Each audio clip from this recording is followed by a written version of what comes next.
The House will come to order. Today, the Pledge of Allegiance will be led by Representative Amy Paschal.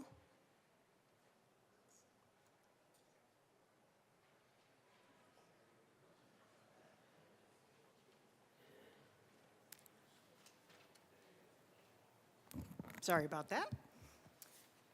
I pledge allegiance to the flag of the United States of America and to the republic for which it stands, one nation, under God, indivisible, with liberty and justice for all.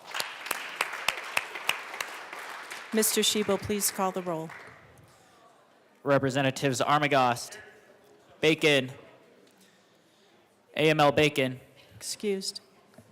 Barone, Byrd, Basenecker, Bottoms, Bradfield, Bradley, Brooks, Brown, Caldwell, Camacho, Carter, Clifford,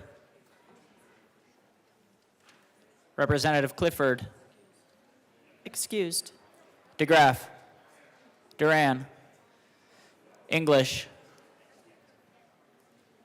Representative English, Excused. Espinoza, Ferre, Froelich, Garcia, Representative Garcia, Excused. Oh, Garcia Sander, Gilchrist, Gonzalez, Hamrick, Hartsook, Jackson, Johnson, Joseph, Kelty, Leader, Lindsay, Representative Lindsay, excused. Linstead, Representative Linstead, Excused. Luck, Representative Luck, Lukens, Mabry, Marshall, Martinez, Rep. Martinez, Excused. Morrow, Representative Morrow, Excused. McCormick, Paschal, Phillips, Puglisi, Richardson, Ricks, Representative Ricks, Excused. Rutinel, Ryden, Sirota, Smith, Soper, Stewart K, Stewart R, Story, Sukla, Taggart, Titone, Representative Titone, Valdez A, Rep. Valdez, Excused. Velasco, Weinberg, Wilford, Representative Wilford, Excused. Winter, Woodrow, Representative Woodrow, Excused. Woog, Zokai, and Madam Speaker. Here.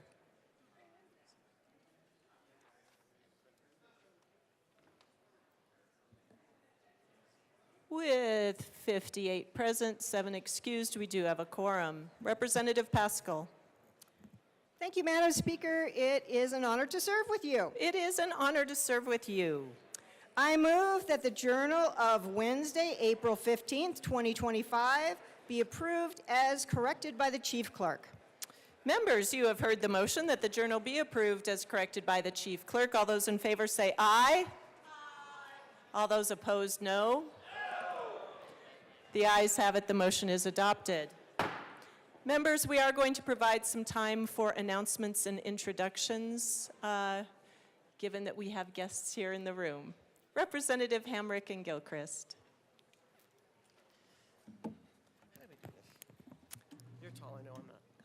Representative Hamrick. Thank you, Madam Speaker. So We the People is an amazing program that kids from all over the state participate in. It is a rigorous program, really learning about sort of how government works, our history, and how it applies to how we sort of behave today. I come from Overland High School in Cherry Creek. Last year, Overland High School was here. They had received the John L. Lewis Award at the national meet, I guess. Meet, right? I've also been a practice judge because I adore We the People for both East and Overland. And I also, along with Rep. Weinberg, helped to judge the state competition. And this year we sent a couple of teams forward to nationals. One of them was Grandview, which was kind of a wild card team. And so I'm just so very impressed with the kids that participate, especially East High School, which is a beast. Representative Gilchrist. Thank you, Madam Speaker. I wanted to recognize the Constitutional Law Scholars team from East that is here today on your left and your right. If you want to stand up for a second. And then we have some folks in the gallery as well. So this program is an incredible start to an interest in public service. I went to East High School, I did this program, and I am here today because of that program. That sparked my interest in the Constitution, in public service, and so I'm just so proud of these students. They have worked so hard, and they just competed in the national championships, and I just want to say that you are incredibly inspiring. You are our future. Many of you probably recognize the students that are here today because oftentimes they are here testifying on bills. And they are saying they want their voice heard. They want you to understand how our policies in this room affect their daily lives. So we are so proud of you. I am holding you to consideration of going into public service, so remember that. And we have a little bit of a surprise for the East students. So in the debate in Washington, D.C., they found out that they were 4th place, but there was an error in the counting. And you did not get 4th place. You got 2nd place, and you were 1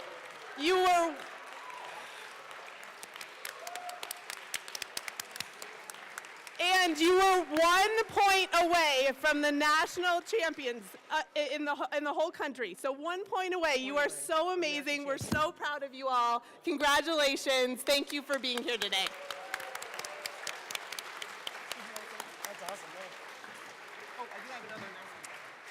I have goosebumps. That was awesome.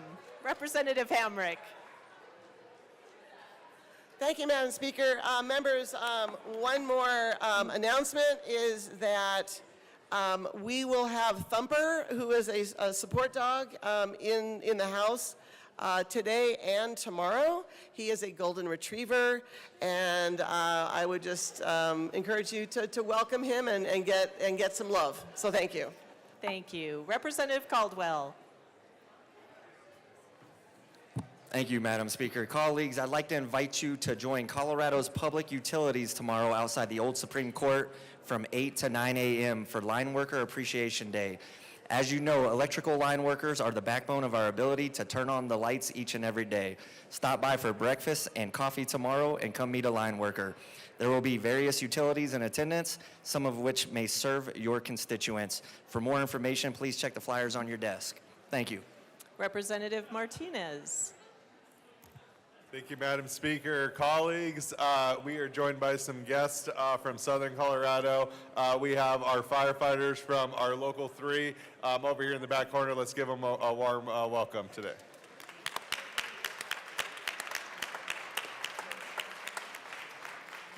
Madam Minority Leader. Thank you, Madam Speaker. Today I have with me, and the El Paso delegation is going to come up to welcome our students from Liberty High School. They are in my district, and my children are actually slated to go to Liberty High School. So really proud of all the work you all are doing and glad that you are in the People's House. So if you'll stand for a minute, we will thank you for being here today.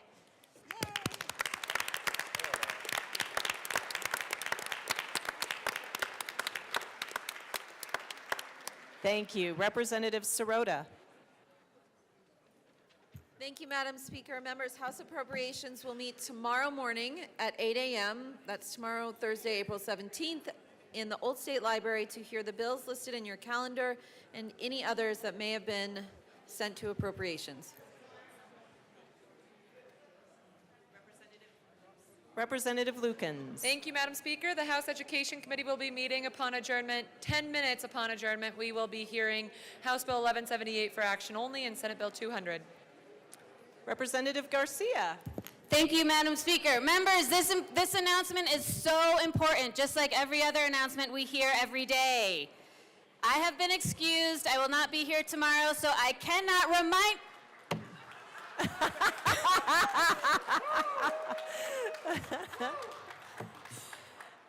Okay. I'll take it. But consider today your final reminder for Fanny Pack Friday on a Monday on April 21st. Thank you. Yes, don't throw away your flyers. Thank you. Representative Story. Thank you, Madam Speaker. That is a hard act to follow. I am just announcing CDC will be meeting tomorrow morning on Thursday, the 16th? 17th. Yeah. 17th.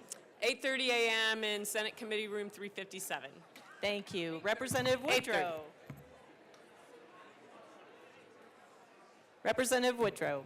Thank you, Madam Speaker. Members, the House Business Affairs and Labor Committee will be meeting upon adjournment today, whenever that may be, in room 112 to hear SB 37, 145, 144, 160, and House Bills 1330 and 1331. See you then.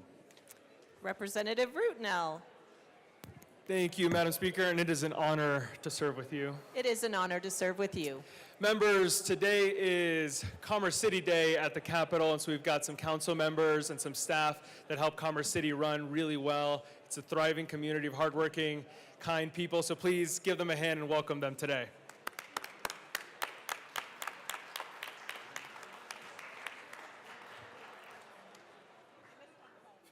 Representatives Lindsay and Joseph. Good morning, members. You know, when the two of us are up here, we've got a couple birthdays to celebrate. Today, it's Representative Bob Marshall, who's diligently working at his computer. And it's the wonderful minority leader, Representative Rose Puglisi. So come down so we can sing to you. Capitol Choir. Capitol Choir. Capitol Choir, down to the well.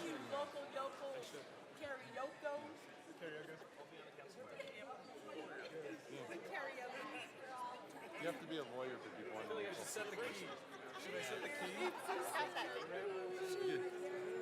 I think that's all you use. That's all we done. Yeah. All right. Are we ready? Ready? Okay. We're ready.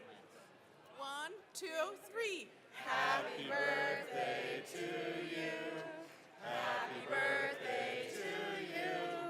Happy birthday, dear Marshall and Lizzie. Happy birthday to you. Let me set the key for now.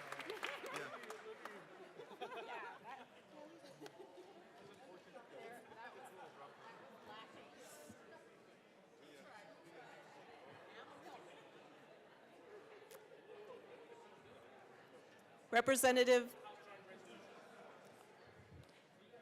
Members, we are getting ready to proceed to business. Oh, Representative Valdez.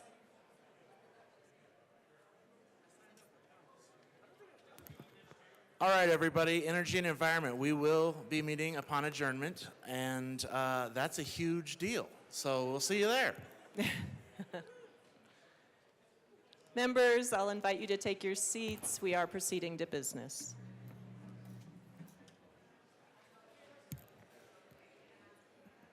Madam Majority Leader. Thank you, Madam Speaker. I move to proceed out of order for consideration of House Joint Resolution 1027. Seeing no objection, we will proceed out of order for consideration of House Joint Resolution 1027. Mr. Schiebel, please read the title to our resolution.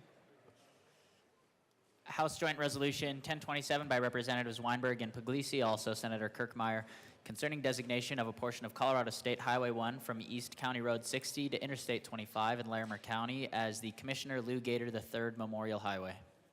Representative Weinberg. Thank you, Madam Speaker, and thank you, fellow colleagues. I'd like to move House Joint Resolution 25-1027 and ask that it be read at length. Mr. Shebel, please read our resolution. Whereas Commissioner Louis Lou Leon Gator III was born to Sandra Lou Gator Jr. in Denver, Colorado on November 21st, 1959.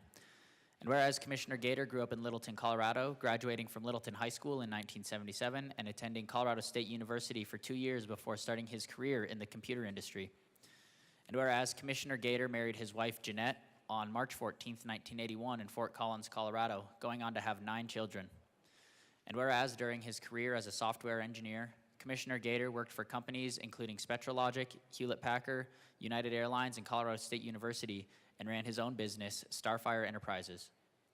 And whereas a longtime resident of Larimer County, Commissioner Gator was first appointed as the Larimer County Commissioner representing District 1 in a vacancy election in January 2010, and was elected to the same position in November 2010, and re-elected in November 2014, going on to serve for 8 years.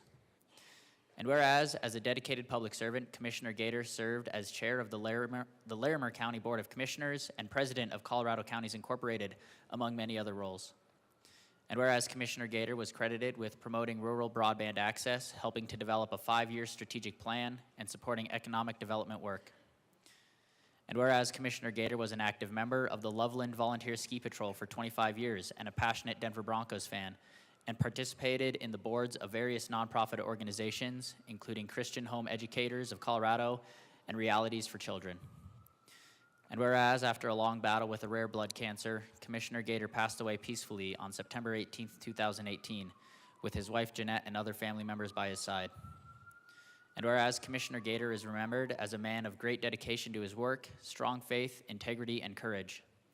Now therefore be it resolved by the House of Representatives of the 75th General Assembly of the State of Colorado, the Senate concurring herein, that the portion of Colorado State Highway 1 in Larimer County from East County Road 60 to Interstate 25 be designated as the Commissioner Lou Gator III Memorial Highway, that the Colorado Department of Transportation may accept and expend gifts, grants, and donations for the purpose of the initial placement of signs to mark the portion of Colorado State Highway 1 in Larimer County from East County Road 60 to Interstate 25 as the Commissioner Lou Gator III Memorial Highway, and that the Colorado Department of Transportation may explore a cooperative agreement with the Board of County Commissioners for Larimer County for the maintenance of the signs marking the Commissioner Lou Gator III Memorial Highway.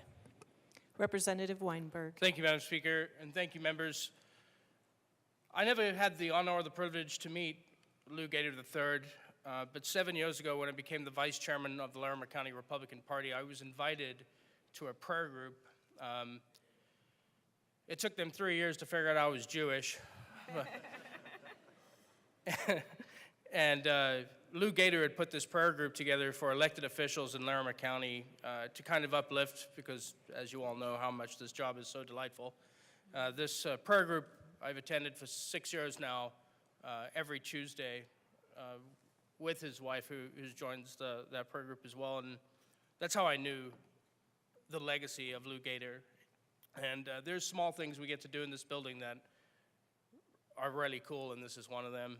Today we bring forward this resolution to honor the life, service, and legacy of Commissioner Lou Gator III by designating a portion of Colorado State Highway 1 in Larimer County as the Commissioner Lou Gator III Memorial Highway. Lou was more than just a commissioner.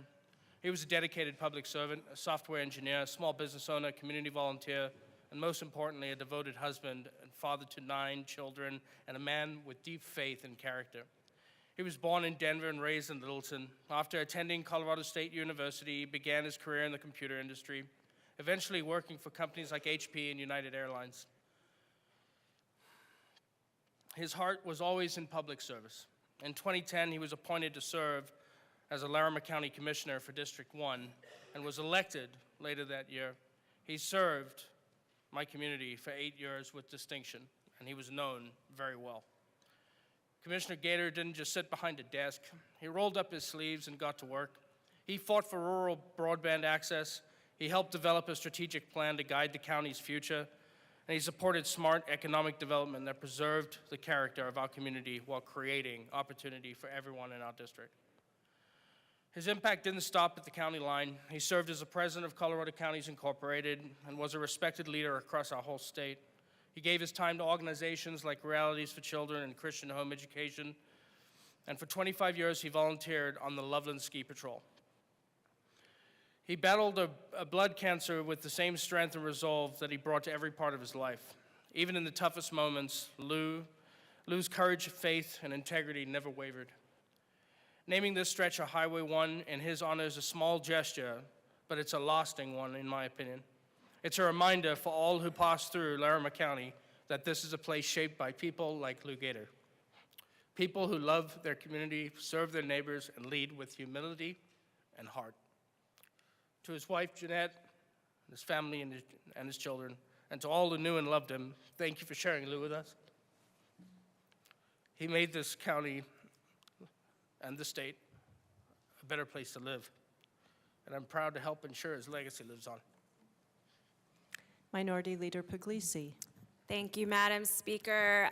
So I had the privilege of serving with Lou when I was a county commissioner, and I came in, pretty wide-eyed and not really knowing what I had signed up for.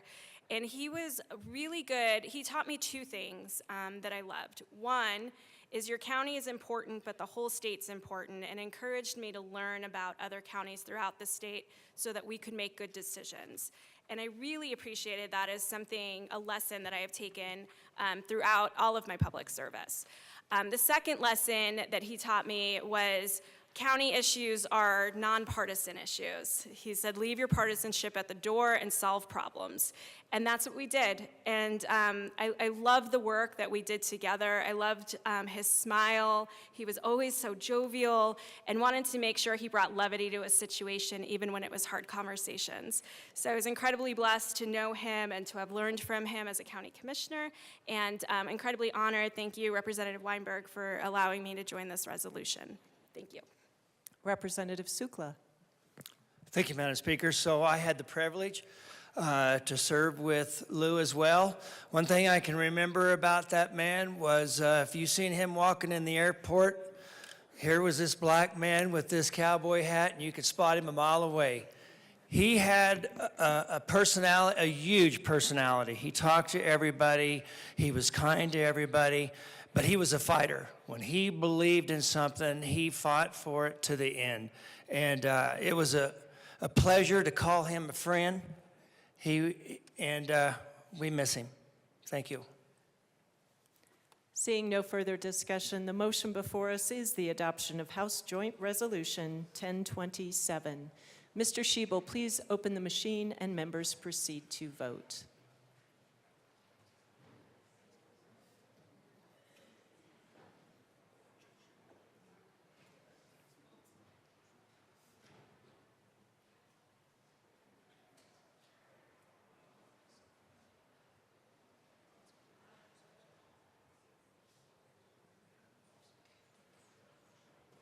Please close the machine. With 64 ayes, 0 no, and 1 excused, House Joint Resolution 1027 is adopted. Co-sponsors.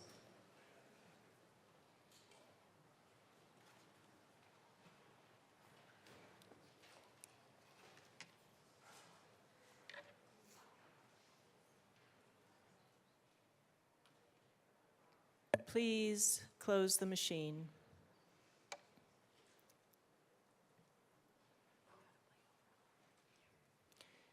Members, our next order of business is third reading. Madam Majority Leader. Thank you, Madam Speaker. I move to lay over House Bill 1123 until tomorrow. House Bill 1123 will be laid over until tomorrow, April 17th. Mr. Schiebel, please read the title of House Bill 1321. House Bill 1321 by Representatives McCluskey and Byrd, also Senators Burgess and Amabile, concerning use of the Infrastructure Investment and Jobs Act cash fund to support the state's defense against adverse federal action and in connection therewith making an appropriation. Madam Majority Leader. Mr. Speaker Pro Tem, I move House Bill 1321 on third reading and final passage.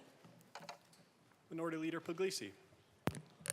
Thank you, Mr. Speaker Pro Tem. We had a lot of robust conversation around this bill yesterday. Really appreciate the engagement by the sponsors to help understand the intent. I did want to just put very briefly a couple of things on the record.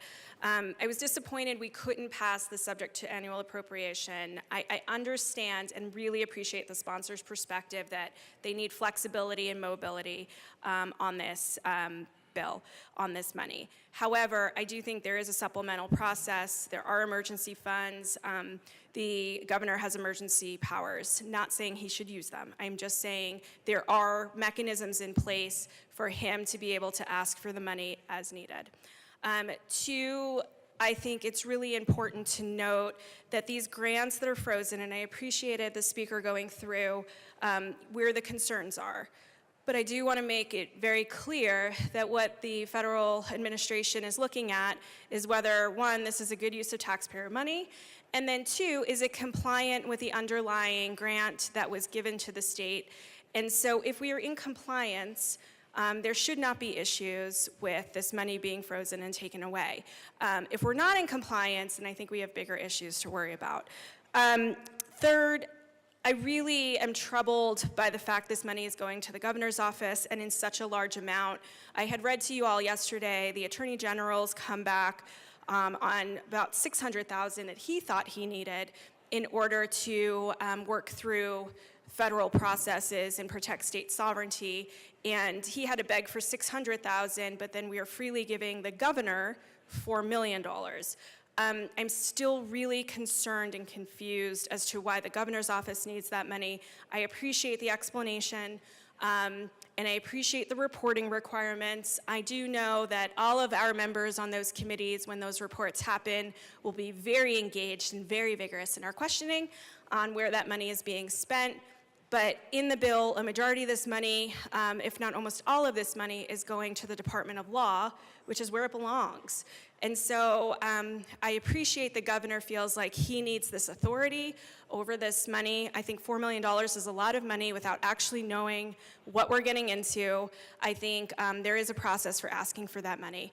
The last thing I'm going to say, which is my concern with this bill, is kind of the way it is being done. We have all had to sacrifice bills. In our legislative cash fund, we have given more to help offset the $1.2 billion shortfall. We all had to do our part, and we all did our part. I believe we've all done that. But it was to address the already short money that we had in our general fund.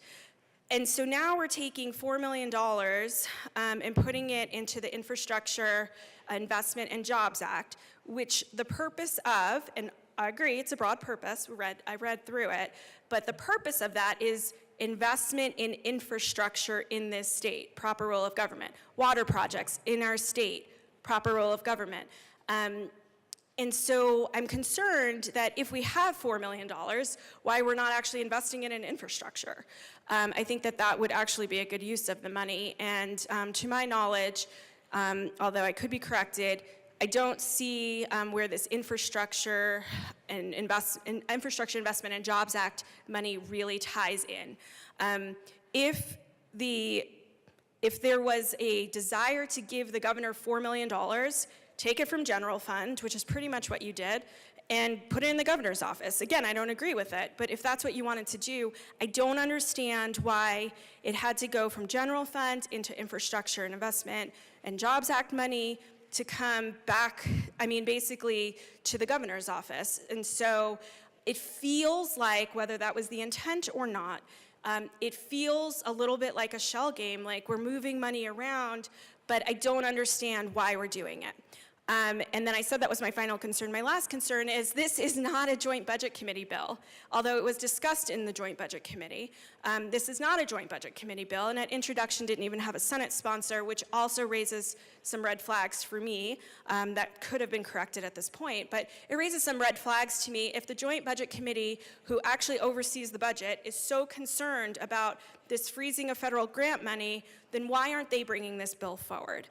And so what I can imagine, knowing how the JBC works, is that there was not agreement amongst the JBC members to bring this bill forward, which also raises concerns for me. So with all of that, I'm opposed obviously to this bill, but basically to the underlying bill, how it's being done, why it's being done, and why it's going to the governor's office. All of those things are my concern. If assuming this bill passes, I think my caucus will look at with interest as to how every dollar is spent and making sure, because we all want to be compliant with our federal grants, that we do not put any of our federal grants at issue. So with that, I'm in no, but again, I really appreciate the sponsors' engagement on this issue. Representative DeGraff. Thank you, Mr. Chair, and I don't think it's any surprise that I'm not in favor of this bill.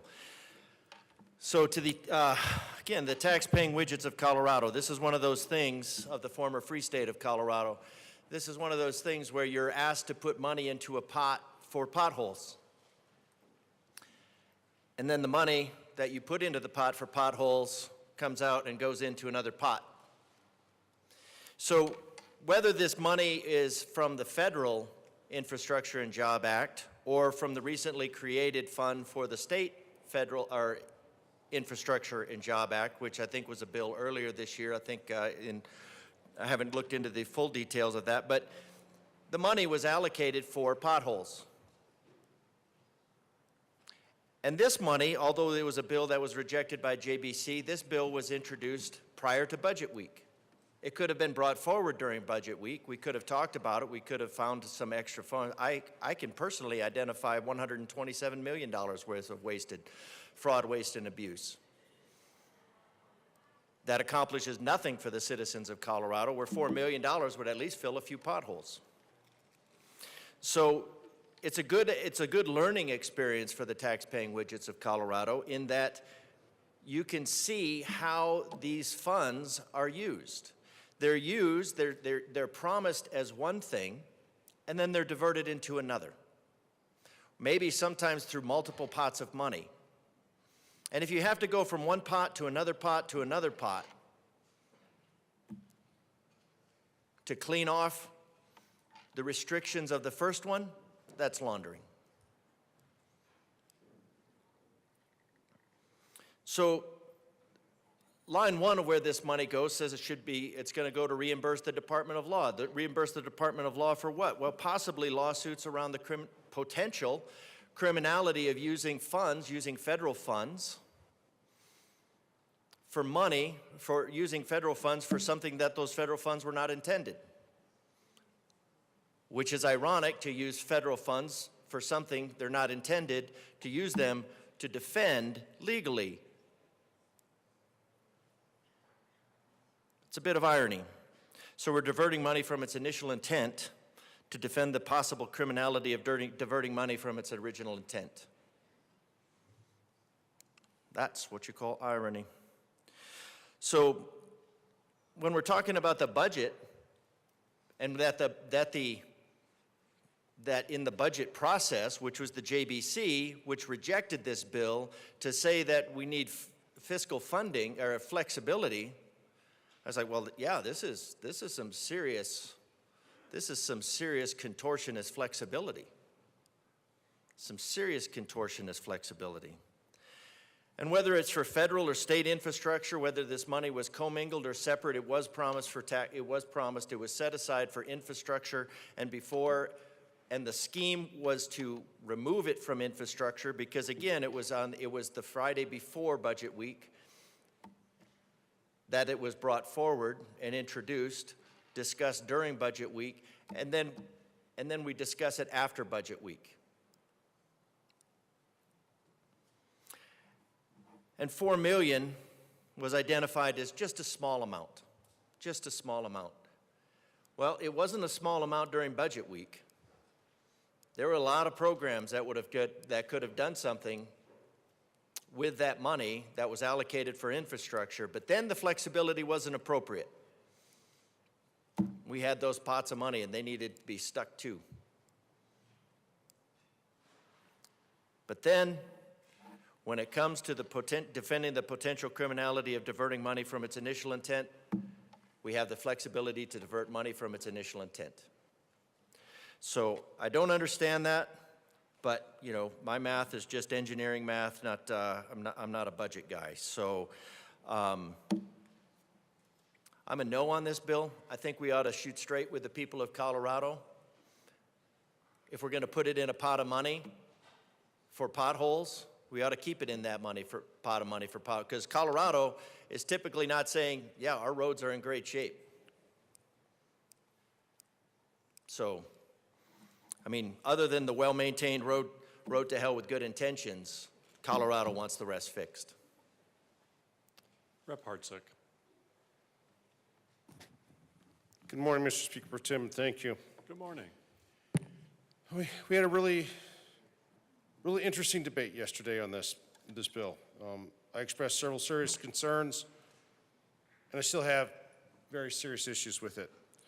I see both false logic that's being applied to how it's being used when we say we need to be ready. Well, if the bill, like it says, concerning the use of Infrastructure Investment and Jobs Act, infrastructure, that is a key component of what we should be doing. You know, we've got major problems with our water issues. Our roads, we're at the bottom 10 in the entire country for roads. Our communications is off having problems. Power generation and distribution, we're behind the power curve there. We don't have enough of that. Those are key infrastructure items that we should be spending money on to provide and support the people of this state. Yet, we're going to pour $4 million after we had a huge budget debate last week and say, oh, it needs to be sitting here just to be ready. And instead of residing with an agency where it arguably would be used at, which would be the Attorney General, it's going to the governor's office. I have serious issues with that. To me, that borders on negligence. We are giving it to an agency, in this case, the executive agency for the governor, that isn't going to be doing any action with it. That would be the jurisdiction of the Attorney General. And if that's what they want to do, then that's what the Attorney General can do, but it's not going to be the governor. There were other comments down here about opposing the administration and all kinds of negative comments about the administration. Well, they got elected just like all of us. And just because some people don't like the current federal administration doesn't mean we should be allocating $4 million of the taxpayers' money that should be used for roads, infrastructure, water projects, power generation, distribution, communications. That's where we should be supporting the people. That's where we should be helping them with this money. It's their money. It should be being put to use to help the people of this state, not sitting in a slush fund for the governor because they don't like this current administration. I urge a no vote. Further discussion. AML Bacon.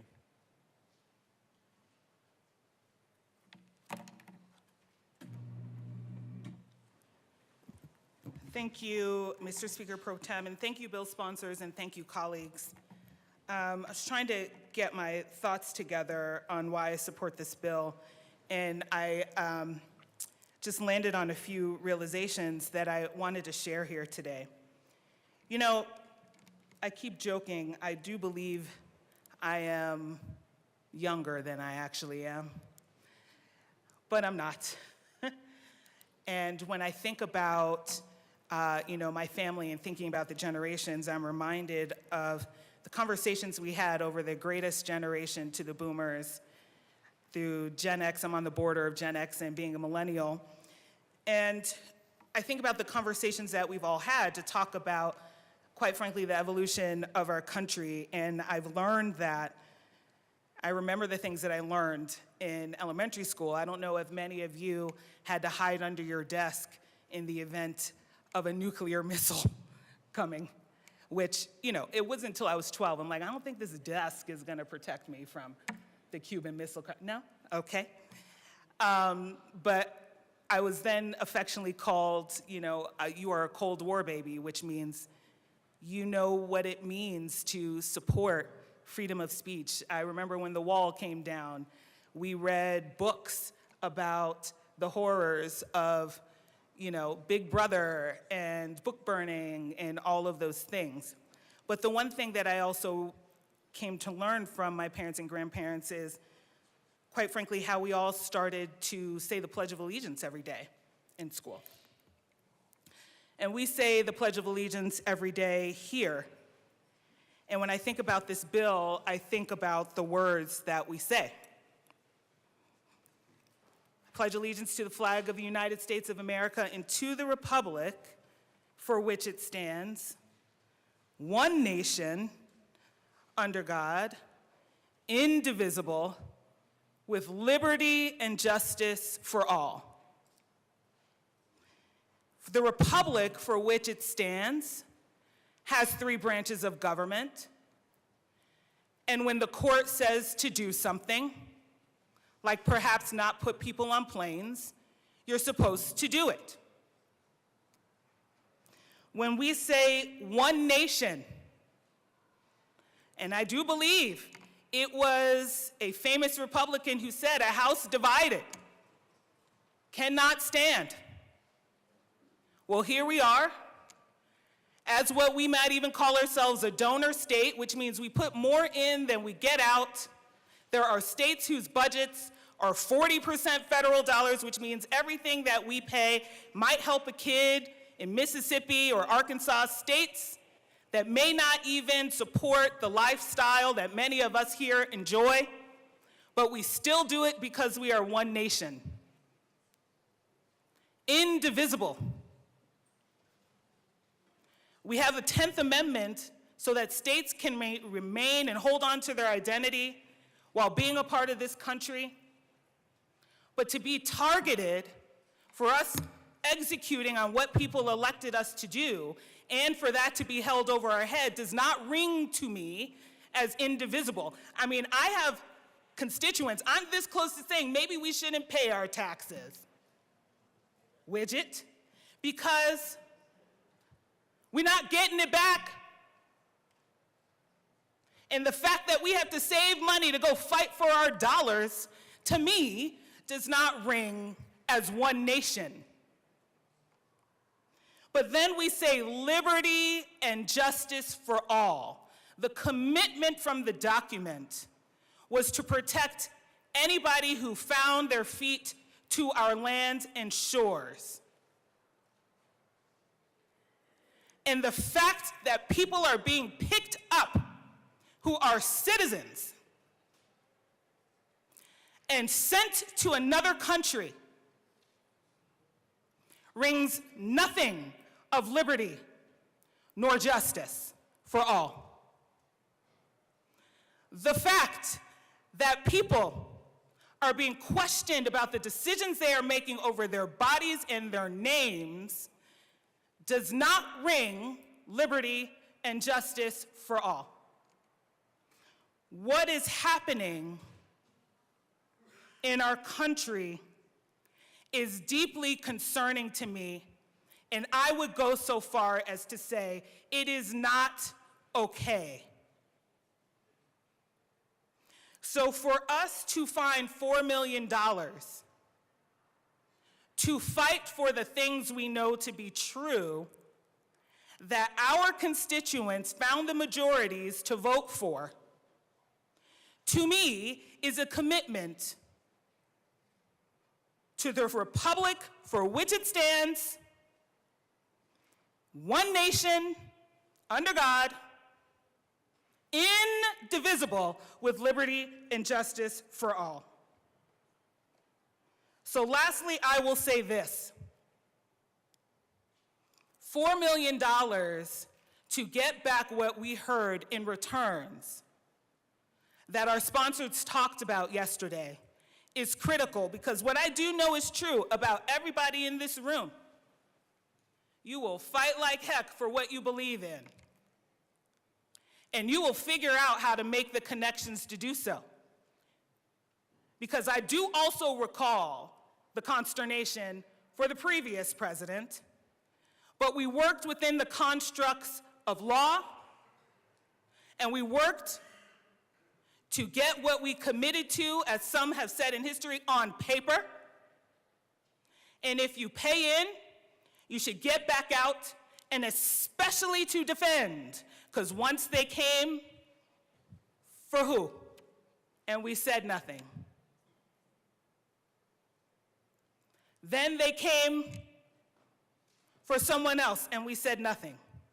And interestingly to me, Everybody wants to remind us about how they're going to come for Colorado, so this is fighting position.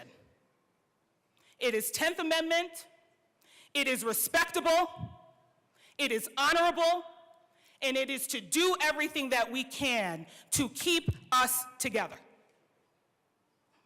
So thank you, sponsors, for fighting for that agricultural money.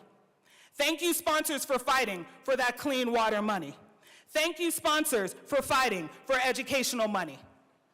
Thank you, Coloradans, for caring about people who are not your family or your own children enough so that you pay so you can get health care. Thank you, Coloradans, for caring about kids in Mississippi. And thank you, Coloradans, for electing us to invest $4 million to get your money back as you were promised and to defend, for many of us, our existences. I deeply, deeply encourage an I vote. Further discussion? Rep. DeGraff, this is your second time speaking. You have 5 minutes and 6 seconds remaining. Thank you, Mr. Chair. All right, so money as you were promised. The money went into a fund, and it was for potholes. We've talked several times about getting the money from someplace else. We have the money. There's emergency funds, there's other funds, there's this. We made a promise to the people of Colorado how to use that money. If you want to talk about health care is a whole different other thing. What you're doing is you're compelling somebody else to pay for that. That money, that compelled money, is part of compelled labor. Compelled labor is slavery. So when you say that you want to take money from somebody else, you're talking about compelled labor. It's not just not just an innocuous, we want to do nice things for people. I am very appreciative of immigration as a second-generation American. My grandparents came over. They were required to have sponsors. They were required to have jobs. They were required to have sponsors. They were required to be not a burden on society. If the administration had not violated the law, put people's lives at risk by, no kidding, importing criminals, there's a lot of people that the most recent noteworthy one that you're talking about has been declared a terrorist.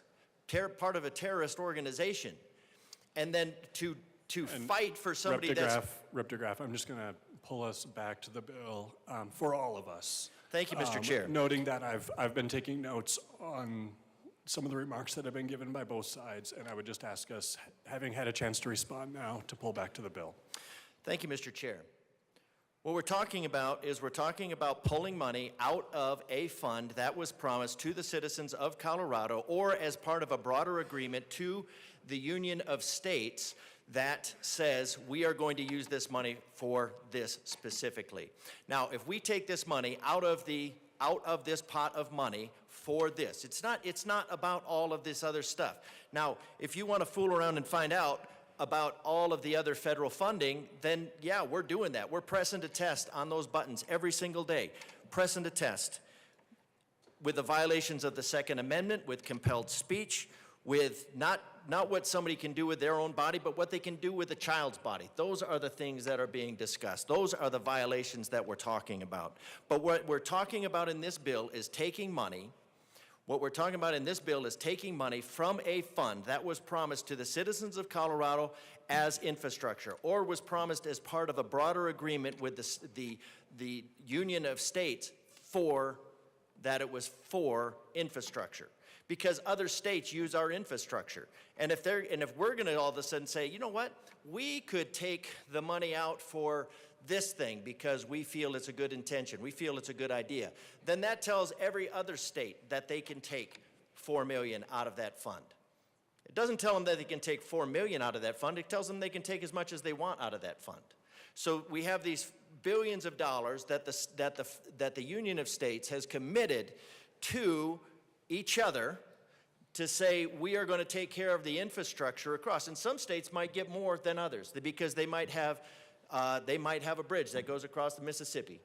That is going to be a very expensive thing, but Colorado benefits from it. Colorado benefits from that bridge going across the Mississippi, or other rivers. We have our commerce, so we benefit from those things. And so we put all this money in.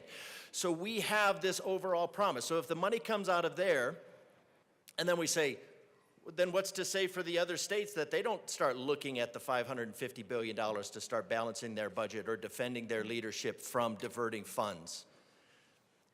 We have the money. We don't have a revenue problem we've talked about in this state. We have a priorities problem. This was not a priority during budget week. It was not something that was brought up. It was a priority of somebody because it was brought up before budget week, and then it's brought up after budget week. You have 1 minute remaining. Thank you, Mr. Chair. So we're not talking about book banning, we're not talking about the Pledge of Allegiance. If we're talking about anything, it's compelled speech, it's the violation of our Second Amendment, it's violating all kinds of stuff, but ultimately what it's violating is the promise to the people of Colorado by taking money out of a fund that was promised to fix their roads, to fix their infrastructure, to fix their grid, instead of leaving millions of people vulnerable. And it's fighting against removing, because we would like for the citizens of the broader United States, the tax widgets of the broader United States, to not be pulling money out of this fund from which we benefit for bridges across the Mississippi. Because this is putting federal funding, this is putting that whole collective at risk. When you vote for this, it's not about everything else. What you're doing is you're putting the collective funding at risk. You're telling every other state, feel free to pilfer it because Colorado has nothing to say about it. Rep. DeGraff, your time has expired. Thank Go you, ahead and Mr. finish. Chair. Yeah, thank you. Representative Luck.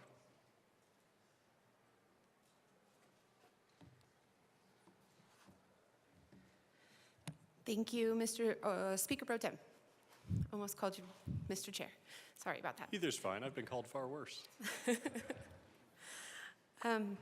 Good morning, colleagues. Yesterday we did have a lot of conversation around this bill, and I want to summarize a few of the points, but get into something that I was actually in conversation with the sponsor about at the end of yesterday's hearing on this bill. First, I do believe that the state of Colorado in 1876 should have created a 10th Amendment fund. I think that we should have established a fund and an entire mechanism and support system from the very beginning to be able to assert our rights under the U.S. Constitution and ensure that the federal government did not overstep where they should not have overstepped. We didn't do that, so far as I know, that there's not a separate fund for that. We do have mechanisms already in place at the state level to be able to do the things in this bill, but we didn't have a separate fund to assert our rights. And over the last 150 years, the U.S. structure of federalism and what the U.S. government has taken on has significantly altered. The federal government has taken on a lot more than our founders envisioned them to be responsible for. But we have been complicit in that. As the people and as states, we've gotten excited about the big shiny dollars that come from the federal government and their broad expanse and use of the Commerce Clause. Can justify almost anything. Wasn't the design. And yet more and more, we exchanged our liberty, our ability to control our particular states, our uniqueness, in order to come into conformity with what the federal government said should be the standard across the nation. In large part because we wanted the money. We wanted the money. Similarly, at the local level, there are communities who say, I don't actually want to do what is expected under this program, but we need the money. And so we will prioritize those dollars over the constraints, over the strings, and we will suck it up and take it because we need the money.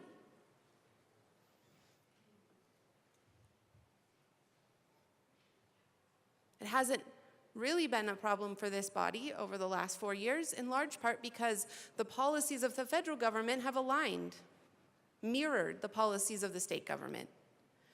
But now they're at odds. They're diametrically opposed, in fact. And so the funding that we've gotten so used to, at 29% of our budget, according to a quick search, is potentially jeopardized. Will we align with this new strings that are coming with the dollars? Or will we continue down our course, continue down our policy set, and put into jeopardy those dollars? That is really the choice at bar.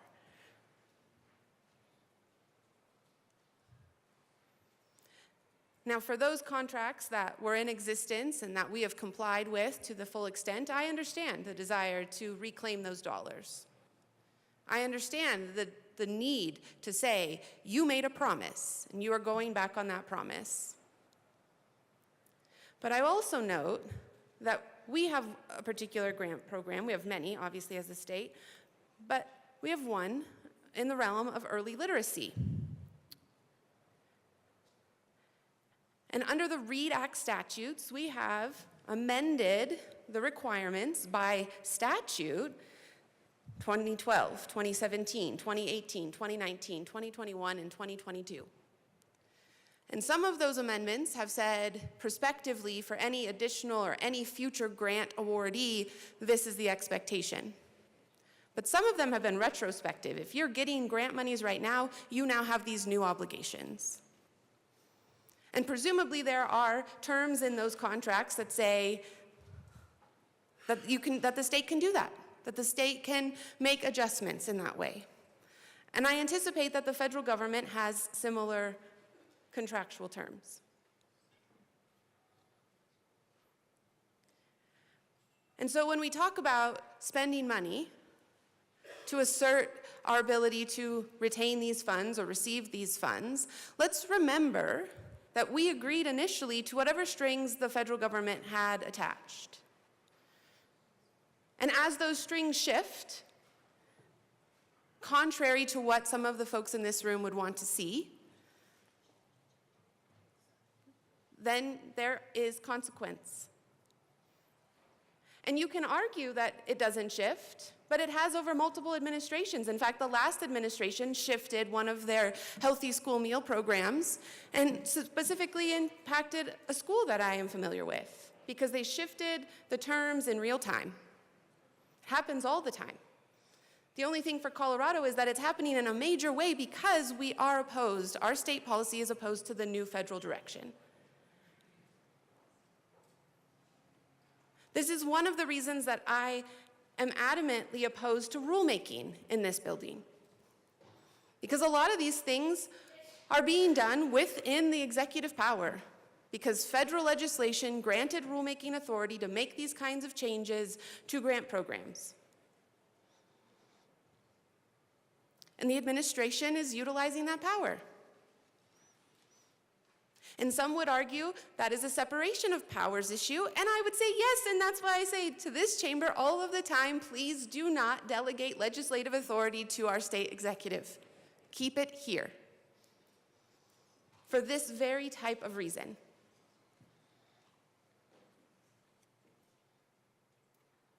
Should we have a mechanism by which to reduce risk, to ensure our contractual arrangements, to protect against federal encroachment? Yes, absolutely. Is this the mechanism we should use? No. Not the funding source, and not the consolidation of power under the governor's banner. It is curious to me that this bill is consolidating power in an executive in order to combat an executive that the majority of this body doesn't like under the guise of consolidation of power. Seems a bit ironic, if not outright hypocritical.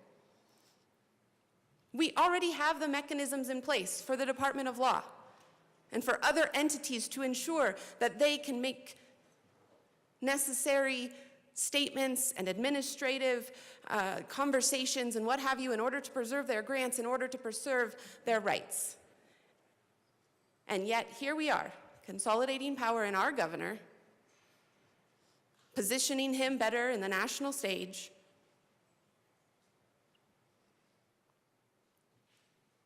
in order to do what we could have done in a straightforward manner and should have done a long time ago, In terms of telling the federal government, you have a very limited set of powers and you have exceeded them. We haven't said that for years, decades, century or better. And now, because that power is being exercised in a full way, in contravention of the desires of the majority of this body, we somehow have to respond. And no good crisis should go to waste. So, I guess here's to executive power. Here's to the further breakdown of the way all of this was supposed to work. I ask for a no vote, a no vote. Further discussion, and members, before we continue, and Rep. Luck, in no way directed towards your remarks, which were to the bill and on point, but I'm just going to ask us to keep our commentary to this bill and not perhaps drawing in references to federal issues, which are indeed important to this chamber, but perhaps secondary to the mechanisms inside of the bill. And so just asking us to stay germane to the funding sources in the bill, as Rep. Luck illustrated so well. So thank you, members, for obliging that ask. And we'll go Rep. Velasco, and then AML Winner, I've got you next. Thank you so much, Mr. Speaker Pro Tem. And colleagues, I just wanted to share why I will be voting yes on this bill and why I believe this is an important step for us to take. In Colorado, we continue to pass laws that align with our values. The values that we have around everyone having access to clean air and clean water, everyone having access to clean, reliable, and affordable energy, access to abortion, celebrating our diversity, access to health care for all, healthy meals in schools for our kids. And what we're seeing is a breakdown in the collaboration that must exist for all of us to thrive. When I work in emergency response, we all work together. We work with local governments, we work across agencies, we work with the state, with the federal government as well, to make sure that everyone is safe. And what we're seeing is the gutting of these federal infrastructures that have been a support for the states, like the Department of Education, like OSHA, like the erasure of our history. And we're seeing billionaires who are not even staff or federal workers having access to our private information. Rep. Velasco, I'm just going to direct you back to the bill. Thank you. Thank you. So to me, it's very, very important that our state protects our values and protects our constituents and protects our neighbors. And we are not able to do that without all the tools in the toolbox. So I urge a yes vote. Assistant Minority Leader Winner. Thank you, Mr. Speaker Pro Tem. And there were some of the words that have been brought up throughout this debate, and I respect healthy debate, but access, let's talk about access. I'm just going to talk purely money now. This is $4 million. I ran a long bill amendment. My constituents will not be able to gain access to have a baby. There was not enough money, but we got $4 million for this. Gutting. Rural Colorado has been gutted over and over again by this building. Jobs, money. So when we talk about these things, let's remember more than what's just happening in this chamber. Ran numerous long bill amendments to make sure my constituents had access, but their health care and their jobs are being gutted from House District 47. Members that stood up. Do I not make that same argument in this chamber every day about rural Colorado? Are they not sovereign? 50 states, 64 counties, are we not going to let that sovereignty roll down to the most local level? I've been telling this story for 3 years. What you do here affects my district.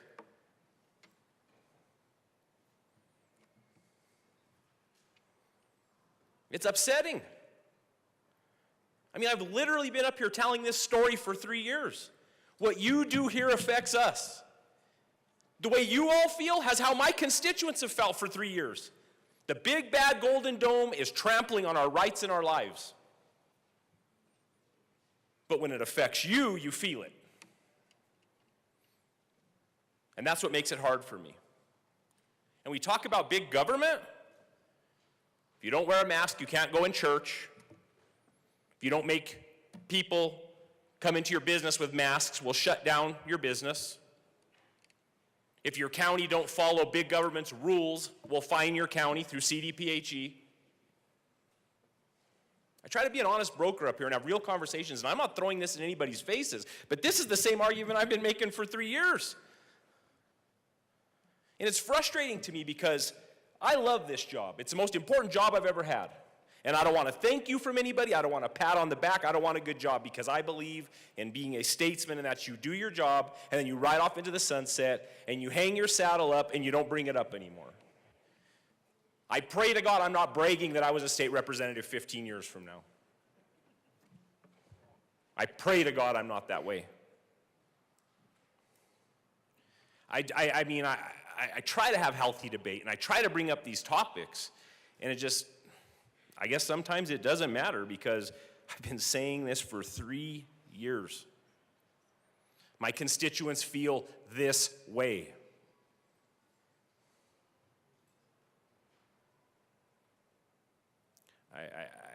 It just blows my mind sometimes. I mean, I can't process it. I consider myself a very pragmatic thinker that things are black and white. I mean, we talk about the Constitution one day when it benefits us, but there's an emergency that we can't follow the Constitution on other grounds. And I'm not saying that it doesn't happen on all sides. It does. That's the problem with representative government. It's become about politics and not the people. Catchphrases, bomb throwing. You know who suffers? Them. You know who suffers is the mom that can't get to hospital to have a baby because her access was gutted and there was money that could have propped that OB ward up. And the jobs that were ripped out of my district from this building. And during Long Bill, I said, hey, can we take a look at what's happening here? Can we pull this back a little bit? And it's no. I respect each and every one of you in this building. I believe in healthy debate, and I believe that's what I'm doing here today. But I ask you, when you say these things, please think about House District 47. Think about the arguments that Representative Winter has made for his people in all of rural Colorado. I understand you have your challenges. We all have our challenges. We're 65 different individuals representing 65 different places. But you can't come up here and say you won't fall in line with the federal government and then pass legislation and look at my constituents and say, fall in line. So you stand strong for the Second Amendment, fall in line. You stand strong for the family, fall in line. You stand strong for parental rights, fall in line. Your heritage, fall in line. My people are tired of falling in line. Simple country boy. Simple sayings. The shoe's on the other foot. It's not comfortable, is it? It's tight. It's tight, isn't it? So everybody needs to lay down the damn swords in this building and get things done for the people of Colorado. I'm not here to bomb throw. I'm not here to showboat. I'm here to represent 90,000 people that feel like they're told to get in line. So next time, when a rural representative's up here talking about their district, remember why you stood up today. Please, remember what was going through your head as you stood up today. And I know it wasn't fall in line. Vote no. We'll go AML Bacon and then Representative Gonzalez. I've got you next, sir. And then, yes. Thank you, Mr. Speaker Pro Tem, and thank you to my colleague. I want to be very clear on what my motives are. I do believe we need to fight for everybody in this state. The people who benefit from these federal dollars span the four corners of this state. I want us to fight for agriculture money. I want us to fight for water money. I have always let people know my feelings on this Constitution, and I have always come to any district that invites me, more than I've seen people come to mine. But at the end of the day, this is not about strings. This is about violation of law, and law is all we've got. The last time states went to throes over uniqueness, we had a war over it. So if we cannot figure it out in courts, because this is our money, it's not the money, it's our money, and we are a donor state, which means we get back less than we put in. But my intentions are clear. I hope we can do this for the return on the investment to get the money that all people need in this state. Access to health care is not just one district's issue, but I will always do my part to support other communities as far as I can, and that's what supporting this bill does. Because you will hear about how much money is on the line and which communities they are not going to, which are more likely not mine. They're more likely to be in communities that have less resources, and that is who we are fighting for. EML Bacon, my apologies, your time has expired. Representative Gonzalez. Thank you, Mr. Speaker Pro Tem. And I know we had a very robust discussion yesterday relating to this bill. I just wanted to highlight a few points, obviously, that are still of concern to me. And given yesterday's discussion, I actually had a lot of people reach out to me between now and then who were watching and who were obviously paying attention to the discussions that were made in this chamber. And a lot of them, as I expressed, are just not happy with where this money is coming from. To some, $4 million is not a lot, right? $44 billion budget that we just passed, $4 million, it's only a percentage, it's only a fraction. But to people in my district, that's a lot of money. And my district is one of those who obviously are low income, who struggle for resources. Healthcare, education are one of those things that they really do care about. And I care about because I represent the interests of my district. When we talk about specifically defending our money against the federal government, I think there should be we as a body should also kind of self-reflect on the reason we got to this point, right? Some of the policies go against federal policy, and we all know that when it comes to laws, federal law is in fact supreme, whether we like it or not. Again, disagreements in the 10th Amendment, as we have said time and time again. I do want to touch on some of the things that were said up here in the well. You know, we can celebrate diversity. Of course, our diversity is our strength, but we should also recognize diversity of thought. Something that is not truly recognized here when we are so set in our ways and we have our minds made up that we don't care to listen to the other side and the concerns, whether you're in the majority or in the minority. You know, it's in all sides, but you know, we should also understand and appreciate diversity of thought. Values are important. Colorado values, right? But there are some values that people don't agree with that, you know, are very important to some people that may not be important to others. And in my district, I think the value of fiscal responsibility at a time when we have to face cuts, and our budget when it comes to infrastructure. We hear infrastructure time and time again is a concern. Our crumbling roads, our infrastructure, our buildings, our sidewalks, our parks, things of that nature that make our state great. Our recreational tourism, and I think among them, when we pull funds from the infrastructure investment, I think is a big concern. And I heard it from many of my constituents yesterday. They said, "What are you guys doing?" $4 million. When they heard that, it's not a lot. They said that is a lot. That's our money. You know, we can say that we are responsible for the taxpayers' money, but at the end of the day, the government has no money. It is taxpayer money. Everybody who pays taxes, it is their money, and it is our jobs to represent the interests of our taxpayers. Now, I also understand that we have to represent the interests of our district, of each district respectively. That's why we're here to do a job, right, to represent. And so I think we just need to be more consistent with what we do here as far as applying a level playing field when it comes to shaping policy. And so again, $4 million may not seem like a lot, and it seems like an investment to protect and get some of our money back. But I would be more comfortable maybe even supporting this bill if the money came from somewhere else. Like, I don't know, maybe we get rid of some of these offices, or, you know, growing government at the expense of other services that are critical is a problem to me. It's a problem to the people in my district. And so speaking to that, I would just say we should just be more consistent with the policies that we make in this body. And I encourage a no vote. Thank you. Thank you. Representative Johnson.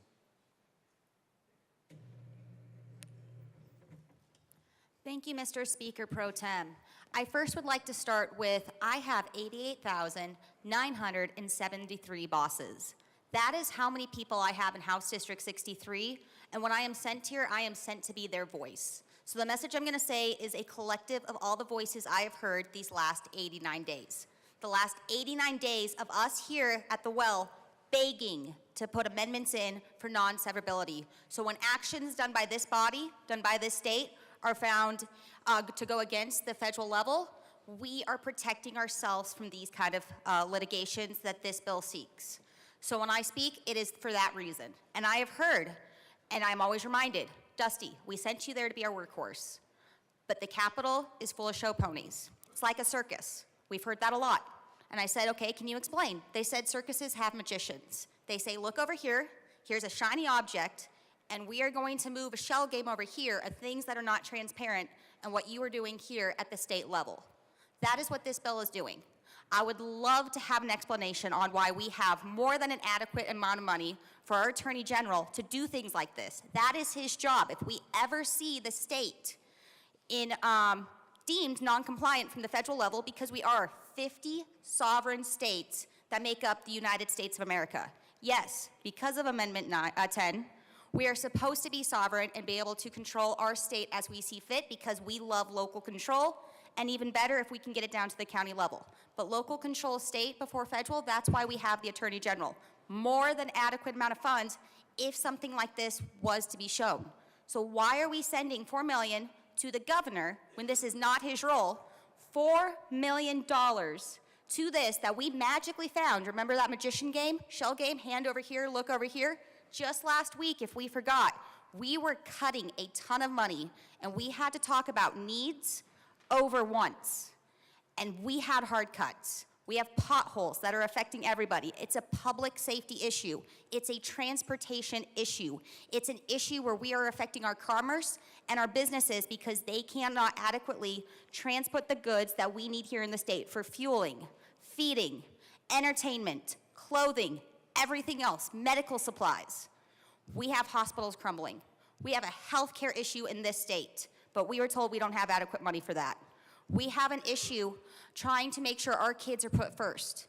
We don't have enough money for that. But magically a week later, we have $4 million to put into the governor's office, not his role, when we already have and have set aside more than enough money for the AG to do the role that he was elected to do by the people.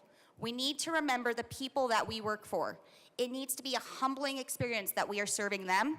We're not controlling them. We're not dictating them. Their taxpayer money pays for our salaries. It is not the government's money. I will repeat what our good colleague just said before me. It is the people's money. And we need to be responsible stewards of that money because we have an affordability crisis in this state. And how are we supposed to look them in the face saying, we are trying to make your life more affordable when we just found a magical $4 million to go to this when we have set aside money for this exact reason? So my question, I'll repeat the question that's been asked yesterday and today. Why is this the governor's office? Why are we not putting it in the AG's office? And what happened to that set-aside money we already gave the Attorney General? I say that because AG can also mean ag, agriculture, rural communities that are not seeing the money that we just stripped from because we have an urban-rural divide and we are struggling out in rural Colorado to get the resources that we need, but we didn't have enough money, and we all took cuts last week. We knew that. We came to the table and knew we were going to take cuts for the betterment of this state, and now we have $4 million to do this. Can someone explain to me how this makes sense? Can someone explain to me why we're being magicians under this as opposed to open, transparent policy because we work for the people? The people demand to know what's going on. Let's stop waving our hand over here while we're doing something else over here. I urge a no vote. Representative Richardson. Thank you, Speaker Pro Tem. I too ask for a no vote. People of the Central Eastern Plains don't understand what happens in this building. I try to explain it to them. I don't understand what happens in this building at times. We had people stand up here today on both sides and identify things that we agree on, things that are issues that every Coloradan can agree on. Clean and abundant water, roads, healthcare, education. There's probably a few others that were mentioned that we can all agree on. And then there's a disconnect. You know, why are we not working together on the things we can agree on? We're not. The majority has decided to make it a priority to work on just the things they want to work on. We're talking about a small $4 million piece of a $44 billion budget. Still a lot of money. And we've been told it's absolutely important that we have that money sitting in the governor's office so we can get the money to do the things we all agree on. But what's not being recognized, or at least understood, it's been recognized in part of this room, but not on the other side, is that you refuse to acknowledge that that money is in danger because you're pursuing things that we don't all agree on.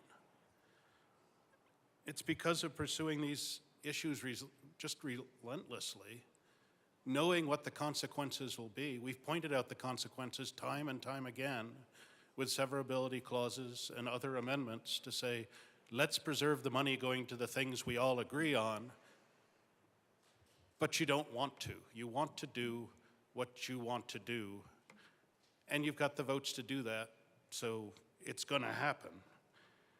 But don't turn off a light switch and then stumble around acting confused about why it's dark. That's what you're doing. You're taking an action that has a direct consequence and then feigning a lack of responsibility for it. If you're going to do what you're going to do, and it's going to take $4 million to defend it, and then lose on those things that we all agree on, then you're not doing your job. I was sent here to speak for the people of my district. I'm going to continue to do that. I will try to continue to explain why they're being ignored. There are 1.9 million people represented by the 22 of us. That's the number that voted for some of the things we're heading headlong into funding that we discussed in a previous week. That seemed to be a number that galvanized you to act, to put money into things that many of us don't agree to. But that's the same number, that 1.9 million that we represent, that want this lunacy to stop. So please just vote no on this, and let's continue to work on the things that we do agree on.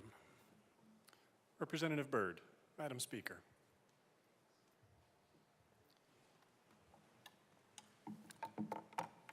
Representative Byrd. Thank you, Mr. Chair. Members, I'm just going to, I have a lot to share with you because I hear we heard many of the same comments come back that we had a robust discussion about yesterday. And just preface what I have to say by just telling you I'm disappointed. I'm hearing terms like slush fund and shell game. And, you know, while we might disagree about what this bill does and whether we want to do that, I would hope that disagreement would be expressed as disagreement, but not with any implication that there's an attempt to deceive or in any way be duplicitous. Funds that were allocated for this purpose were moved by the JBC as part of our budget process in a very transparent way into the IIJA account. And I think it bears, perhaps maybe I will try again and offer a better explanation that is clear to disabuse some of the confusion that seems to be reigning in this chamber right now. Moving this money into the IIJA ensured that those funds would be set aside for the purpose that we are advocating for today. Now again, I respect that many people might disagree and not want funds to be used for that purpose, and that is your prerogative. Completely, vote as you will. But there's no shell game. It was meant to put the funds there and done in a very transparent way by the Joint Budget Committee. And then by way of a little bit more of background, the fund was created in relation to IIJA and the IRA, federal programs, And funds originally in those accounts were used to provide matching state dollars to draw down federal funds into projects across the state.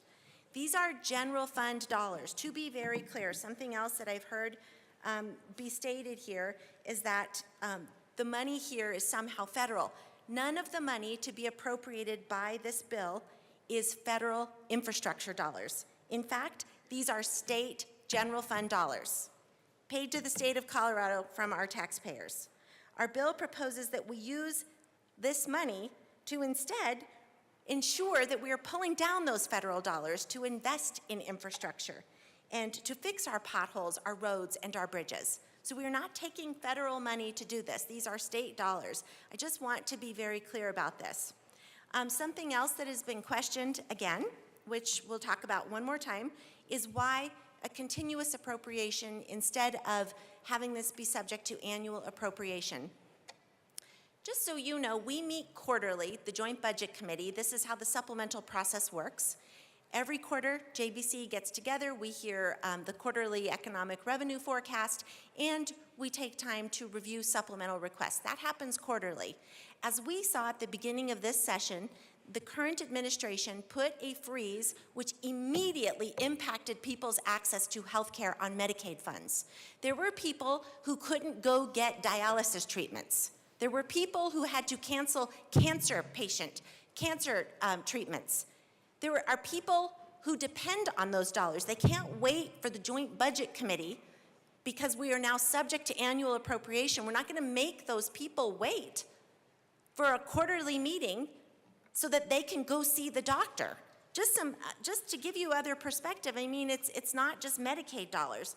We have other funds that are at risk that can't wait for quarterly disbursements or a quarterly fight. That's what this would be. If we're to go to subject to annual appropriation, rather than just giving our state the flexibility it needs to fight for the people of Colorado when this body is not in session, what is at stake are Homeland Security grants, emergency management grants, state and local cybersecurity grants, public health grants, TANF dollars, aid to families with needy and dependent children, child welfare grants. These are all the things that people can't wait for the JBC to meet. Well, sorry, you got to wait for us. We get quarterly meetings, and then we'll see what happens then.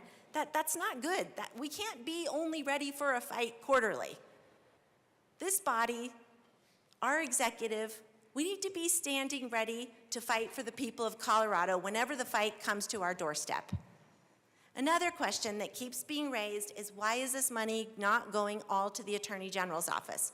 I will explain again. Not everything that we contemplate doing is litigation. Just to give you some examples of what I mean when I talk about building capacity. So, some of the capacity would be reviewing terms of a wide range of grant agreements to ensure we're in compliance with new required actions and outcomes. And then just as an aside, somebody mentioned that the federal government always has strings attached to the money we pay to them before we can get our money back. Sure, but we also know in basic contract law, the terms of the contract don't change midstream. That's not right. It's not legal. This is why we fight.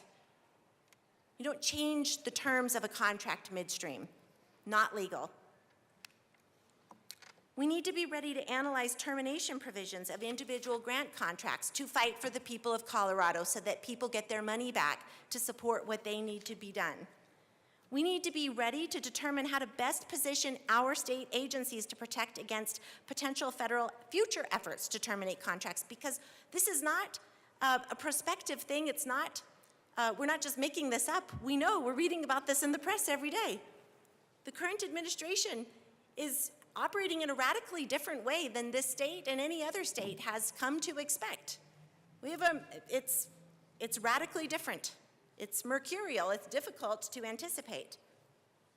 We need to be ready to review new grant terms, analyze potential impacts that we're hearing from potential executive orders. We need to be ready to work with external consultants, experts in grant contracts and management. We need to be compiling information that could be needed for litigation over wrongfully terminated grants. We need to have funding so that we can support our Attorney General's office, lastly, to boost their staffing as we acquire services from the AG's office to defend our state. And when I say that, that means to defend the taxpayers of Colorado in bringing their money back. We need to be ready. Members, please join us, support this bill, make sure that we are ready. When the fight comes to us, the state of Colorado is going to be ready to fight for our people. Madam Speaker. Thank you, Mr. Speaker Pro Tem. It is an honor to serve with you. It's an honor to serve with you. I too want to speak to some of the comments I've heard here in the well, and I want to start by saying this is not about liking or disliking the current administration. This is about responding to behaviors and actions that have already occurred, and not just funding freezes in Colorado, but across this nation. We are seeing them everywhere. We are preparing for what may be coming next. Hard-working families in our state deserve to see their federal tax dollars at work for them here in Colorado. This is a critical opportunity for the General Assembly to partner with the executive to provide legal, strategic, and technical support to push back on illegal overreach. I am particularly interested in the proposal of a 10th Amendment fund, the idea that we should have had these dollars available to protect states' interests for long before now and maybe far into the future. I'm intrigued by that idea because I think it's right. I want to emphasize that some of the examples presented here in the well are at risk. You know, the Early Childhood READ Act, a bill that I partnered with both in my time when I worked on the first floor and as my years as a legislator. What an excellent example of contracts that have been established, federal funding that may now be at risk, we need to protect so that our youngest in our schools have the opportunity to learn, read, and grow. I am so proud to be a rural Democrat. I am so proud to fight for rural issues. There are programs that in my time of service included federal dollars. We did a $10 million grant, a grant to rural hospitals with ARPA funding, federal funding. If that was at risk today, you bet I'd be fighting to keep it in this state.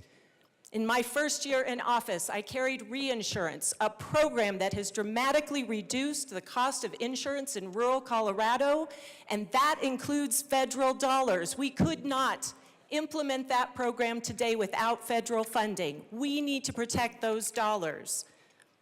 If we are going to look at one of the currently frozen grants in our Department of Agriculture, 280 farmers and producers now have their hands tied because dollars flowing to them are frozen. We need to unleash those dollars. To be clear, this is $4 million of state money to protect the state against any adverse action taken by an administration that is behaving unlike anything we have ever seen. I don't think it is appropriate or fair to blame our right to govern, our decisions about the policies we bring, what our state has the authority to do for the people we represent, as the reason we can no longer get our own money back in this state working for us. It is preposterous. And I will ask all of you to join in protecting the people we represent, whether it's Medicaid, SNAP, or any one of the dozens of grants we have now listed. We need to protect the interests of every member of this body, this state, Republicans and Democrats alike. Please vote yes on House Bill 1321. The motion before us is the adoption of House Bill 1321 on third reading and final passage. Mr. Schiebel, please open the machine, and members, please proceed to vote.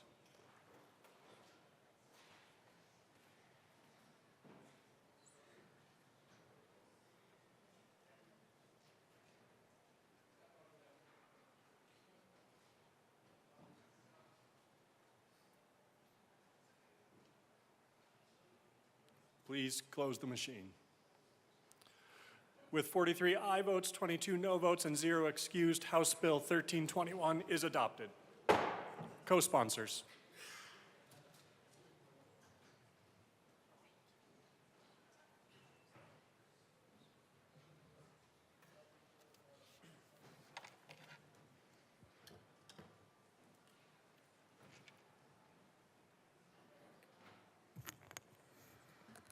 Please close the machine. Mr. Shebel, please read the title to House Bill 1291. House Bill 1291 by Representatives Wilford and Froelich, also Senators Winter and Danielson, concerning measures to increase protections for persons engaged with transportation network companies. Madam Majority Leader. Madam Speaker, I move House Bill 1291 on third reading and final passage. Representative Armagost. Thank you, Madam Speaker. This bill in committee had a lot of, I didn't know what I was going to see or hear going into committee. Honestly, didn't know really if I was going to be in support of this bill or not.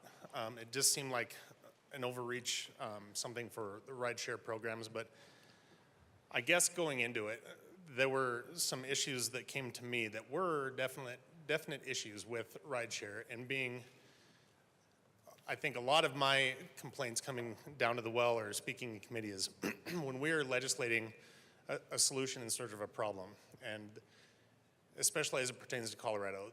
We heard in committee that this is a Colorado problem. We heard from victims of one perpetrator that, how was it, dozens of victims? What's that? Yeah, so over a dozen victims that this one person perpetrated on abusing somebody else's profile and their vehicle. So this is something that is definitely needing to be addressed. It is something that is definitely being abused, and being abused in a way that perpetrates women in a lot of these cases. But this wasn't just a single faceted point of view. This was something that also was in the communications that the bill sponsors had with the rideshare entities that were mentioned. They also were confronted about the drivers being victimized by passengers. We've seen that in Colorado as well. And simple things where drivers are being assaulted, whenever alcohol is involved, that's something that you're likely to see. That's something that there should be some level of protection. But when you have victims on either side of this that were reaching out to the rideshare companies, and some of them not even getting a refund, they were getting charged for missing their ride. Talk about insult to injury on something definitely, I can only imagine being the most traumatic thing ever to experience, and then getting that.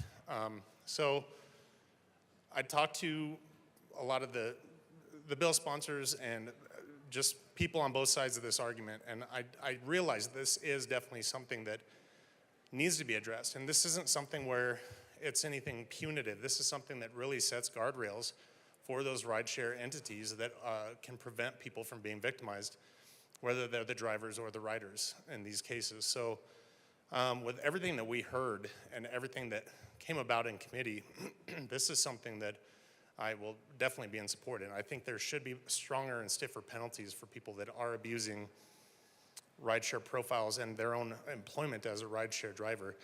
Hearing about them, your simple rider doesn't realize that you shouldn't accept a bottle of water from somebody getting into a rideshare. You shouldn't accept things from people that's not authorized anyway. But those things are happening. Those people they're drugging people by giving them bottles of water, simply bottles of water that are tainted, and then victimizing people. So this bill, I think, sets some pretty stringent guardrails. I think there should be more in penalizing the people that do these and victimize people, but that can be a future bill. But I'm definitely in support of this, and I encourage a yes vote. Representative Bradley. Thank you, Madam Speaker, and thank you to the good representative for sharing her story and being vulnerable. I come to you as a representative from the state where sexual violence in Colorado is higher than the national average. According to the Colorado Coalition Against Sexual Assault, 1 in 4 women will experience some sort of sexual violence in their life. Sexual violence affects hundreds of thousands of Americans each year. While we're making progress in Colorado, our state still has a sexual violence rate that is higher than the national average. Colorado's sexual violence rate is 23.8% compared to the national average of 18%. We must do better for the state and for the women of Colorado. You heard a representative tell you that, and I am too going to tell you that. We must put party line aside and come together to hear each other out and make it a safer state for the people of Colorado. Please do not stand, but as someone who understands firsthand the fear, the powerlessness, and the lasting wounds that abuse inflicts on a child, I was abused as a child, and because of that, I know what it feels like to wonder if the person who hurt you will be held accountable. I know the fear of believing that the world, no, I asked you not to, that the world may not protect you, and I know the lifelong impact that trauma leaves in its wake. So I ask you, when we know that these rideshare programs and children are riding in these ride services, what do we teach our children when someone violates their body, their voice, their very identity? When someone they should be able to trust, like a Lyft driver or a family member, and after summoning the unimaginable courage to speak up, to tell an adult, to step into the light, they watch their abuser walk away with nothing more than a slap on the wrist. Meanwhile, they live with the consequences every single day. And those consequences are profound. The weight of this trauma does not fade when the court proceedings end.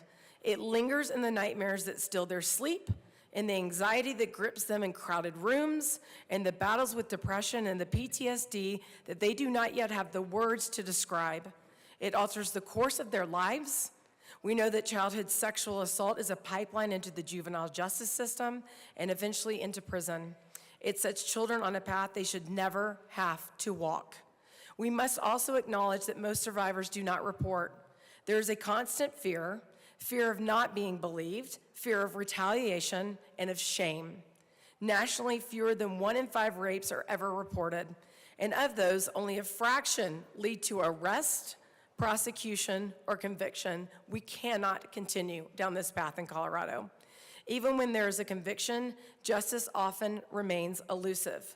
But just imagine a child having the courage to report their rape, only to see their abuser walk free on probation. I would argue that sexually assaulting a child is among the worst of all crimes. Unlike other offenses, rape is not just an act that happens in a moment, it is an act that leaves invisible but devastating scars. It is a crime that steals a sense of safety, that erodes trust in others, that buries its pain deep in the survivor's bones. And yet these children are expected to endure, to move forward while the world moves on. As legislators, we have a duty not just to pass laws, but to uphold justice, to ensure that our legal system does not re-traumatize survivors, to make sure that our statutes reflect a modern understanding of trauma and consent, and to lead the nation in delivering justice for the most vulnerable among us. We must send a message not to perpetrators, but to survivors that we see them, we believe them, and we will fight for them. Because no victim of sexual assault should have to question whether the law values their pain. No victim of sexual assault should have to wonder if their abuser will truly be held accountable. As a state, we owe it to the people of Colorado to do so much better, to protect them from violent offenders and predatory behavior.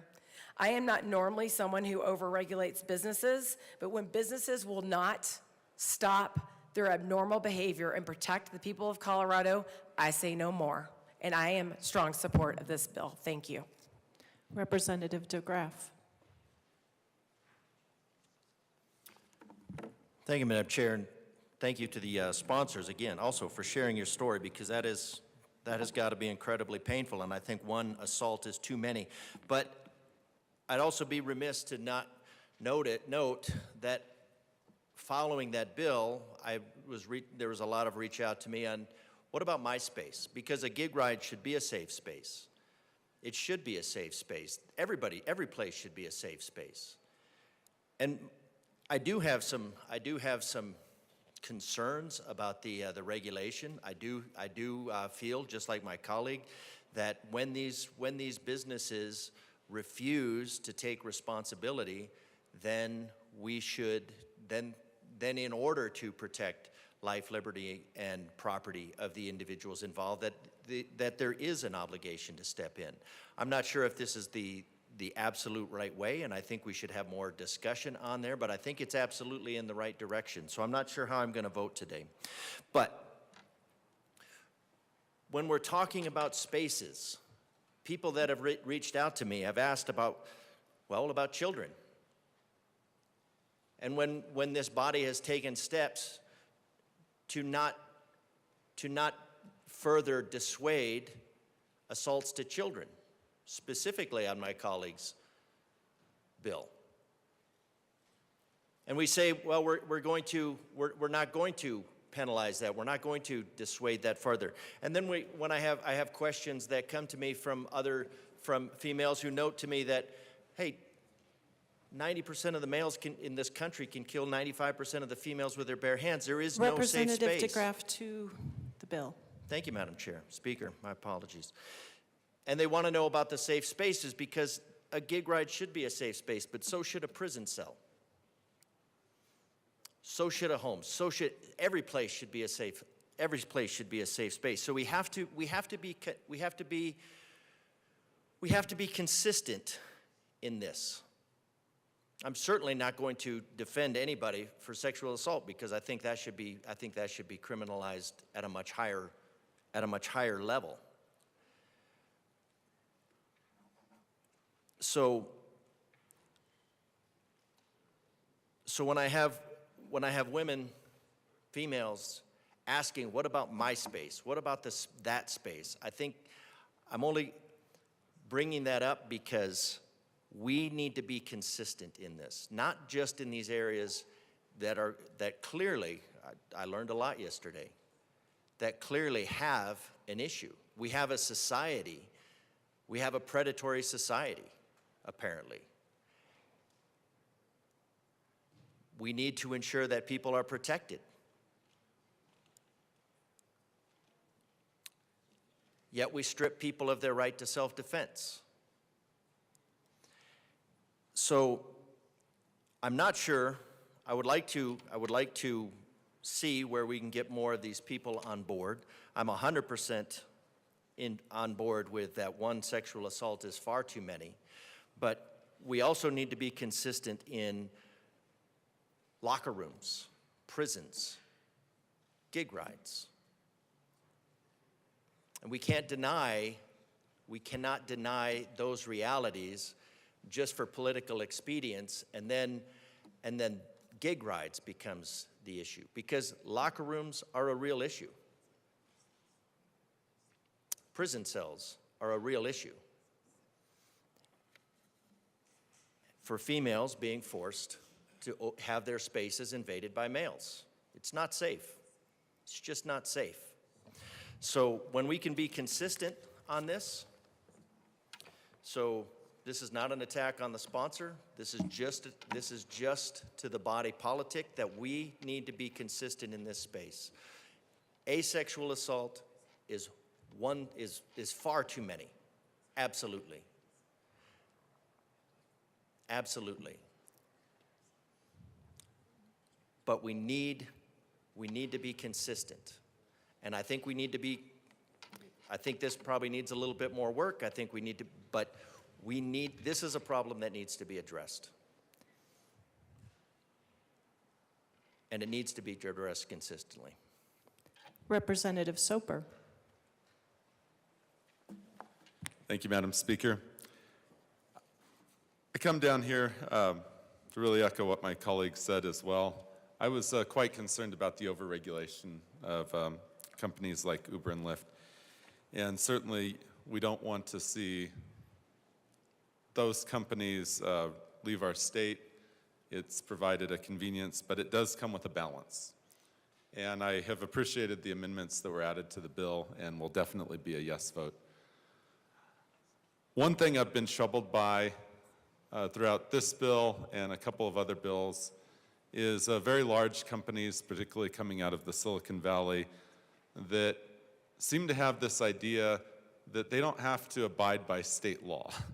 And I don't know what it is about some of these companies, but even when I sat down with the Attorney General's office to actually ask about some of these things and the mechanisms that we currently have in law, I said, why can't you just compel these companies to respond? And they said, whenever we try to interact with them, crickets, no response. And yet you have the Attorney General of a state that's not even powerful enough to be able to get a response from some of these companies. And that's where, unfortunately, having to add more teeth is what we have to do in law. And it is one of those things that we talked about late last night in House Judiciary. There was a bill that we had there that concerned insurance and whether or not your policy should be disclosed to you in a timely manner. And there we were adding teeth to that because there were some bad actors who weren't releasing that information in a timely manner.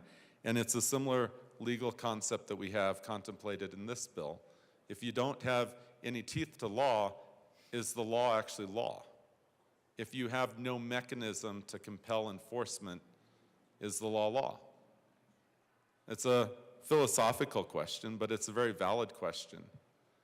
And we certainly have horrible stories that we've heard, including from one of our own members. And that propels a change in law. But we also need to have a mechanism to have compliance, and that's what's being contemplated here. Certainly for someone who has a past history of stalking, sexual assault, as you see that's included within the bill, I mean, that's a person that you definitely don't want driving a rideshare. I mean, someone who has clearly exhibited a past history that you really don't want to have them back in a situation where they could commit a similar crime again in the future. And that's why I'm going to be a yes vote here. I think that we do owe it to our consumers, that our constituents, to protect them. We, that's the first duty of government, is to protect.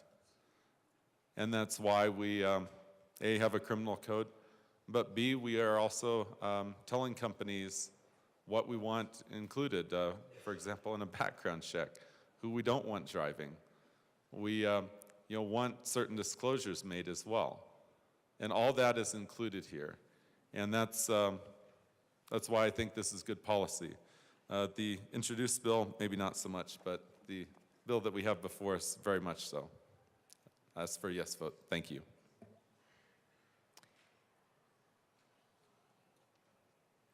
Representative Froelich. Thank you, Madam Speaker. I'll be very brief. Thank you so much to folks for the respect with which you listened yesterday to our bill presentation. I just want to caution that I think there is some effort to present what is really a false dichotomy, that we can either have a vibrant rideshare business in this state or we can have this bill. And we think that these guardrails that we're putting in place, these safety measures, are targeted, precise, and reasonable, and we ask for a yes vote. Representative Wilford. Thank you very much, Madam Speaker.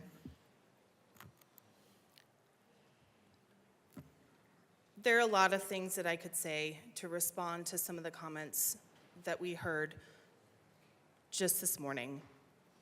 But instead, I'm going to focus on this bill, and I'm going to share testimony from a parent who has asked for her story to be told. After I shared my story, I had an advocate from Children's Hospital reach out to me and share something so upsetting and frankly horrific that I don't know that I can get through these words, but I'm gonna try out of respect for the parent and what they've gone through. I especially want to thank Children's Hospital for their work in helping this family in particular tell their story and do so anonymously. Here are the words from a mother. Last November, my 13-year-old daughter had been texting with a person she thought was a boy her age. In the early morning hours of November 14th, she snuck out of the house and got into a Lyft that had been sent for her. She thought by the 13-year-old boy. Only it wasn't a 13-year-old boy. On the other end of that ride, it was a grown man.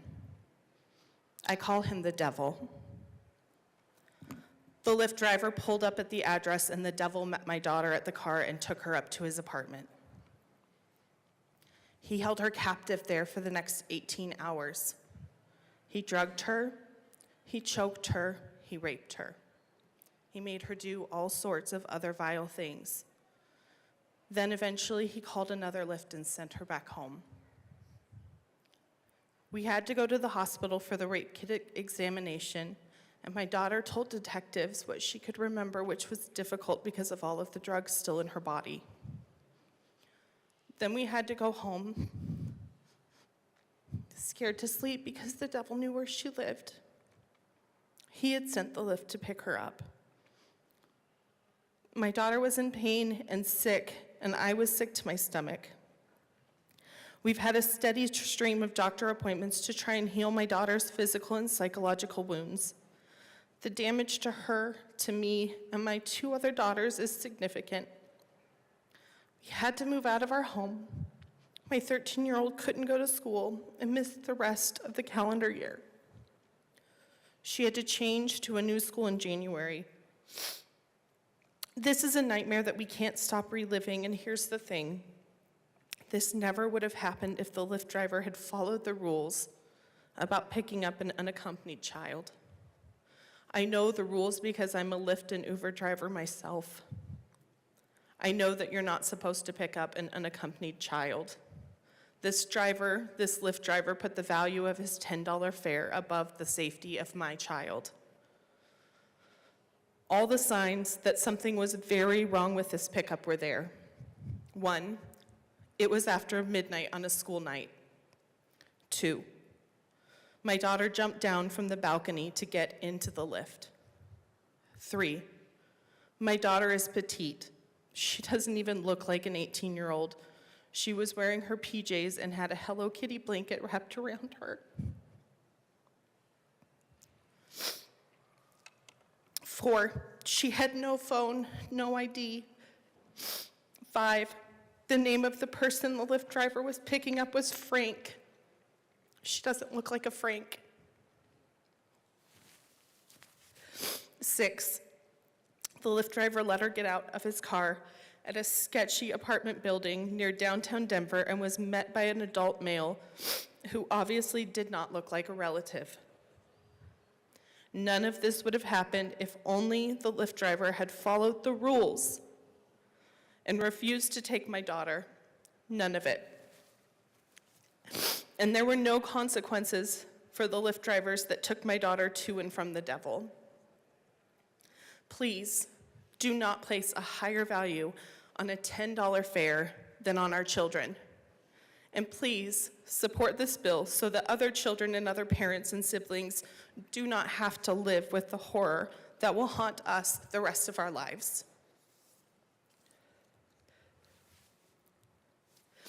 I shared my story yesterday, not because I wanted to. It was painful and it came at a cost. I shared it because Uber and Lyft have been able to ignore survivors for too long. But they can't ignore us. They can't ignore this body taking action and passing this bill. This bill is not about me. It's about the thousands of survivors who have endured so much. It's about a 13-year-old girl.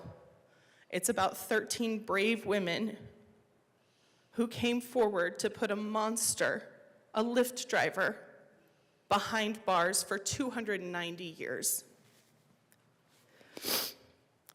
And this bill is about us, Colorado. It's about what we are willing to accept. It's past time for Uber and Lyft to be held accountable, to be held to a higher standard, and to implement safety measures that actually keep people safe. They won't raise the bar on safety, so we will raise the bar on safety.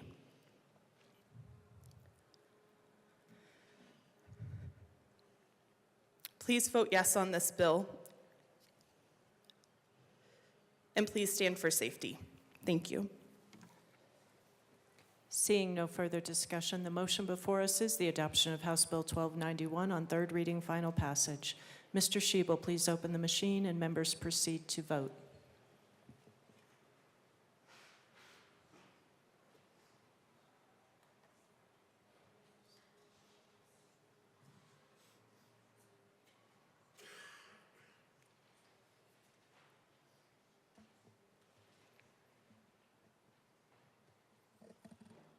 Please close the machine. With 59 ayes, 6 no, and 0 excused, House Bill 1291 is adopted. Co-sponsors.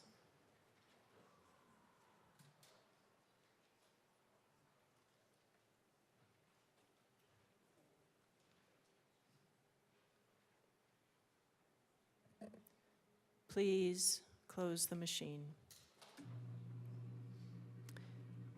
Mr. Schiebel, please read the title to House Bill 1167.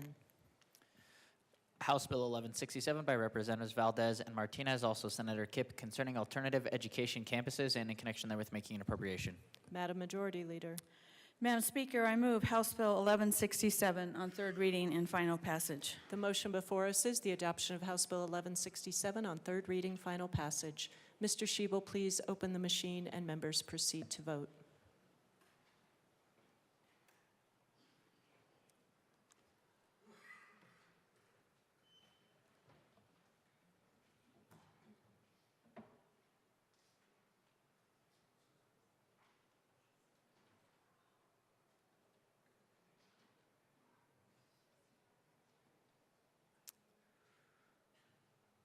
Phillips.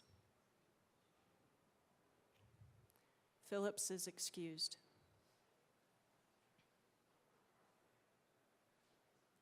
Please close the machine.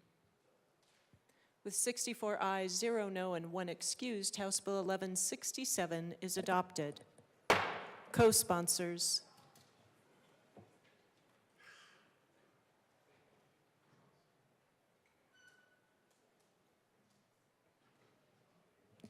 Representative Phillips, $5.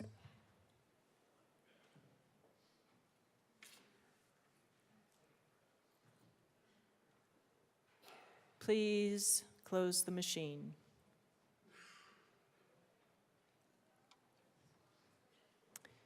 Mr. Schiebel, please read the title to House Bill 1026.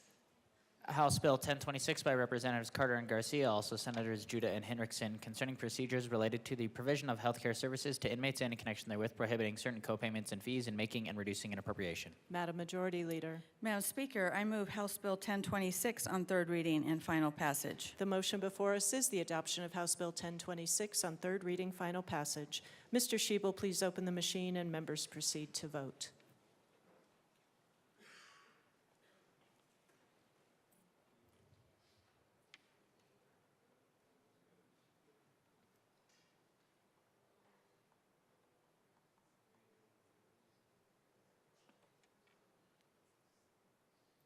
Please close the machine. With 43 aye, 22 no, and 0 excused, House Bill 1026 is adopted. Co-sponsors.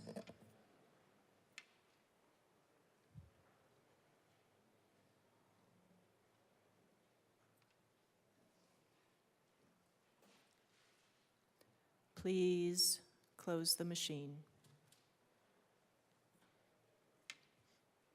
Mr. Schiebel, please read the title to House Bill 1314. House Bill 1314 by Representatives Lindstedt and Sirota, also Senator Roberts, concerning peace officer status for certain Department of Revenue employees. Madam Majority Leader. Madam Speaker, I move House Bill 1314 on third reading and final passage. The motion before us is the adoption of House Bill 1314 on third reading, final passage. Mr. Shebel, please open the machine and members proceed to vote.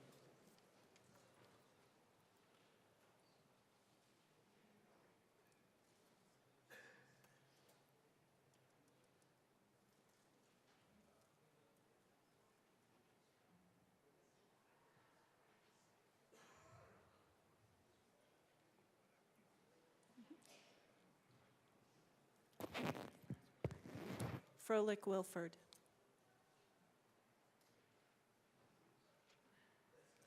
Please close the machine. With 43 aye, 22 no, and 0 excused, House Bill 1314 is adopted. Co-sponsors.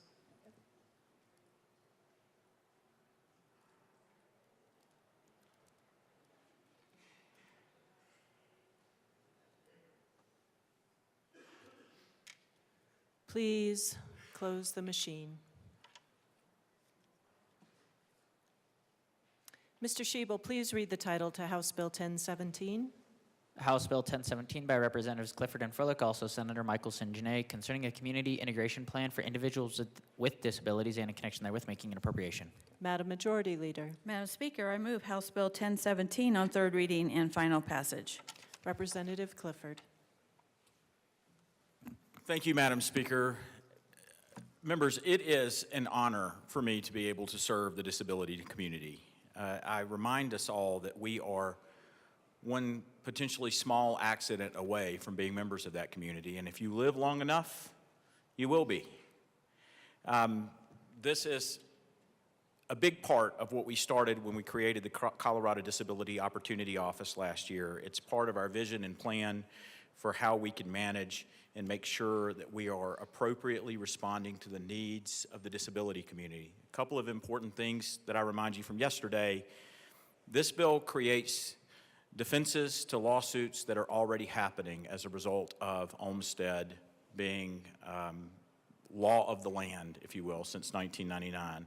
This gives us an opportunity to make sure the disability community knows what resources that we are allocating and are using. Olmstead is up to the resources available, and it makes sure that we have a place that they can communicate when those needs and plans need to change. And this gives us the way to do this. I appreciate all the dialogue that I've had back and forth, and I appreciate your yes vote. Thank you. Seeing no further discussion, the motion before us is the adoption of House Bill 1017 on third reading, final passage. Mr. Shebel, please open the machine and members proceed to vote.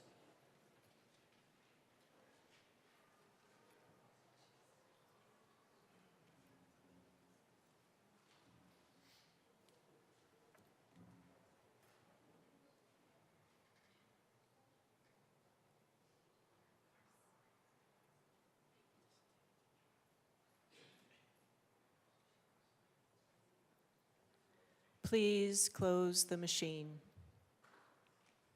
With 60 aye, 5 no, and 0 excused, House Bill 1017 is adopted. Co-sponsors.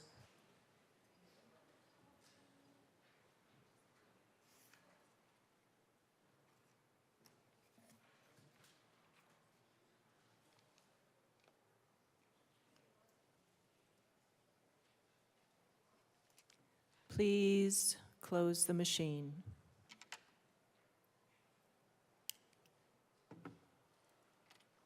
Mr. Shebel, please read the title to House Bill 1183. House Bill 1183 by Representatives Gilchrist and Bacon, also Senators Ball and Doherty, concerning the creation of a working group to study the use of calorimetric field drug tests and in connection therewith making an appropriation. Madam Majority Leader. Madam Speaker, I move House Bill 1183 on third reading and final passage. Representative Armagost. Thank you, Madam Speaker.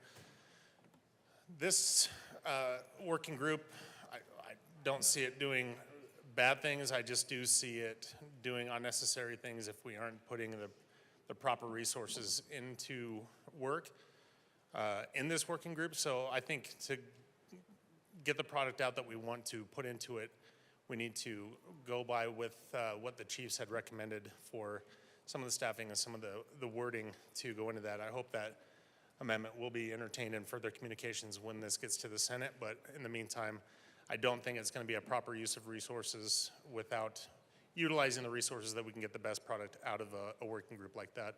So I will be a no vote. Seeing no further discussion, the motion before us is the adoption of House Bill 1183 on third reading, final passage. Mr. Schiebel, please open the machine and members proceed to vote.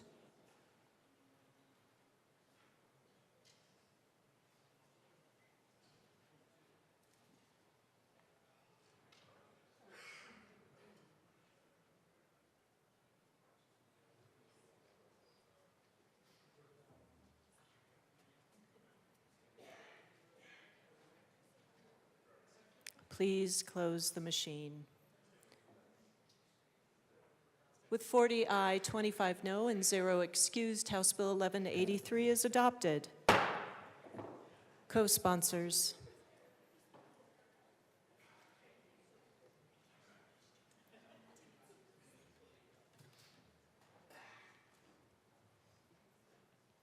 Please close the machine.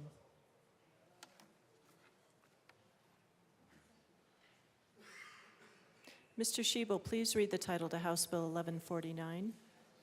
House Bill 1149 by Representative English, also Senator Exum, concerning comprehensive socio-cultural Black history education in public schools and in connection therewith making an appropriation. Madam Majority Leader. Madam Speaker, I move House Bill 1149 on third reading and final passage. Representative DeGraff. Thank you, Madam Speaker. I think we should have coherent history taught. And currently the history is disintegrated and not coherent. It's not integrated. So it's not a matter of needing to add to, it's a matter of needing to put it back together. My issue with this bill is what I consider a blank check. And we've seen this before on other, what seem to be committees of predetermined conclusions. And so that's there's no fiscal note here. There's no reason to put them forward. There's no need that there's no reason for them to have a charter. I did enjoy yesterday sitting up here and having having the bill sponsor filibuster her own bill. So that was fantastic. Even though I'd say Representative. Yes, ma'am. Please focus on the bill and not disparaging comments against the bill sponsor. Oh, there was no disparaging. That was, my comments, if you'll recall yesterday, were ditto across the board on this. So I just wanted to explain to the sponsor, a good colleague, and I appreciate the effort, that why I would be voting no, since our job here is to discuss policy. And it's just because I think these committees of predetermined conclusions are blank checks and we should avoid them. Representative Garcia. Thank you, Madam Speaker. Members, I rise in support of 1149. I rise in support of this particularly because recently in the recent history, what we've experienced, and I can only speak to members of my community who I've had many conversations about why it's important to honor Black lives and Black history. And a lot of that is because it hasn't been taught. And so people in my community, many Latinos in my community, would often say, well, what about us? And I understand that. But when you talk about and educate about what are the experiences of Black people in America, of slavery, of where we are today and how racism still exists, awareness happens. People recognize why it's important to understand the unique individual histories and contributions, even if we ourselves are not part of that community. I'm grateful that this bill is being brought. I'm grateful for your work on this. And I am a wholehearted yes, and I encourage everyone here to vote yes on this bill. Representative English. Representative Garcia Sander. Thank you, Madam Speaker. And thank you, Representative English. I'll defer to you speaking last, of course. So I am going to just say I will be voting no on this bill, not because it doesn't recognize what needs to be taught, but because as a teacher, as a principal, husband is a social studies teacher, all of what has been asked for, when I heard this in committee and looked through the social studies standards, K through 12, all of the points that were made around what needs to be taught, it is already embedded in our standards. It is there, and if our districts aren't teaching that, well, that is a local school district issue. That is something that we need to, as constituents, go to our districts and say, it's in there. The standards, here's one, 6th grade social studies standard history 1. Gather, organize, synthesize, and critique information from multiple and diverse perspectives to determine if it is sufficient to answer historical questions about the Western Hemisphere, including African Americans, and including differing opinions within such groups. I mean, we could go through the standards all day long, and it is in there. And so, I hate to put more on our teachers, and because we no longer test social studies as a state, sadly, we don't know how well our students are learning these things, but this is a local school district thing. This is a local school district issue. We should be holding our districts accountable for teaching the social studies standards, including African American history. So I will be a no, because I think we should be going to our school districts and asking them to do this. Thank you to the bill sponsor for bringing it to light, and hopefully our school districts will listen and be teaching this along with all other histories and civics, social studies, history, geography. Thank you. Representative English. Thank you, Madam Speaker. Let's see here. Well, first, I just want to say thank you to everyone who came and spoke, not only yesterday, but today. But just to address my First Amendment right, freedom of speech, something we always talk about in here. I wouldn't call that a filibuster. What I was doing yesterday was educating. I did address Representative DeGraff on that point. As I was saying, what I did yesterday was educate people. So clearly, this is a bill that's needed. And I just find it quite concerning that when we as Black people rise to say this is something that should be happening, someone always wants to come behind us, and if they're not correcting it, they're saying, well, no, you don't need it because this is already being taught. But I would push back and say, just because schools talk about Dr. King, Harriet Tubman, or Rosa Parks does not mean that Black history is being taught. And if you direct your attention to the title of this bill, it says comprehensive Black history and culture education in K through 12, which is not comprehensively being taught. To all my educators in the building, you can't just teach pieces of history and brush the other parts under the rug and say, ta-da, see, we're doing it. That's not meaningful, it's not thoughtful, and it's definitely not effective, and it's definitely offensive to Black people. And not thoughtfully and truthfully teaching our kids, not just Black kids, but all kids, comprehensive Black history and culture is doing them a disservice. And it's keeping them from a diversity of experience and culture in order to interact with each other and cultivate relationships, which is what this bill is about. This bill is not about politics. It's not. It's about African American history, Black history, which happens to be American history, whether people want to say that's what it is or not. And what this bill is doing is creating a committee of people that specialize in this work, that look like me, to make sure that when this is in fact in law and in curriculum in school, it is comprehensive and it is meaningful and thoughtful and not just watered down.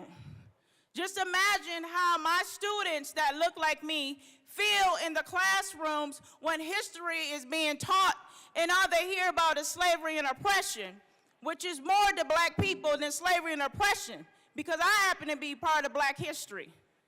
And I don't care if y'all get tired of me saying it, but I am the first black woman to represent El Paso County in the history of the state of Colorado. My babies need to know that. Kids need to know that. They don't know that. So we can't say history is being taught in a comprehensive way because it's not. And I'm just gonna pause right there. I don't have to justify who we are as black people, because I will not let anybody in this building invalidate our experiences or invalidate our histories just because they think otherwise. It's cute though, but I asked for a yes vote. Thank you. The motion before us is the adoption of House Bill 1149 on third reading, final passage. Mr. Schiebel, please open the machine and members proceed to vote.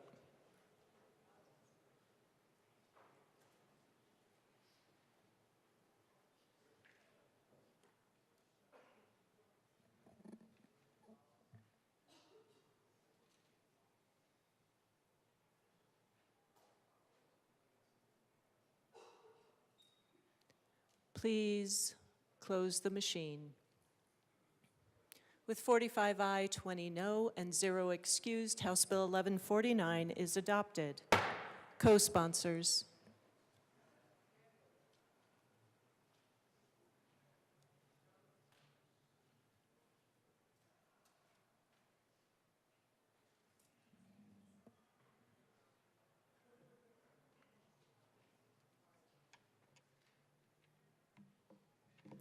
Please close the machine.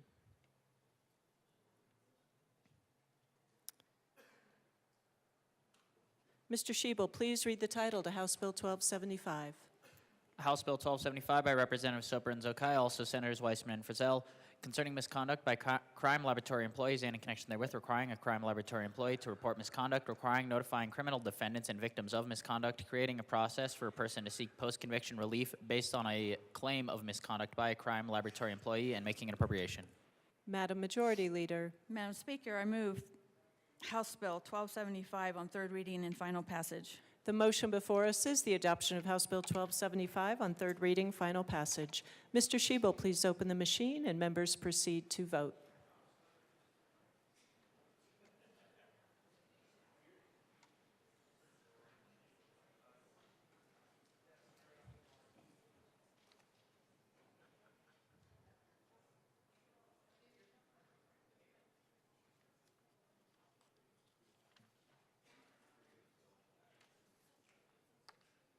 Please close the machine.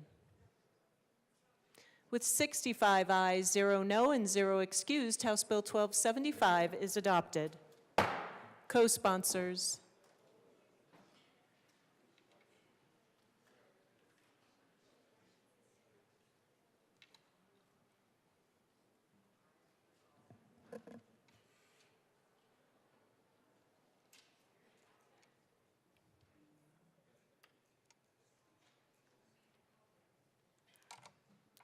Please close the machine.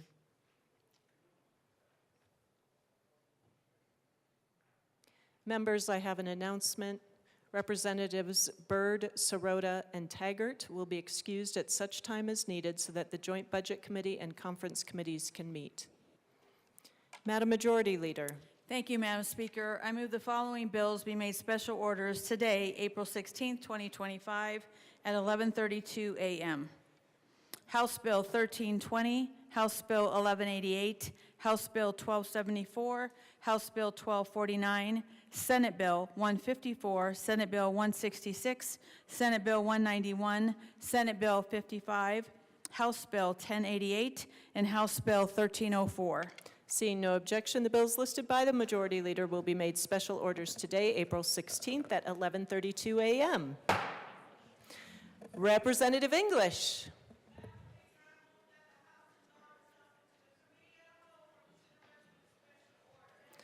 Members, you have heard the motion. Seeing no objection, Representative English will take the chair.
Can you hear me? Okay.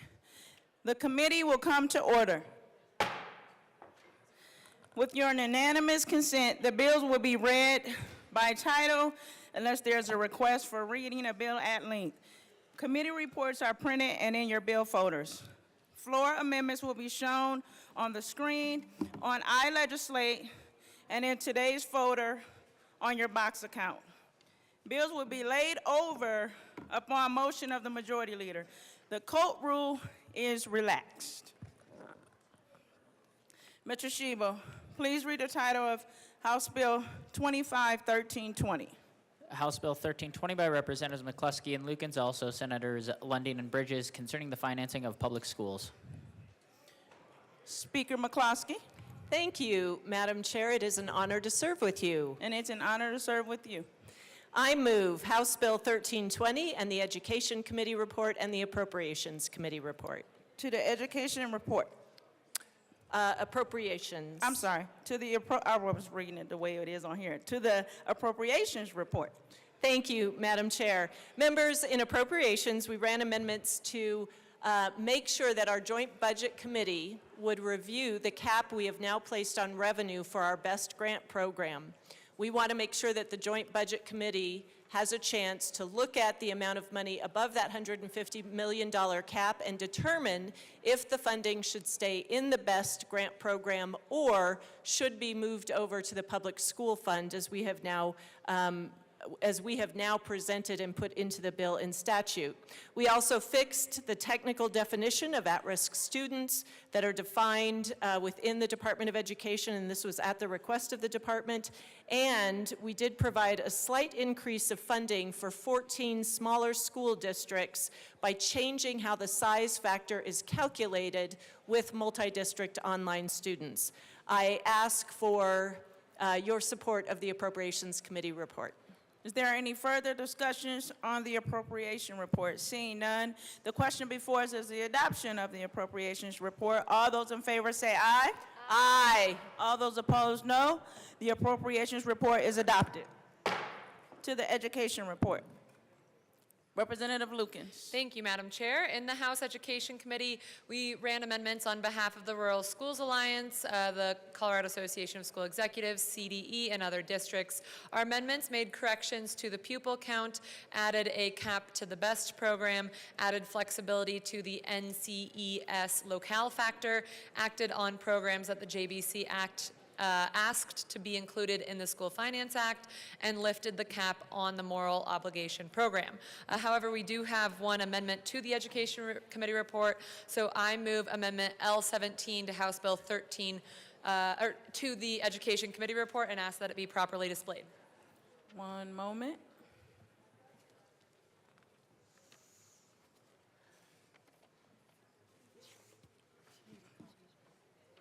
It's right here.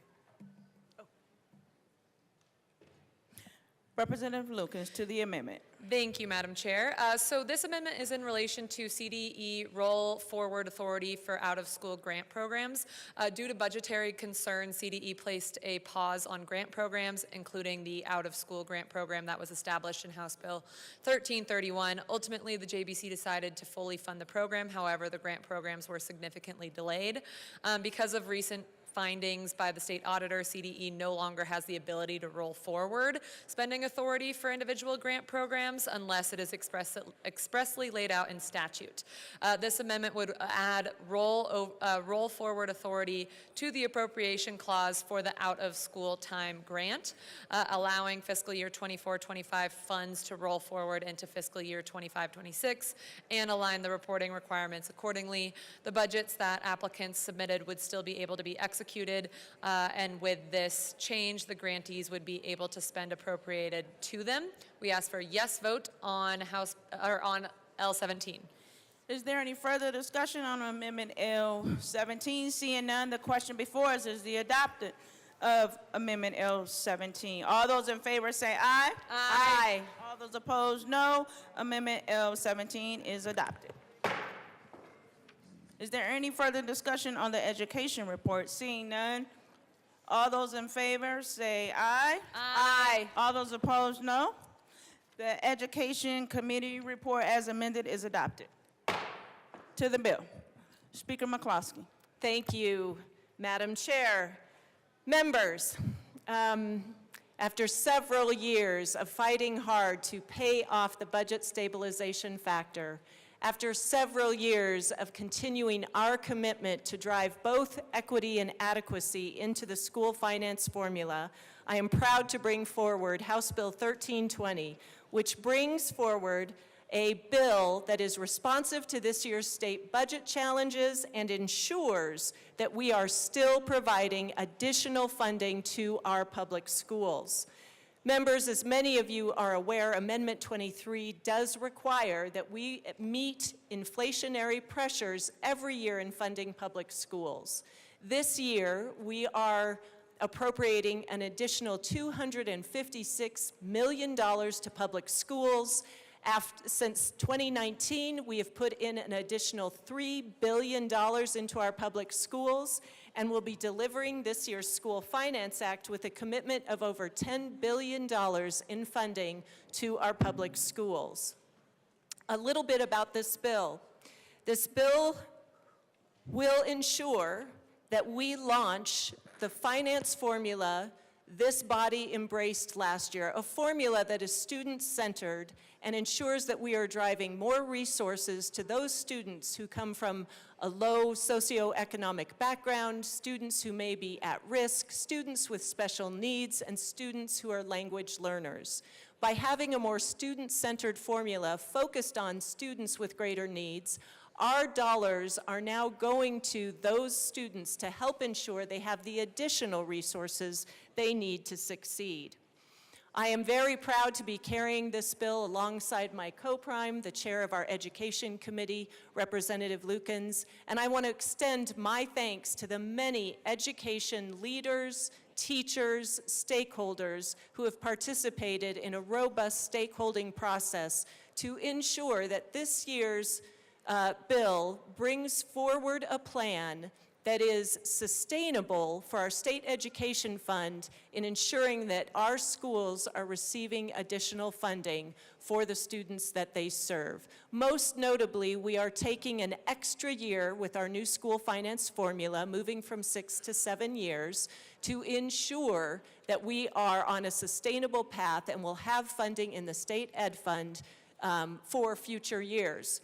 We are also putting several new safeguards in place that should the dollars in our state ed fund drop below $200 million, we will take corrective action to ensure we never bring back the budget stabilization factor. Again, my thanks to all who've participated in these conversations, and I ask for your support of House Bill 1320. Representative Lukens. Thank you, Madam Chair. Members, it is an honor to bring before you House Bill 1320 today. As a former high school social studies teacher myself, it is my great honor to be on the School Finance Act and be sponsoring this alongside Madam Speaker. What I'm proud about in this bill is that it recognizes that the state eliminated the budget stabilization factor, a recession-era budgeting mechanism that drew almost $10 billion from Colorado schools since its enactment in 2009. Additionally, last year, using the recommendations from the School Finance Task Force, the state updated the public school funding formula for the first time in 30 years. When implemented, these shifts will significantly increase funding for Colorado schools, particularly those serving the highest number of students living in poverty, students learning English, and students with special learning needs. The 2025 School Finance Act, House Bill 1320, attempts to bring these two enormous shifts to life in this year's state budget within a $1.2 billion shortfall and instead deliver on the state's promises to kids in schools as best we can. I am so proud that this bill means that our average per pupil revenue will increase by $380 per student, and that 21 school districts are held harmless, meaning no cuts, and the remaining 157 will see an average funding increase of 2.9%. This means that we are empowering our school districts to increase teacher pay. We're empowering our school districts to support our students in schools where needed the most. And we're supporting the learning environment, which I know is so important to every single person at the state capitol and every single person in this state. I am so proud to be on this bill, and I ask for a yes vote on House Bill 1320. Representative Gonzalez. Thank you, Madam Chair. It is an honor and a joy to serve with you. It's an honor and a joy to serve with you too, my friend. So I come up here for a few reasons. And the first one, obviously, I want to thank the sponsors for their work on this bill. Time and time again, we hear that our schools aren't funded appropriately. And I'm really glad that we dealt with the BS factor that we've been kind of dealing with in this body for the last few years, even though I was not here. I want to just be on the record for this. And I also want to appreciate the speaker's wonderful packet of information that impacts our respective districts to give us actually an idea of the impacts of this policy should this go through. As someone that went through public school, I have a very soft spot for our teachers and for our students. I know when it comes to public school, we want to make sure that we are the best when it comes to education and the well-being of our students, right? Make sure they perform. One of my concerns, however, is we've seen an increase in administration in public schools, and so I think that's something that maybe we can come to some sort of conversation as to why that is, when we should be making sure that these dollars go towards students and teachers, right? Our teachers deserve to get paid, and tax credits only go so far, right? We don't want to overwhelm our teachers, and we don't want to take that one-on-one time away from the teacher and the student to make sure that they're adequately being educated, and making sure we equip them with the skills and the education that we as Coloradans deserve, and we want to make sure we pass on to our children.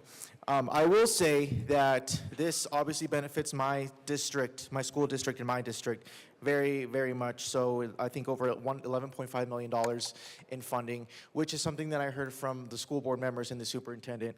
I will also say that when it comes to these policies, I involve stakeholders in my district just to kind of get a feel for these policies.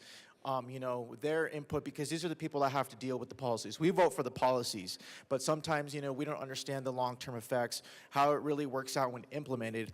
And so I just want to go on the record by saying that I ran this through my superintendent as well as some school board members, and they are supportive of this policy. And so my job is to represent the interests of my district. And so my district, as what was mentioned as well earlier from one of the sponsors, is, you know, underserved communities, at-risk and language learners. All of that pertains to my district, which, you know, very low income, nearly half Hispanic, and a lot of them are English language learners. And so this is the fund. I think we can really get this funding in a good spot where we need to provide these services for the challenges that we face as a state in each of our districts. And so I appreciate the work that the sponsors put into this. I personally think it's a good bill, so I will be a yes vote for my district, and I just want to commend the sponsors for the work on this bill. It's a good bill, so thank you. Representative Phillips. Thank you, Madam Chair, and thank you to the representative and the speaker that brought the bill. This is a huge, huge lift, and I'm speaking in strong support. Of course, it's never enough. We know what it looks like in Colorado for school funding, so it's never enough. But as much as I'm supporting, also, when this came to Education Committee, I said the same thing, which is, you know, there's winners and losers. I'm really happy for what this bill has done for rural Colorado, because that was well needed and well deserved. Unfortunately, one of the districts that I represent, which is Adams 12, is not in a good place with this bill. They had to lay off over 150 teachers. So even though I'm supporting the bill, I do want to stand up today just to let people know that there's still work for Adams 12 happening, and there's still a problem with school financing with Adams 12, and there's still work being done on that. But I stand in strong support of the bill. Representative DeGraff. Thank you, Madam Speaker, and thanks to the sponsors for what I can't even imagine the amount of work of going through all this. So, but one of the things that I have to ask when we're looking at the colossal amount of spending that we have is Colorado's return on investment. And this is not an attack on teachers. I'm looking at some teachers' pay. I've been a teacher. I know how many hours go into after class and before class. So I don't buy into the argument that, you know, it's a part-time job or a part-year job. I think, so I want to leave that alone. But I'm trying to figure out, when we're looking at scores, when we're looking at scores going down, why, I mean, at some point we have to look at, we've got this funding, and when we go through all this, we have $18,895 per pupil per year, which for a class size of the average of 23 comes out to $434,000 per year, with a $25,000 and then maybe $100,000 for teachers with all the not bonuses, with all the I don't want to say bonuses. I think with the earned benefits, the contractual benefits as part of their salary, we still have a massive amount of money. And we're saying that we don't have enough money for students. I think the teachers are probably a little bit, are probably overworked, if anything. Yet our scores are continuing to go down. So I'm glad we have the school funding stabilized, but my constituents also want to know, what are they getting for the average of 18,000? Now, I think for my county, it's closer to between 10 and 11. I know some counties are 25, but at some point we need to address some of the issues here, because when I'm looking at third grade English overall scores, and this is all broken down into the reports, the education reports, 42, 47, 46.3, we're graduating 50% of our kids that are functionally that are not achieving standards. They're not making the standards. And so when are we going to have the conversation about how do we get them? And when we look at math scores, they start as 34, 29, 32, 37, 32, and 24. So by the time our students are graduating from high school, there's 25% that are not, or there's 75% that are not ready to go on to college, and they don't have the vocational skills. So I'm glad we have the funding, but I don't know when we have the discussion about, and when we look at administration has gone up about 100%. Student enrollment across the board has gone down 40,000 out of 880,000, so it's gone down. Number of teachers have gone up. The administration has gone up hugely, bigly. So one of the things that my constituents want to know is how do we get to this point where we see that that they feel like they're getting their bang for their buck. Their bang for their buck. Now, obviously, when there's $18,895 on the average per student per year, $434,000 is the average per classroom. I amortize that out to $25,000, $30,000 per year out of a 1,000 square foot classroom. That would be about 50 square feet per student. Teachers, 1,000. So again, we have $300,000 roughly. That would be unaccounted for. Maybe we need more teachers. Maybe we need, and if you add another teacher to that and say that they're only responsible for something, that would still be $200,000. So I think we need to have the conversation about, where the money is going.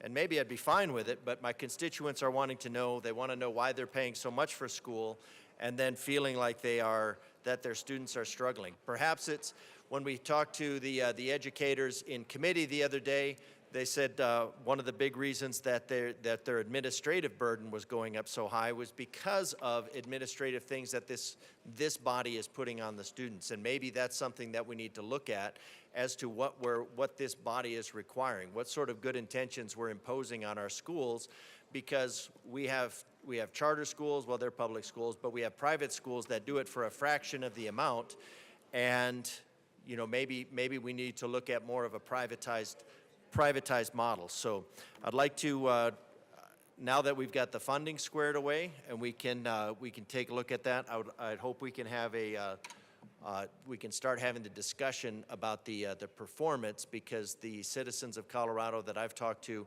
are unfortunately feeling that the performance is not there for the value, for the cost they're putting in. So I guess we're not going to have that conversation today, but it's something I'd like to put on the record. Representative Gilchrist. Thank you, Madam Chair. I just wanted to rise in strong support of this bill and thank the sponsors who've worked so hard. This was an enormous lift, and I want to also thank the incredible work that was done in this chamber last session to get us to this point. I particularly want to talk a little bit about the at-risk supplemental and the impact that the amendments that the sponsors brought to the bill will have on our schools. I truly believe that every child deserves an incredible access to education, whether that is in our traditional public schools or in our charter schools. I have a personal experience with that. As I've talked in this chamber many times, I have 2 children with disabilities, and I have seen in their school how they have wrapped around my kids and wrapped around so many other kids and enabled all those children to have access to a great education. That takes a team of people, a team of dedicated educators that are willing to make that commitment, and we need that in every school. And I really do believe that this bill shifts the focus to that we are meeting each child's needs. We are supporting teachers in that process. And I'm so grateful, again, to the sponsors for the great work that they did. I think that this bill gets us one step closer to ensuring that every child has access to a great education, and I'm a strong yes today.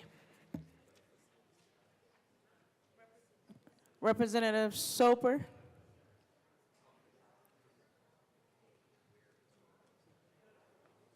Thank you, Madam Chair, and it's an honor to serve with you. It's an honor to serve with you. Members, I rise with mixed feelings on this bill, to tell you the truth. I certainly am glad we're able to build on what we did last year. And of the 4 school districts I represent, DeBeck, Delta, School District 51, which is also Mesa Valley, and Plateau Valley, 3 of them are seeing a funding increase, which is great. They absolutely need it as rural schools. However, 1 is flat on the hold harmless, which I also don't necessarily disagree with.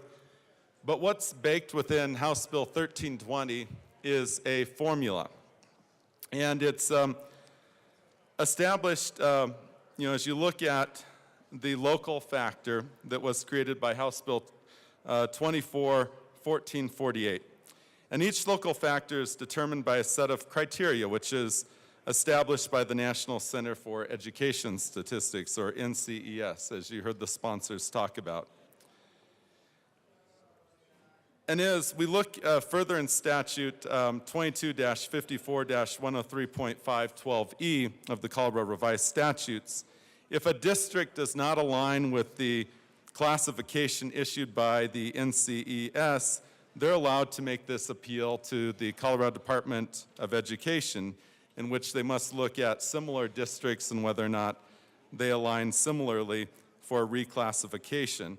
And then they would also have to meet with Ledge Council to reclassify. The problem that I have specifically with this bill, and certainly the school district where I went to school from K through 12, is that we're classified as being within 35 miles of Grand Junction. Factually not true if you're looking at Google Maps or any other maps. And as you're drawing this bubble around the metropolitan area of Grand Junction, we kind of laugh when we think of it as such, but that's the formula.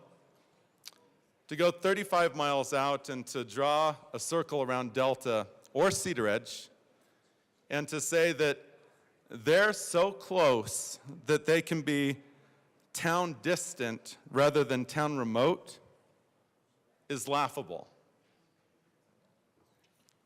And it's something that factually is incorrect. If you were to talk to anyone from Delta and say, how far is Delta from Grand Junction?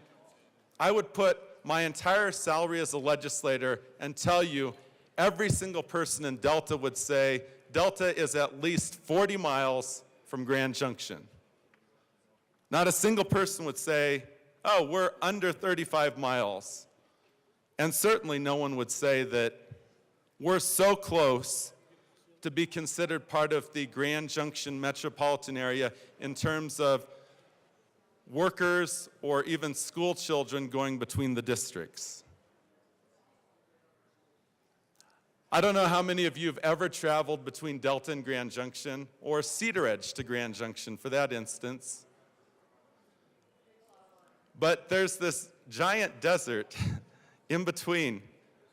No one lives there. There is no population except for Whitewater between Delta and Grand Junction, and Whitewater's not a significant population. And yet, what's baked in here is the idea that somehow there's this exchange in populations. Furthermore, over 62% of Delta's school kids are on free or reduced lunch.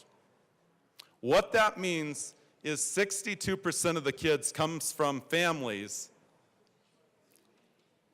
that are not wealthy. Shoot, that probably even means they're not even part of the middle class.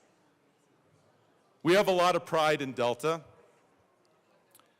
And certainly, I don't like to think of my hometown as being poor or impoverished. But I also know that the reality is, when I look at the statistics, and 62% are on free and reduced lunches, almost every baby delivered in our hospital is a Medicaid baby. We have teachers that qualify for Medicaid in our schools. That means we're poor. Something that I hate to talk about, but by having this classification of town distant, where they're saying that we're within 35 miles of Grand Junction, I agree we should be held harmless for this year. But the problem is, this sets up a factual fallacy for the future. And once you've baked in a factual fallacy into legislation, this will continue to move forward. And I know in this building we can make miracles happen. We can say that 40 or 41 road miles, poof, is all of a sudden less than 35 road miles, all based on a formula. But it will mean hundreds and hundreds of thousands of dollars that is lost to Delta County School District 50J in the future. And we shouldn't be creating a scenario where we're creating factual inaccuracies. To further this, the NCES analysis says Cedar Edge, which has an elementary, middle, and high school, is within 35 miles of the Grand Junction urbanized area. Maybe on a map, if you're pinpointing Cedar Edge to Grand Junction, and you're able to fly over the edge of Grand Mesa through incredible terrain, maybe you can get 35 miles. But I can tell you, having done both Google Maps, MapQuest, and looking at it from the point of someone who lives there and is a native of the region, everyone will tell you that it's 54 miles from Cedar Edge to Grand Junction if you're going the fast route, which would be from Cedar Edge to Delta to Grand Junction. If you want to take the slow route, you can go over the top of Grand Mesa. You can go through Mesa, drop down through Tibet Canyon, pass through Palisade, and then get to Grand Junction. This exact same issue happened when CMS tried to tell, for example, Delta's hospital, that we were 1 mile too close to Montrose. And we had to fight the exact same fight to show that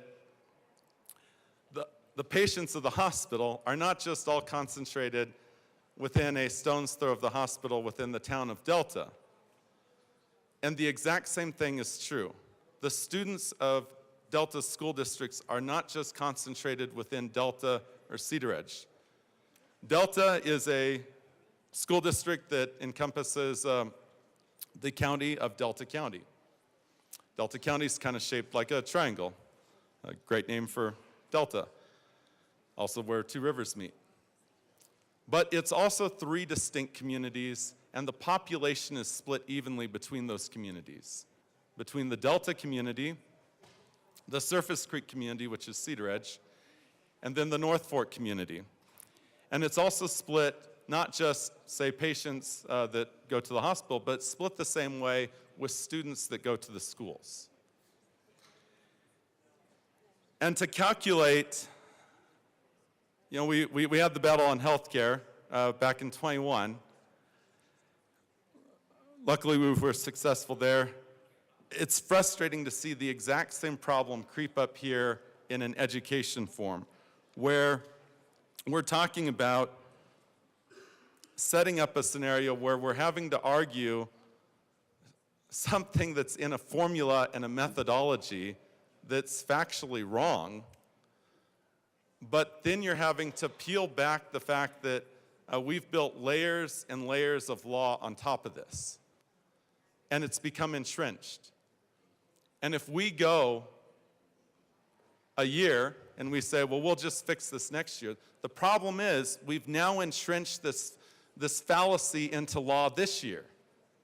And so it becomes a harder argument for us to be able to say next year, we should undo this and base it on road miles. We also should ask the Department of Education to act. When a school district has appealed saying, we don't fit under your methodology for the NCES methodology for geographic distances, the Department of Education shouldn't be turning a blind eye and a deaf ear to that school district when making an argument about certain facts. If we want to talk about facts of similar districts, Montrose is a similar district to Delta, similar population as far as counties, similar students on free and reduced lunches, and yet they're at the town remote instead town distance categorization. Not that we'd be arguing that Montrose should have to change, but Delta should also be recognized as a town remote classification instead of a town distant. Because I don't want to see this bill leave without further discussion about how we can ensure that we're not baking in misinformation, disinformation, and fallacies, I move Amendment L23 and ask that it be properly displayed. One moment.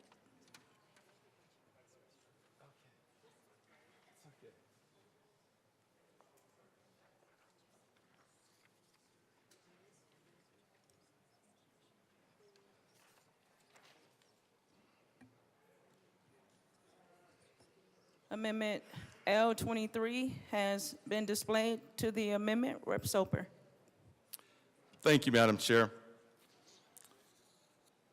So we already have in statute in 2254-103.512E, it says if a district does not align with a classification issued by the National Center for Education Statistics, the Department of Education shall designate the district's local factor based on considerations that align with it, or that align with a similarly situated district that has a classification issued by NCES.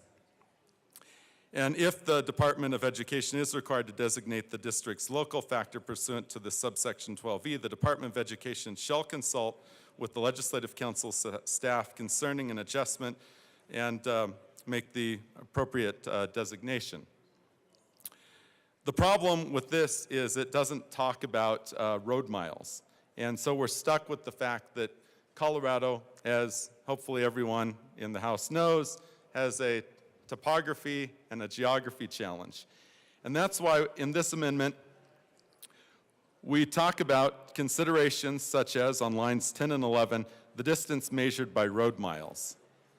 This would clarify the situation that we're in right now so that we're not looking at the fact that it's a factual impossibility of Cedar Edge and Grand Junction being part of the metropolitan area of Grand Junction, which is laughable at best. But now we're actually looking at the fact that we're measuring these distances by road miles, so we understand that when I say Cedar Edge, you don't just say, oh, suburb of Grand Junction. We look to measure and know that it's 54 miles away and that that would not be caught up in the 35 miles. Or Delta, it's 40 or 41, depending on where you're measuring within the city of Delta, not 35 or less. And that's where looking at the road distance is incredibly important here. And it's important to all of Colorado. We have challenges with the fact that we could have mountains in between, canyons, difficulties that if you're going up to the 40,000 foot level and drawing a straight line, you may be able to somehow work it in if you work magic from the greater distance of a bubble on the edge of a metropolitan statistic area or metro area. But that's also not where populations live. You could actually have people who live actually in the center of a city. And if you're creating this nice bubble, I guarantee you the entire population is not right on the edge of that bubble. And this is where formulas and methodologies matter.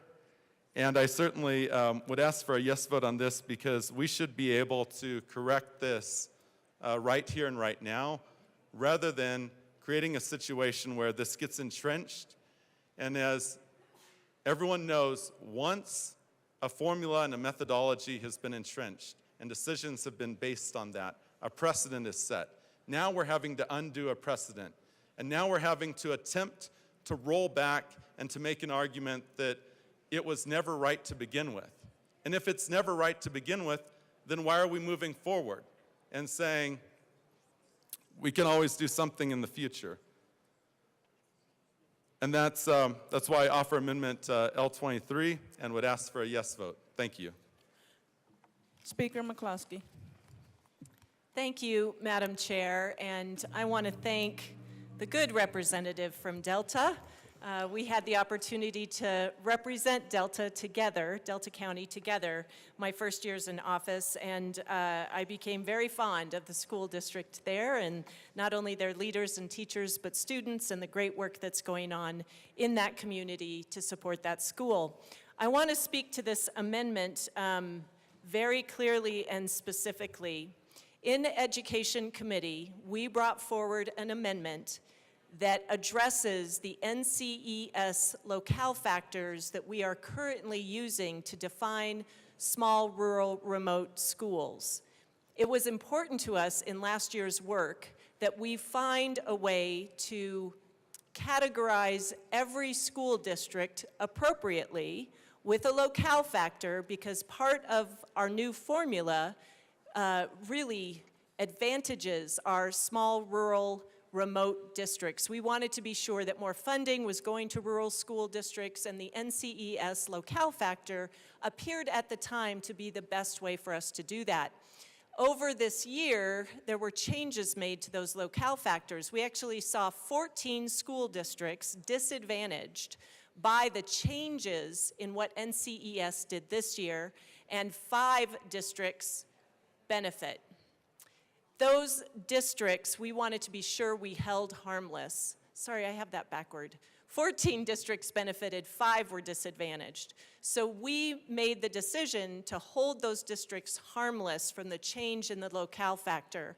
And we have made a commitment with the Rural Schools Alliance that we will review the NCES locale factors, maybe even consider a uniquely Coloradan approach to how we determine locale factor or describe our districts for exactly the reasons that Representative Soper has brought forward. I will also emphasize that both CDE and LCS have recognized the unique circumstances that Delta sits in. And last year when we created House Bill 1448, we gave CDE the ability to adjust or change locale factor based on an evaluation of the school district and where they sit, which is, I think, reflected in this amendment. So I want to assure the good representative that I believe that evaluation is occurring and that there is consideration being given to Delta's circumstance. I also want to emphasize that for this school district, a school district with a high at-risk population, their per pupil funding is actually increasing by 5.5%. The reason that they declined this year is that they are projected to lose 240 students. We see this often in our rural communities, and it's that reduction in student enrollment that is causing their total program to drop. It is not because they don't serve a unique student population that certainly requires additional resources. My hope is we are holding them harmless so that they will not lose 5.2% in funding because of declining student enrollment. But I trust and hope that we're going to be able to deal with this locale factor over the interim and probably revisit this issue next year in making adjustments to maybe a uniquely Colorado locale factor benchmark or approach. For that reason, I would ask for a no vote on this amendment, but with great respect, appreciate the issue that our representative has raised. Representative Soper. Thank you, Madam Chair. And Madam Speaker, I greatly appreciate hearing that because we need to have a Colorado, I forget how you just said that, a Colorado formula or a Colorado way, because we are incredibly unique. And certainly in having looked at the Delta example, it illustrates just how unique we are. I mean, we're not a plain state like in Iowa where things are really nice and you can just shoot straight across. Colorado has a challenge, and part of that is why we all live here. Our mountains are incredibly beautiful, but they're also challenging. With that, I certainly, with your commitment, Madam Speaker, I'd withdraw Amendment 23 as a showing of good faith to be able to see this worked on, and to certainly have this as a footnote in the debate that we do have this change take place, because I am greatly concerned that if we go very much longer with having a formula that allows miscalculations, misinformation, and inaccuracies baked in, then we will just go further into the future having to try to knock down a precedent that has been created, and that is very difficult to do. And even if it doesn't result in a school district having more funding, even if it was less funding, I believe it's our job to make sure that we're accurate in how we calculate. Because if there's one thing that makes people mad, it's when you can factually show that something's wrong, and yet the formula creates a different outcome. It'd be like me saying 2 + 2 = 10, and you're like, no, that's not true at all, and I can show you 1,000 times over that's not true. I'm sure, I have a colleague from El Paso County who could explain maybe how that could be something different. But with that, certainly I'd like to work with you on this. Amendment L23 has been withdrawn. Speaker McCluskey. Thank you, Madam Chair, and I just want to thank the good representative from Delta County. I really appreciate your partnership. Would look forward to your voice and advocacy for Delta schools in this conversation moving forward. And because it impacts so many different districts, I think it's important that we take a really thoughtful amount of time and get a good group together at a table to review, and welcome your partnership in that work. Thank you. Representative Johnson. Thank you, Madam Chair. And I do want to say, just because messaging does matter, that the School Finance Act does increase most of our school districts, but I would be remiss to say that not all school districts have been increased. They've just been held harmless. So I want to make sure we're making that distinction when messaging is clear. House District 63 has 25 school districts, and 5 of those are at a hold harmless. So we are very much, like my good colleague from Delta said, grateful to hold them harmless so we're not losing money, but I do want to put on the record they're not increasing money either. For Rickery, Idalia, Lone Star, Prairie, Revere, just because you may be with some of the smaller ones in my area, I care for you just as much, and I will be fighting to ensure that we can keep you alive and striving in your areas. I would like to make the note that there are 21 school districts across our state that are being held harmless. Again, we appreciate that they're not going to lose money, that they are going to get these monies. I just want the messaging to be clear that this act does not increase all of our school districts. Messaging does matter, and we need to make sure that we are keeping those rules alive. So I wanted to put that on the record that our smallest do matter. We can't afford to lose those. Even though there might be a school district that might be 20, 30, 40, 50 miles away from them, in rural Colorado, we need all of our school districts. We cannot afford to lose any of them. So I wanted to put that on the record that I see my 5. I'm going to fight for my 5 just like I fight for all 20 of my 5. And we do need to educate our kids. Thank you. Rep. Lukens. Thank you, Madam Chair, and thank you to my good colleague from Morgan County.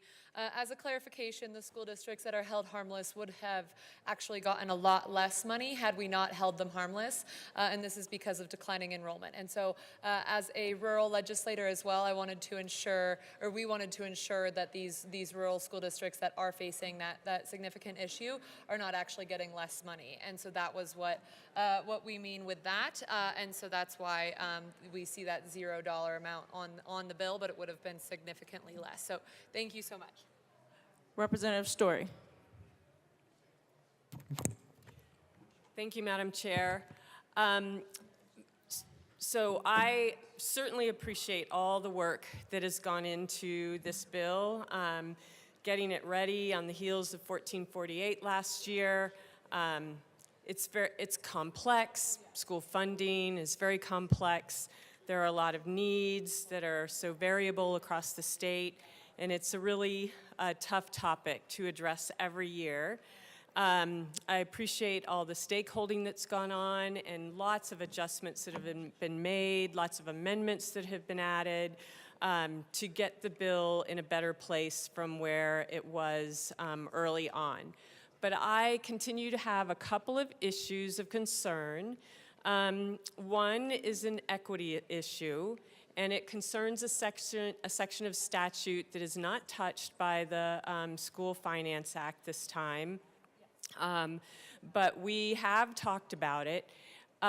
This section of statute dictates that within the at-risk funding that a school district receives that is based on, somewhat on a percentage of students that they have that are identified as at-risk students, this particular portion of statute dictates that charter schools within that district will receive an equal proportion of additional revenue for at-risk students that is not focused at all on the percentage of their attendees in that school that are at risk. And so what this means is that a charter school in a district that maybe has 30% of their students are at risk across the district, the charter school will receive additional 30% of funding for at-risk students, no matter how many students they have that are at risk.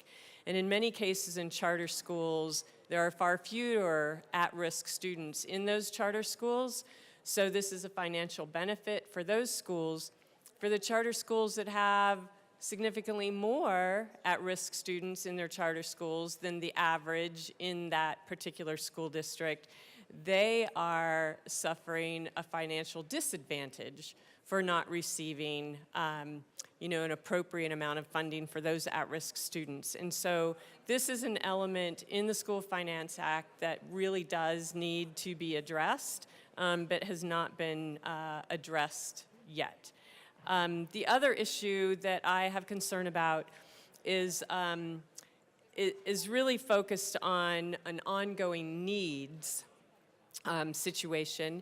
The BEST program, Building Excellent Schools Today, was put in place to help school districts, primarily on the Western Slope and on the Eastern Plains and our more rural school district areas, where they do not have the tax basis to be able to run a bond, for example, in order to get funding into their school district in order to replace, for example, a 70-year-old elementary school.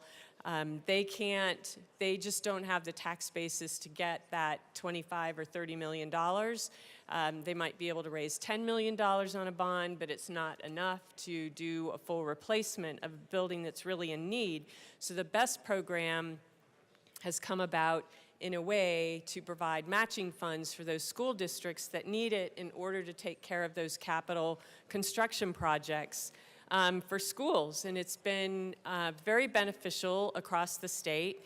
And like I said, it primarily serves our more rural school districts because that is where the need is the greatest. What the bill does, what this 1320 does, is it caps the BEST program funding at $150 million. And I totally get that. We are in a year of budget challenges and budget concerns.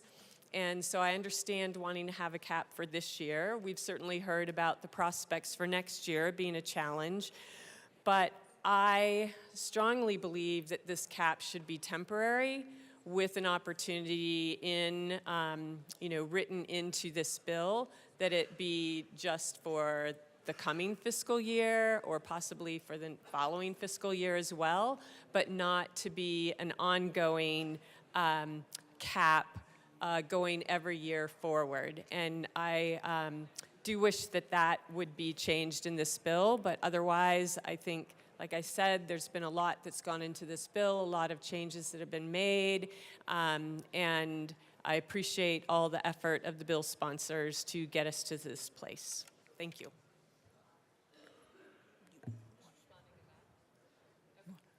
Rep. Lukens. Thank you, Madam Chair, and thank you to the good representative from Jefferson County. We certainly hear your concerns, and we did address this in the Appropriations Committee with L12, which clarifies that the cap will start this year and includes implementation cleanup from CDE. It also gives discretion to the Joint Budget Committee to annually determine if the revenue generated above the best cap goes back into the best fund or into the public schools fund. Representative Sukla. Thank you, Madam Chair. I have 8 counties. 3 of them are being held right at the zero. They do have concerns that it'll set a precedent in the future. But I just wanted to say that in Delta, the reason that we have 245 less students is because we closed down their coal mine, and so policies that were enacted here is why we have 245 less students. Representative Luck. Thank you, Madam Chair.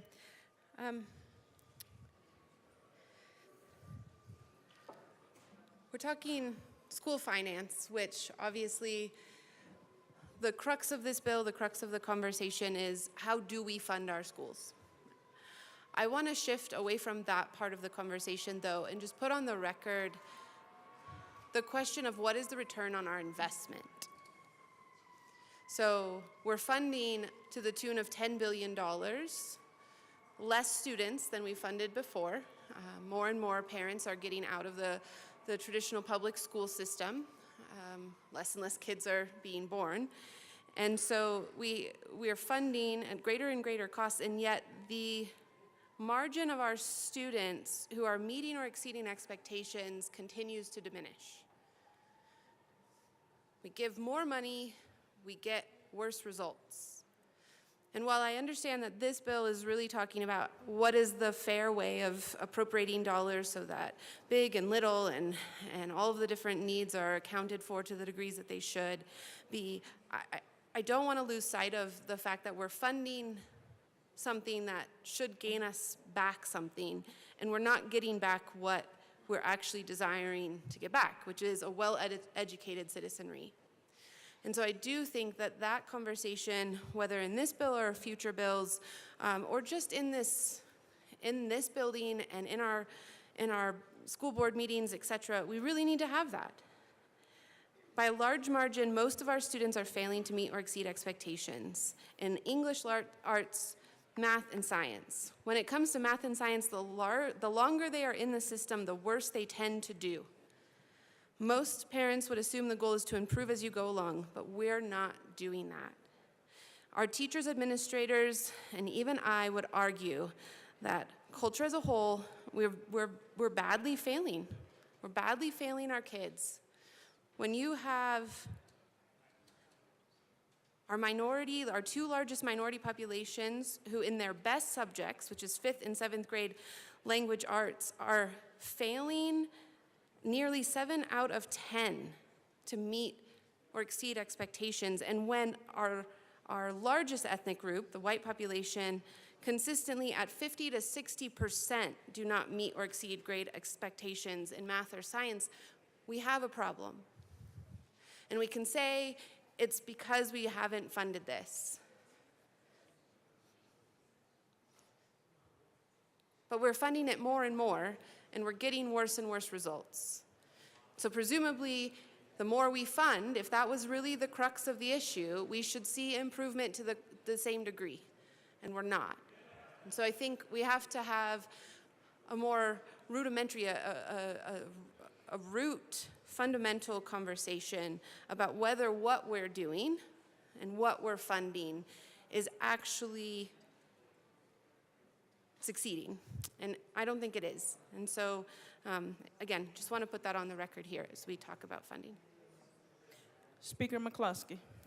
Thank you, Madam Chair. I want to speak briefly to the comments around return on investment and adequate funding. I want to highlight for this body and for our public that we commissioned 2 studies to evaluate the adequacy of funding in our public schools. Those studies point to nearly a $3.5 or $4 billion deficit. We currently provide $10 billion in funding to our public schools. And these studies are telling us that we are woefully behind, nearly $4 billion below what we should be funding our schools. And do you know why that matters to student learning? It matters because, one example, class sizes.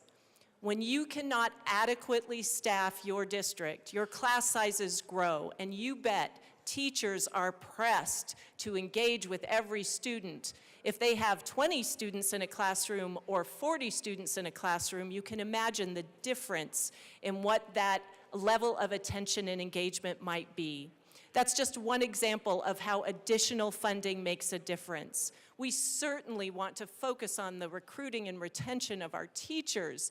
We want to be sure that we are investing in our school districts, both in curriculum, in technology needs, in facilities. Those are things that Colorado falls well below average when it comes to national funding compared to other states. We do not adequately fund schools. What we are doing in this year's School Finance Act is meeting an obligation under Amendment 23, but I will tell you that we still need to press and find more sustainable funding for our public schools and our institutions of higher education in the state of Colorado. Rep. Lukens. Thank you, Madam Chair. And in addition to what Madam Speaker has articulated, we also have accountability systems in place for our schools that need extra support. And actually this year I am sponsoring a bill in relation to improving the accountability system to ensure that our return on investment is as strong as it can be, and that those schools that need the extra support will be getting the modernized support system that they certainly deserve. Rep. DeGraff. Thank you, Madam Chair, and thank you for that. And I think we need to, I'm going to follow up my, I taught AP Calc at what I guess would be considered an Ivy level league for freshmen. So, and of that 25%, and when I'm looking here, that's 25% of students in math and science are graduating at a level where they meet or exceed standards. And when I see that, then I think, first thing I think, it's no wonder they believe in global warming. But it's very problematic when we look at our STEM fields that we're going into, that we are trying to we need to send students into the STEM world. And there are jobs, and their jobs are there in the STEM world that we can't fill. And the answer, when student enrollment is going down, largely because we're gutting our underlying economies like ag and oil, that we are, the solution can't be just we need to throw more money into this. We can't just say, well, the students are failing because they don't have enough money. I don't think that's a viable way. And I get it. I mean, there's the attacks on Tabor. There's the continual desire to raise taxes because the solution to everything is raising the cost. So in this case, $4 billion. Colorado wants to put $4.8 billion. So it roughly increased the spending by 50%. Well, we know that with local spending and federal spending, that goes up, almost doubles, goes to about $19,000 per student per year, where Colorado, by this, on average, puts a baseline roughly $9,000 per student per year. Let me get the exact number here, $8,691. So we have this baseline number, but that baseline number that we want to then increase by $5 billion, so $10 billion going to $15 billion roughly. Yet we don't have any indication, when the indication is that the closer you are to the Canadian border is that your students will do better. So you can't just push harder on an immobile object. So if we're going to be actually representing the value of the people, we can't, at some point they run out of money. believe it or not, the citizens, the tax-paying widgets of Colorado will eventually run out of money. And so a solution that is always, well, more than 25% of our students will graduate proficient in STEM if we increase spending by over 50%, despite the evidence that we've increased spending continually and our scores are going down. We're not looking at the underlying issues. And I get it that this is a budget. This is funding what we have. But at some point we have to look at is funding a broken system, and is the system broken? But if we're funding a broken system, then it doesn't matter how much money that we're putting into it. So I think if we're going to serve the citizens of Colorado, we need to look at it and go, if we have to look at this and say we have to increase spending by $5 billion, by 50% more in order to get proficient students, then I think at some point we need to recognize that as a indication that the underlying system is broken. And it's not an indictment on the teachers. Again, we've increased administration by, I think, over 90%. We've increased teachers slightly. Our student population has gone down. So we should be having smaller class size, more teachers, and we have a tremendous amount of administration, and we have a tremendous amount of administration because of the constraints, the things that this body adds on that we think that students should be learning, but that all comes at the cost of these scores in English and science.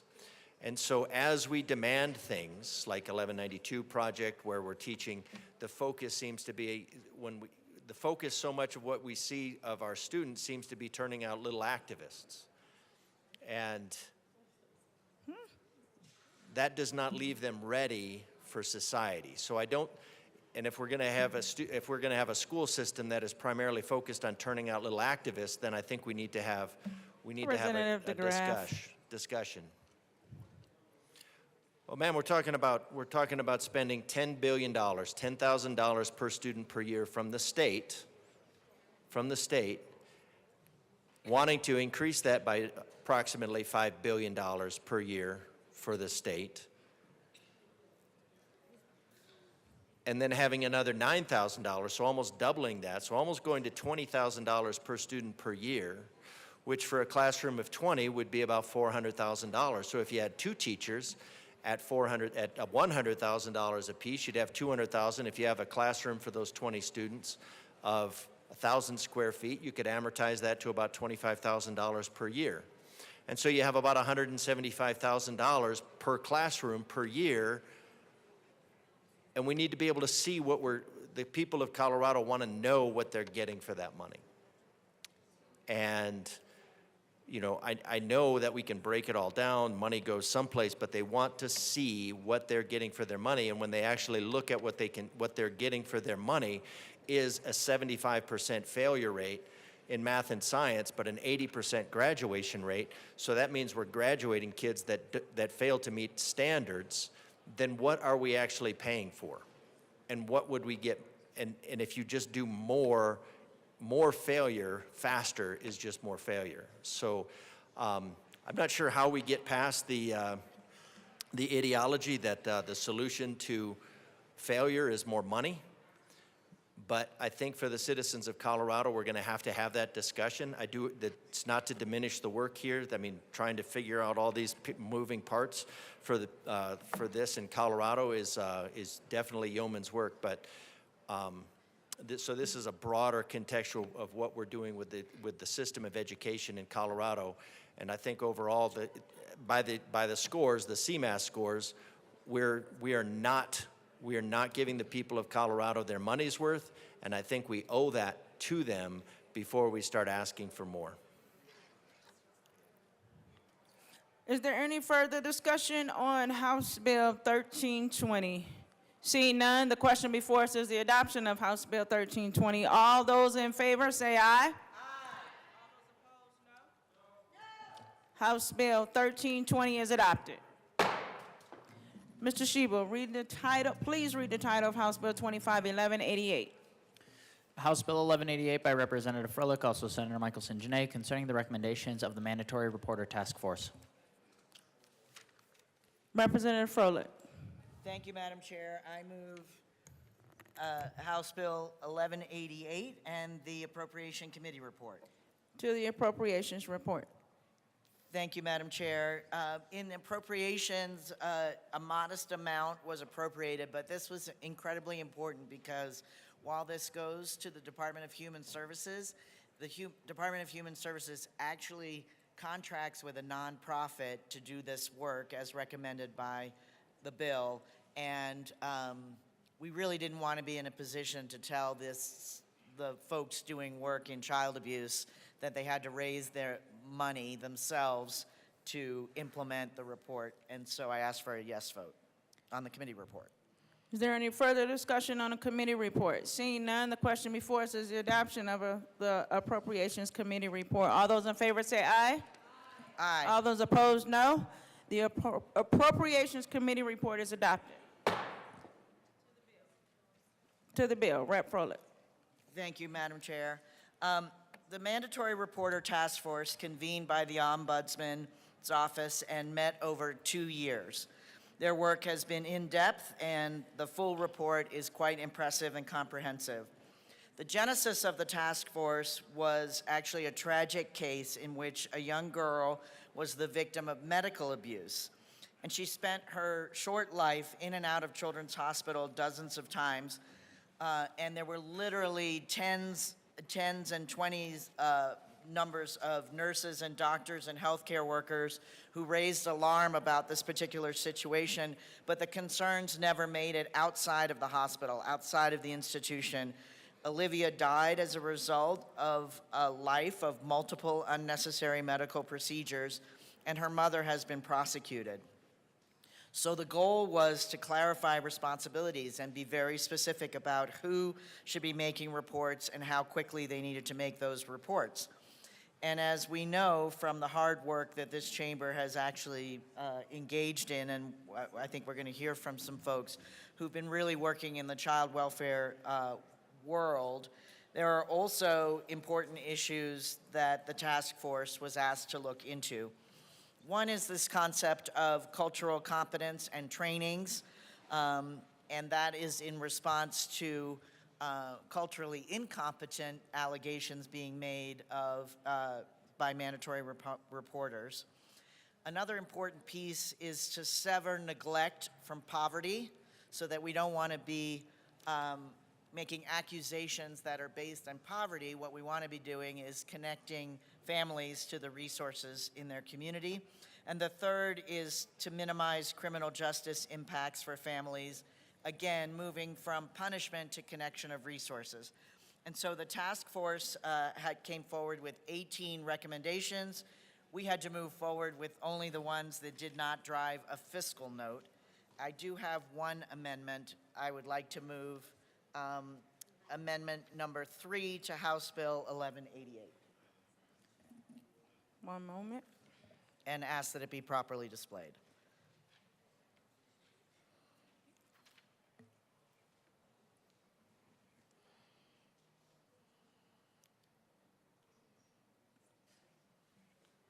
The amendment has been moved and displayed to the amendment. Thank you, Madam Chair. In committee, there was robust discussion about 2 aspects of the bill. One was this concept of teen dating violence, and the task force spent a lot of time talking about this, and the answer in the bill and from the task force ended up being pretty kludgy and problematic, frankly, which was to sort of say that teen violence was something that should be handled differently by the mandatory reporters.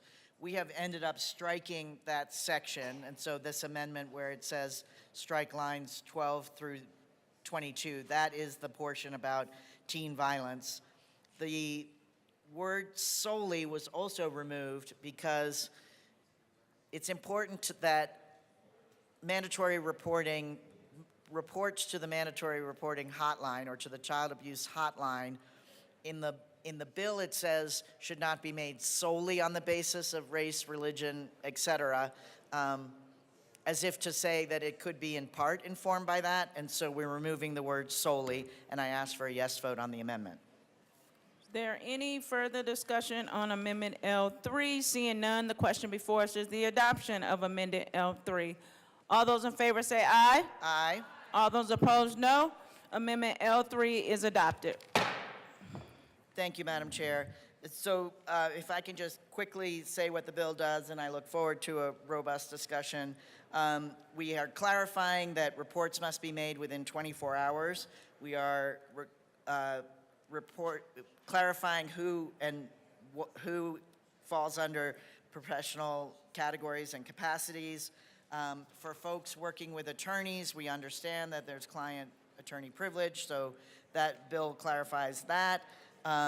We are also talking about delegation. We have this problem at Children's Hospital with doctors delegating the reporting to other folks or nurses delegating. We're trying to clarify that.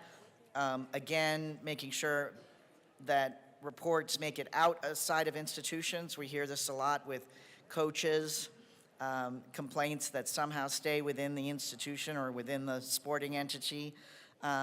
It has a little bit on duplicative reporting.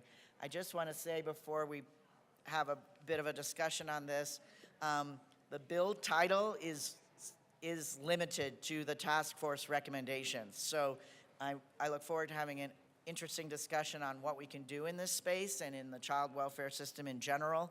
Unfortunately, this bill and the purpose of this bill is simply to implement the mandatory reporting task force recommendations, and I ask for a yes vote. Representative Johnson. Thank you, Madam Chair. And in regards to the mandatory reporter task force recommendations, I've had some questions come up on, do they have recommendations when a false acquisition happens? Because we see in divorce courts or when families are having disputes that there are things used to that benefit one side of the family or one parent over the other parent, and we harm the other parent's or guardian's reputation, and they often lose time with that child because of this, which leads to a lot of litigation in the state, a lot of costs on that family because they lost time with that kid due to ongoing reports, ongoing investigations. So my question is, has the task force considered what happens when a false report is done, and how do we make that fair to the other parent who just lost credibility, who just lost time with their kid? How do we make it right with the kid as well when they get lost in this game of legal jargon and family disputes? Representative Froelich. Thank you, Madam Chair, and thank you for the inquiry, and I agree this is a real challenge in the child welfare system.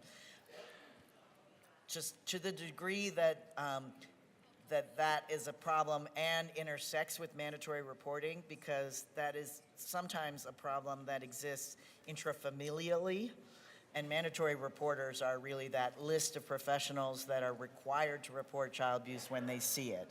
So it isn't all of the calls that come into the hotline. It deals with that specific designation of what comes from a mandatory reporter. So yes, there needs to be additional reform in terms of parent v. parent, or we had a case in Aurora where the person actually went to jail for making a false claim in a vengeful manner. So we're trying to get at that from the mandatory reporter aspect and going from that. You can't make reports based solely on culture or race but that's only for folks who are mandatory reporters. I don't know if that clarifies, but I'd be happy to work with you on that whole concept because it needs reform. Representative DeGraff.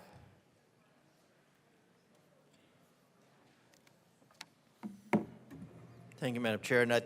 Very interesting, and I think I have the right thing here because the sponsor mentioned that mandatory reporting would go around something like a mother who signed up her kid for multiple unnecessary medical procedures, and I think that's called Munchausen's by proxy, now known as a disorder on another, is a mental health disorder where a caregiver creates the appearance or health problems in another person, typically a child, by falsifying medical information or inducing symptoms. This behavior can include altering test samples, injuring the child, or creating contrived evidence of illness to convince others of the child's condition.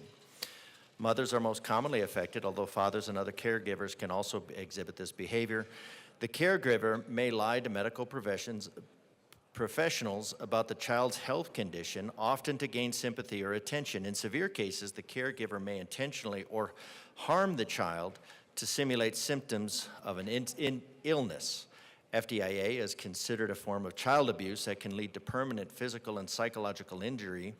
Healthcare work providers often struggle to identify the cause of the child's symptoms and may not initially suspect the caregiver's involvement. Treatment for FDIA typically involves addressing the underlying mental health issues of the caregiver and protecting the child from further harm. The condition is relatively rare and requires careful diagnosis and so fortunately, it's very rare.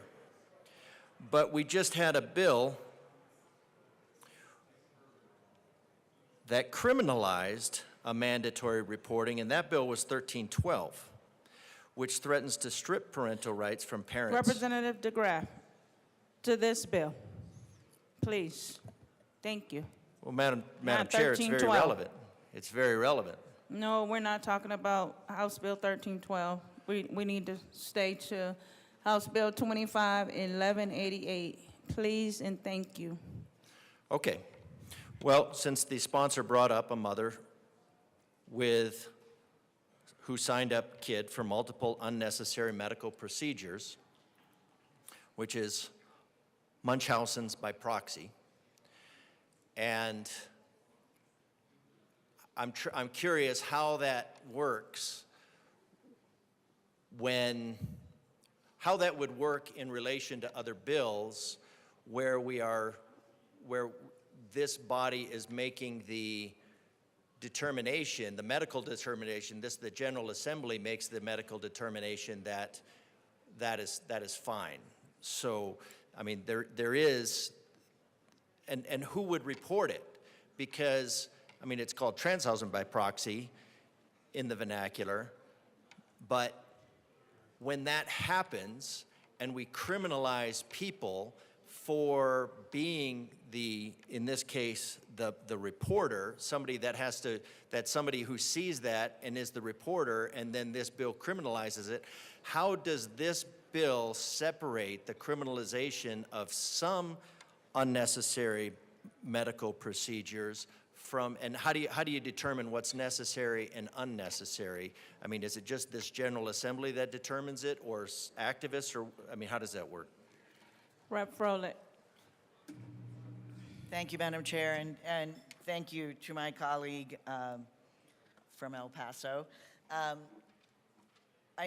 We mentioned that case, but again, this bill, while these issues are interesting in terms of parental rights and intrafamilial custody disputes and all of those things, this bill is about mandatory reporters, and that example was about how did that happen, and yet nobody who was a mandatory reporter, which is, again, not a familial relationship. That is these set of professionals that are designated as mandatory reporters. How did nothing happen even though these mandatory reporters knew it was happening? So it's not about the parent and their particular mental condition, although I appreciate your singular focus on what you're singularly focused on.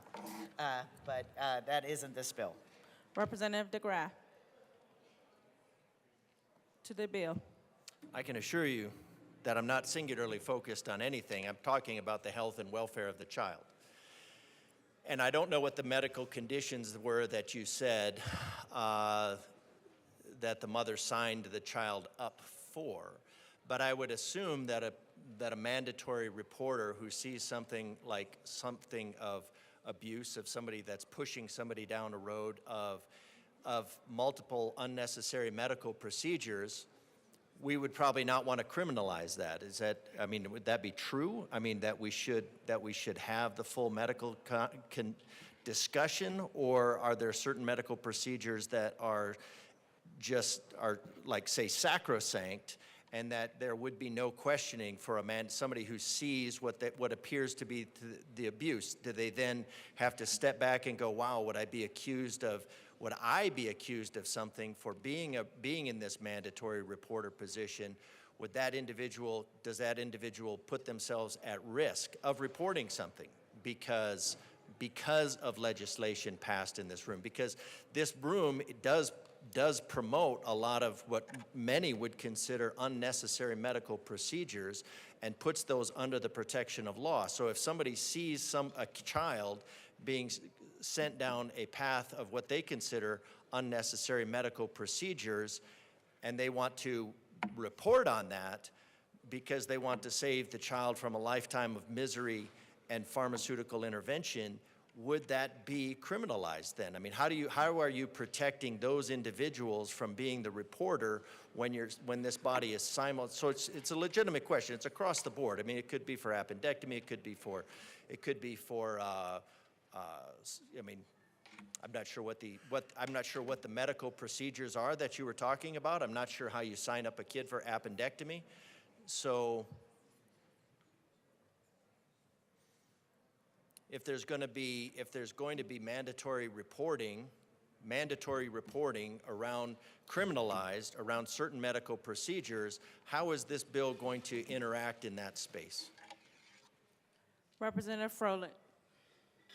Thank you, Madam Chair. I can only tell you again that this is solely based on the recommendations of the task force. That is not this bill. I ask for a yes vote. Representative Bradley. Thank you, Madam Chair, and thank you to the bill sponsor for coming up and offering some answers to the questions. Some of us did oppose this bill in committee.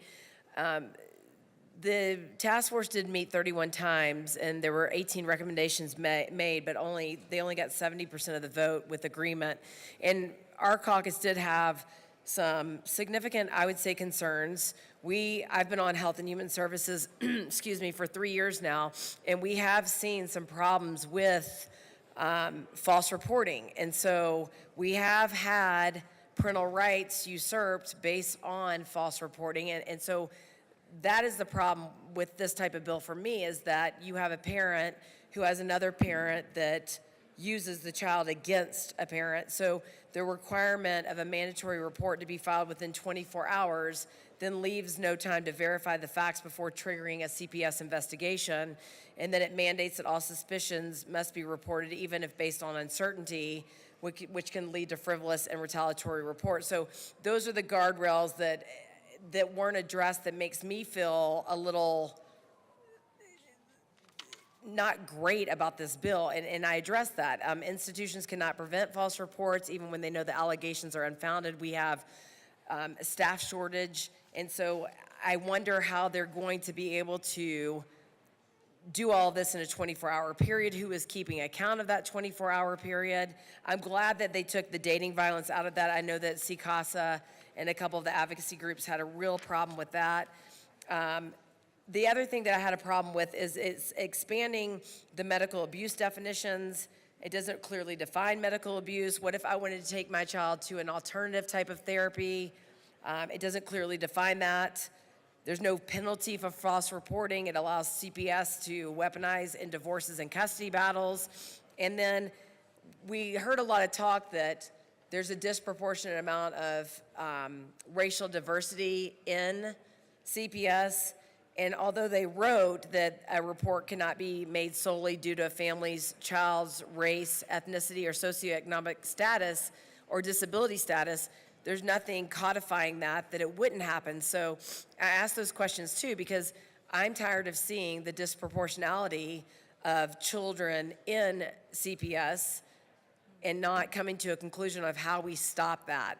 So just a section on page 6 saying that it shall not make a report based on a child's race or socioeconomic status or their disability doesn't help me, or doesn't stop the preponderance of reporting based on that. So there were just several issues that I took with the task force recommendations, basically using kids as a pawn and taking them away in the parental rights aspect. So I will be a no vote. But I appreciate the sponsor bringing the amendment for the teen dating violence. Thank you. Is there any further discussion on House Bill 25-1188? Seeing none, the question before us is the adoption of House Bill 1188. All those in favor say aye. All those opposed, no. House Bill 25-1188 is adopted. Mr. Sheba, please read the title of House Bill 25-1274. House Bill 1274 by Representative Garcia, also Senator Michaelson Janae, concerning the Healthy School Meals for All program. Representative Garcia. Thank you, Madam Speaker, and Madam Chair, excuse me. I move House Bill 1274 and the appropriations report. And the education, sorry, excuse me, if I can restate it. Okay. Yeah. I move House Bill 1274 and the education and finance reports. To the finance report. Thank you.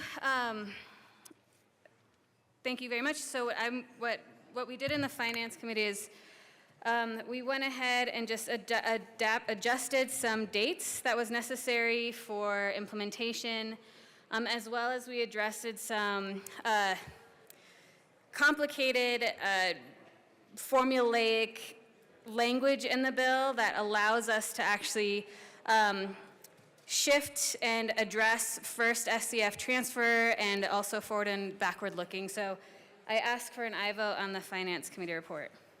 Is there any further discussion on the finance report? Seeing none, the question before us is the adoption of the finance report. All those in favor say aye. All those opposed, no. The finance report is adopted. To the education report. Thank you. In education, what we did was we brought an amendment that, one second, sorry y'all. I should have had my stuff together. This is what happens. Here it is. Okay. In education, we adopted an amendment to, sorry, I'm not finding it. Hold on.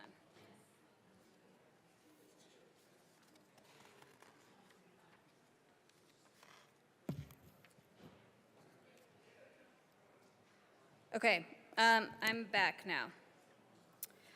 What we did is we made a technical change around the amount that was necessary for the retain and asked for an aye vote. Is there any further discussion on the education report? Seeing none, the question before us is the adoption of the education report. All those in favor say aye. All those in favor say aye. Aye. All those opposed, no. The education report is adopted. To the bill, Rep. Garcia. Thank you, Madam Chair. Okay, 1274. This is such a great bill. What does this bill do? This bill makes sure that our kids can access the healthy meals they need to thrive, especially as so many families in our state are struggling with rising costs. Healthy School Meals for All saves families up to $1,300 per child per year. This creates an opportunity to ensure that we can invest in foods that are less processed, more nutritious, and sourced from our local farmers and ranchers. It allows schools to operate efficient school meal programs at scale by maximizing federal resources if they remain available, limiting bureaucracy and streamlining operations. This gives voters an opportunity to weigh in on whether they want to see this popular program continue. Senate Bill 214, as we discussed, authorizes the full funding for meal reimbursement through HSMA only through December of this year. Ongoing universal meals will be dependent on voter action on the ballot measure included in 1274 in November. If voter action authorizes an adequate increase in revenue, free school meals at all public schools will continue through the whole 25-26 school year and beyond. But if it is not, if the program is significantly scaled back, it will be scaled back beginning on January 2026 based on school participation in the community eligibility provision and schools' percentages program like SNAP, Medicaid, or TANF. It's important to note that this direct certification only captures a portion of students eligible for federal free school meals based on income. This means that without the passage of the ballot measure included in 1274, at least 30% of Colorado public school students will lose access to free meals for all. For at least 30% of students, their schools will return to dramatically low income limits in order to access meals. For a household of 4, their income would need to be less than $57,720, and there is no county in Colorado in which this income is high enough to meet a family's basic needs. Support for the Healthy School Meals for All is strong. 73% of voters support Healthy School Meals for All, including 70% of unaffiliated voters and 58% of Republicans.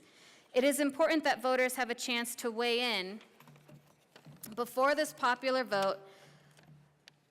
This voter-approved program is significantly scaled back and fundamentally changed to only serve certain students. House Bill 1274 will give them this chance. So what does this work? What does this mean? In 1274, we have 2 specific questions we are sending to the ballot. The first question is, can we retain the funds that we brought in that were over the Tabor cap? The second question that we are sending to voters is, can we raise more to make sure that the entirety of the original intended Prop FF comes to fruition? What is lacking right now? The money that we have been able to raise has been able to fund the meals, and that's fantastic. But right now, the Healthy School Meals for All program is the Meals for All program. Because we're not able to also include the grants and the incentives for local produced foods to buy locally from our local farmers and ranchers, we are unable to provide the students with delicious, healthy meals.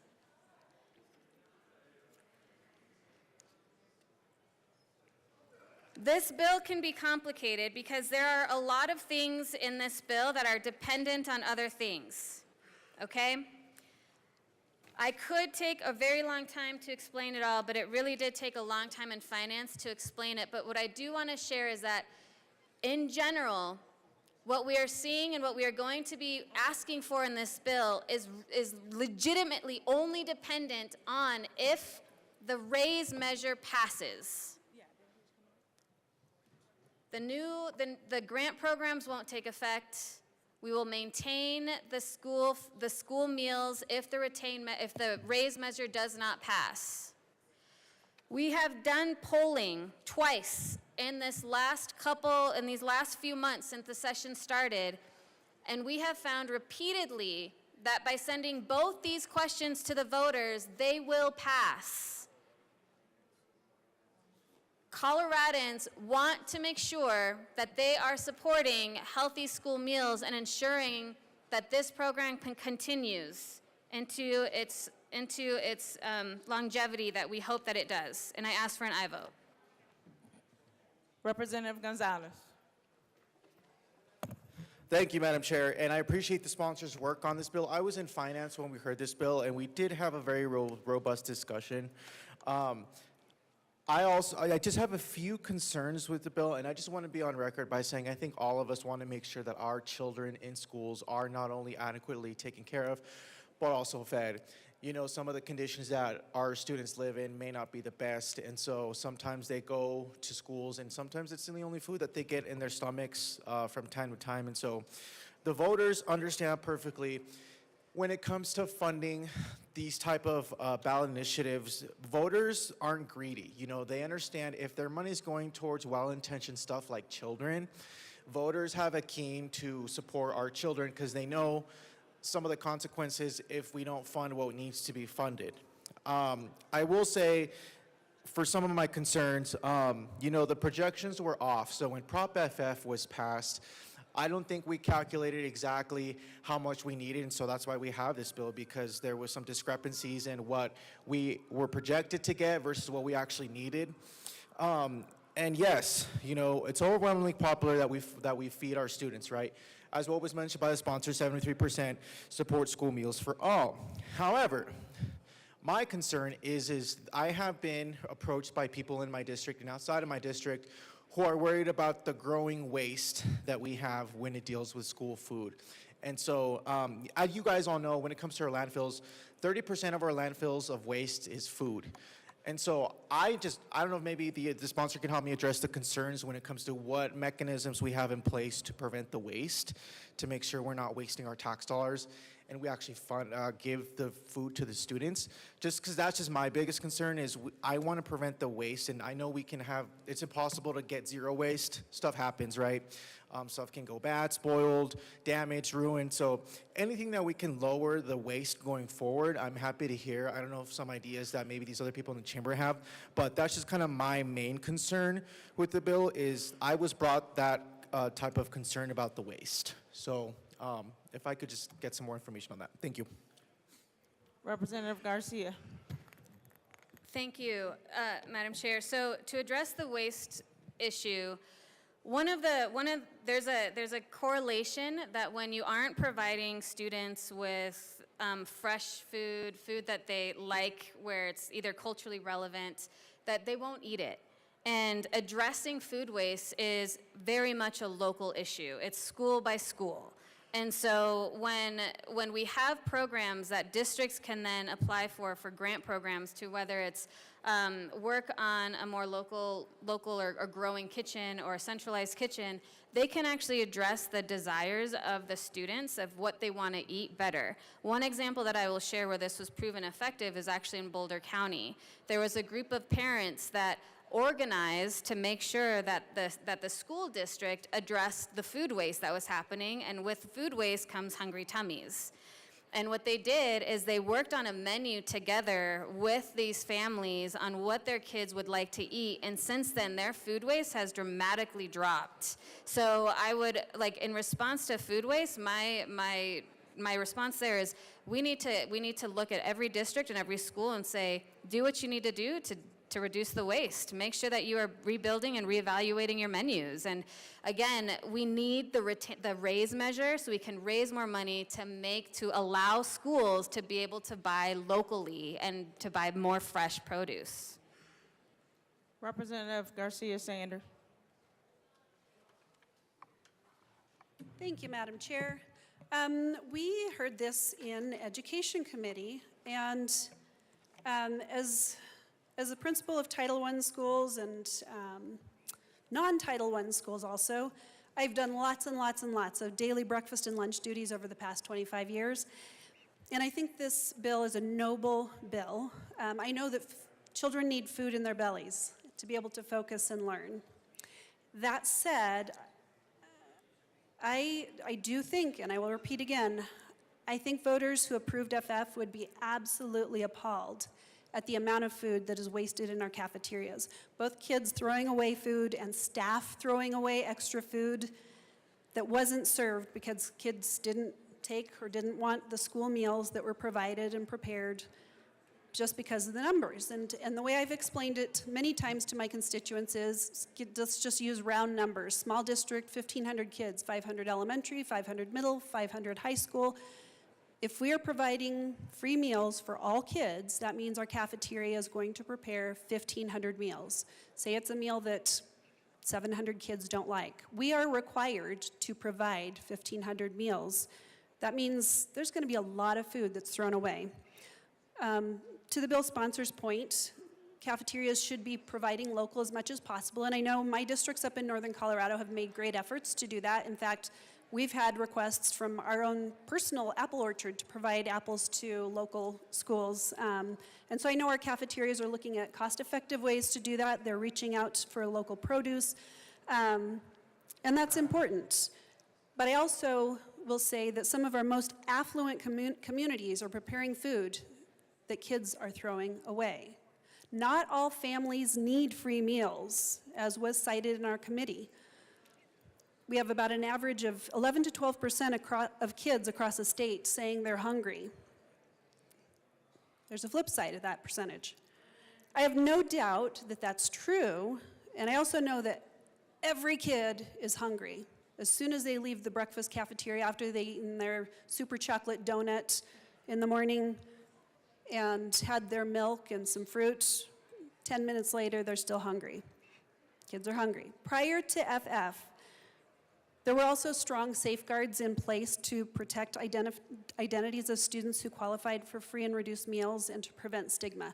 I remember when I was in elementary school, middle school, there were different colored lunch cards to get punched as we went through the line. You might have a blue card or a green card, and didn't really know what that meant, but apparently it meant free and reduced or non-free and reduced.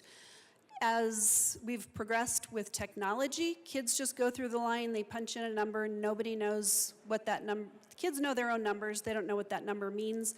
I didn't, as a principal, even know who qualified for free and reduced meals. So there's not a stigma there as far as kids receiving or not receiving free and reduced meals.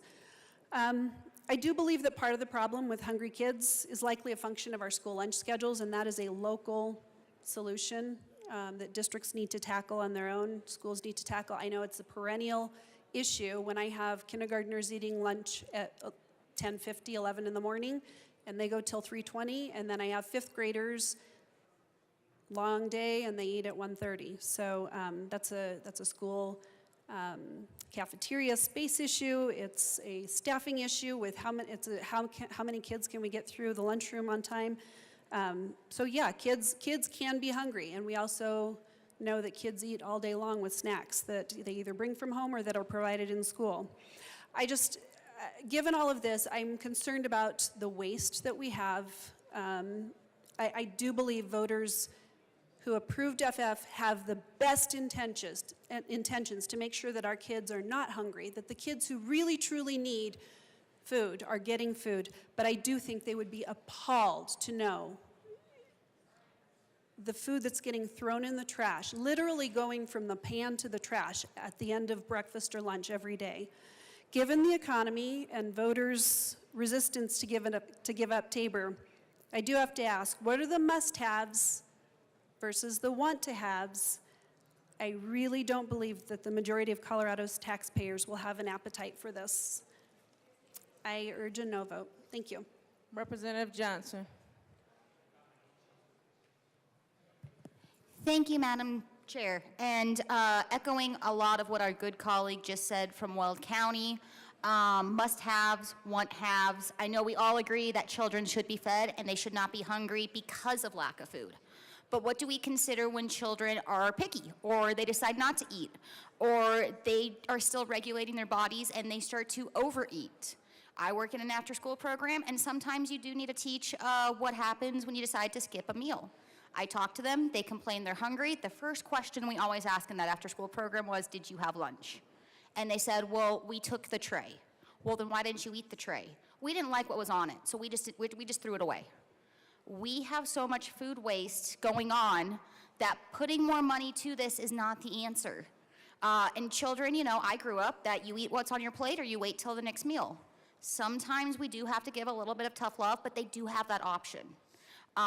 We saw a bill earlier this year for food sharing because we have so much going in the trash. And to me, and third world country, that seems absurd that we're overfunding food that's just going to go into the trash when we talk about food deserts of kids that do not have it. It's almost like a deja vu of what we talked about last week with the long bill, when we talked about, are there better ways to allocate this, maybe to the food bags that go, you know, on the weekend to the children who very much need this, or to the food bags that might go with them after school because they might not have dinner and they have siblings at home.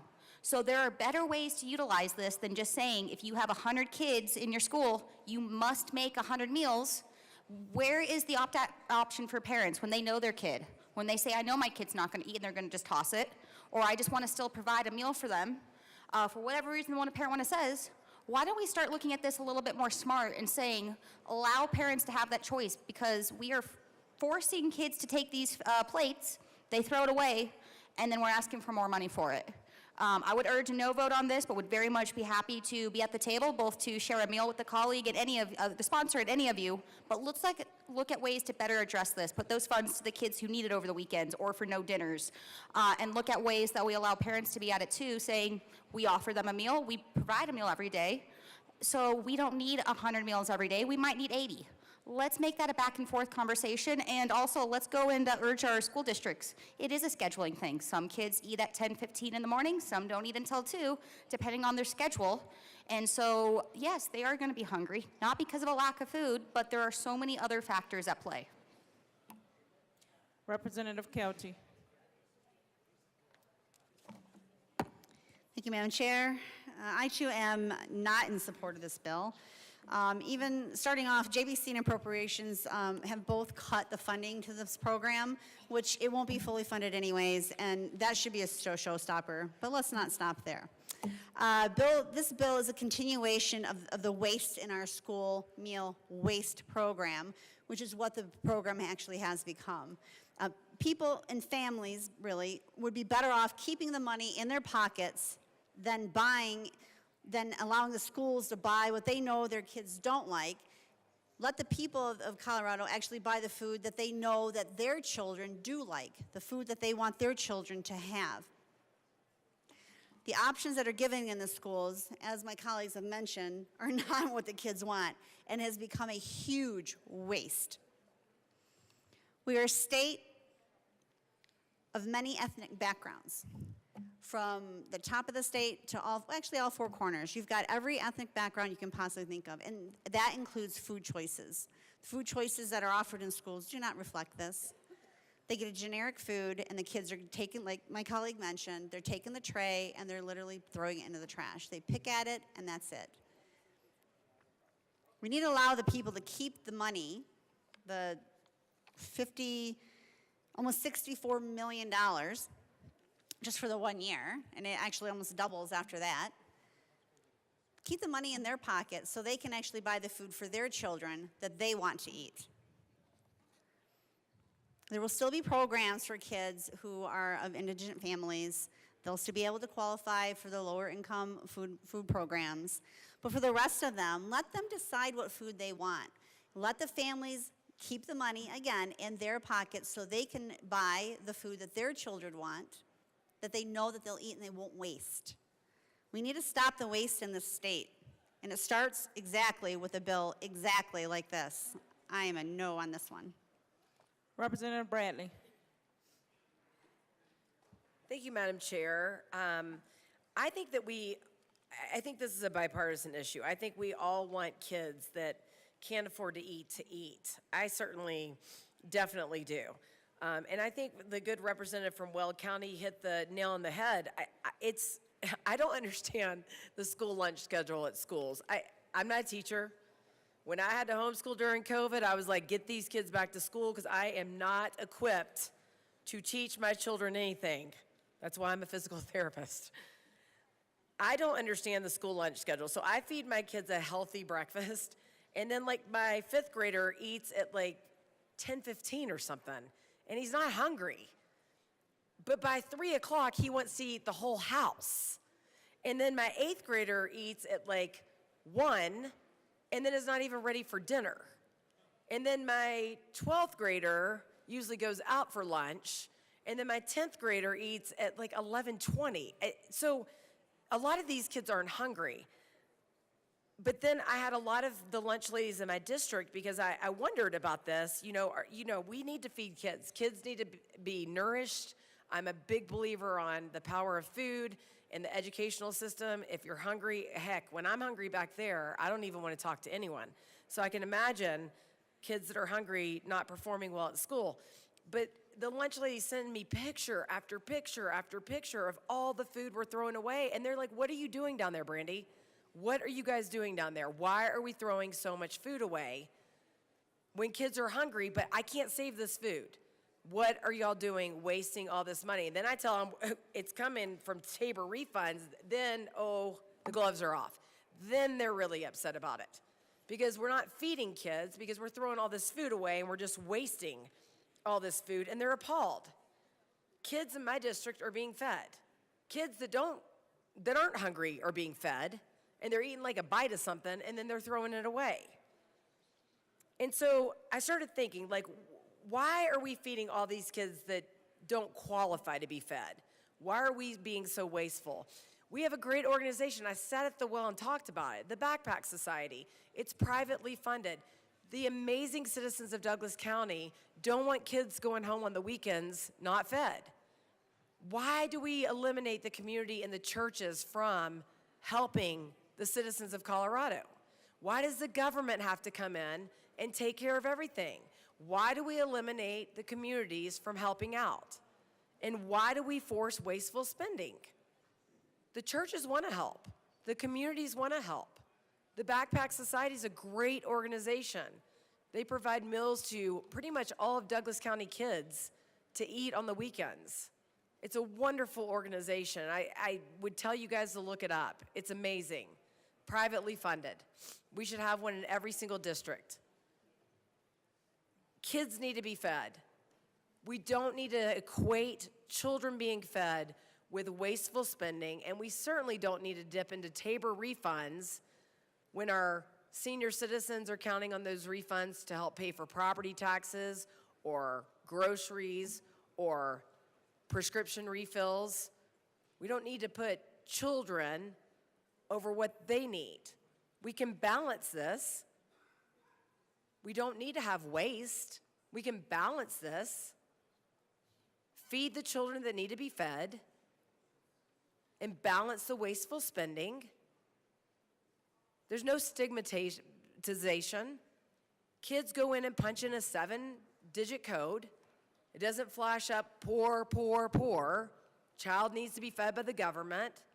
They just go through. It's a great system. Somebody with way more brain cells invented that system. It's classic. Has everything written there, and the lunch lady knows exactly what's happening. That has cut down on all this. It's a great way to feed the kids that need it. There's no reason to feed the kids that don't. There's no reason to be throwing away pounds and pounds and costly amount of food in the garbage can. There's no reason for it. We have a solution right here. There's technology. We can do this.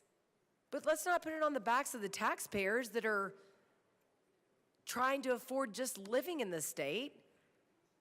We have a solution. Let's go back to the drawing board and make it cost effective for everyone in our state. Thank you. Representative Bradfield.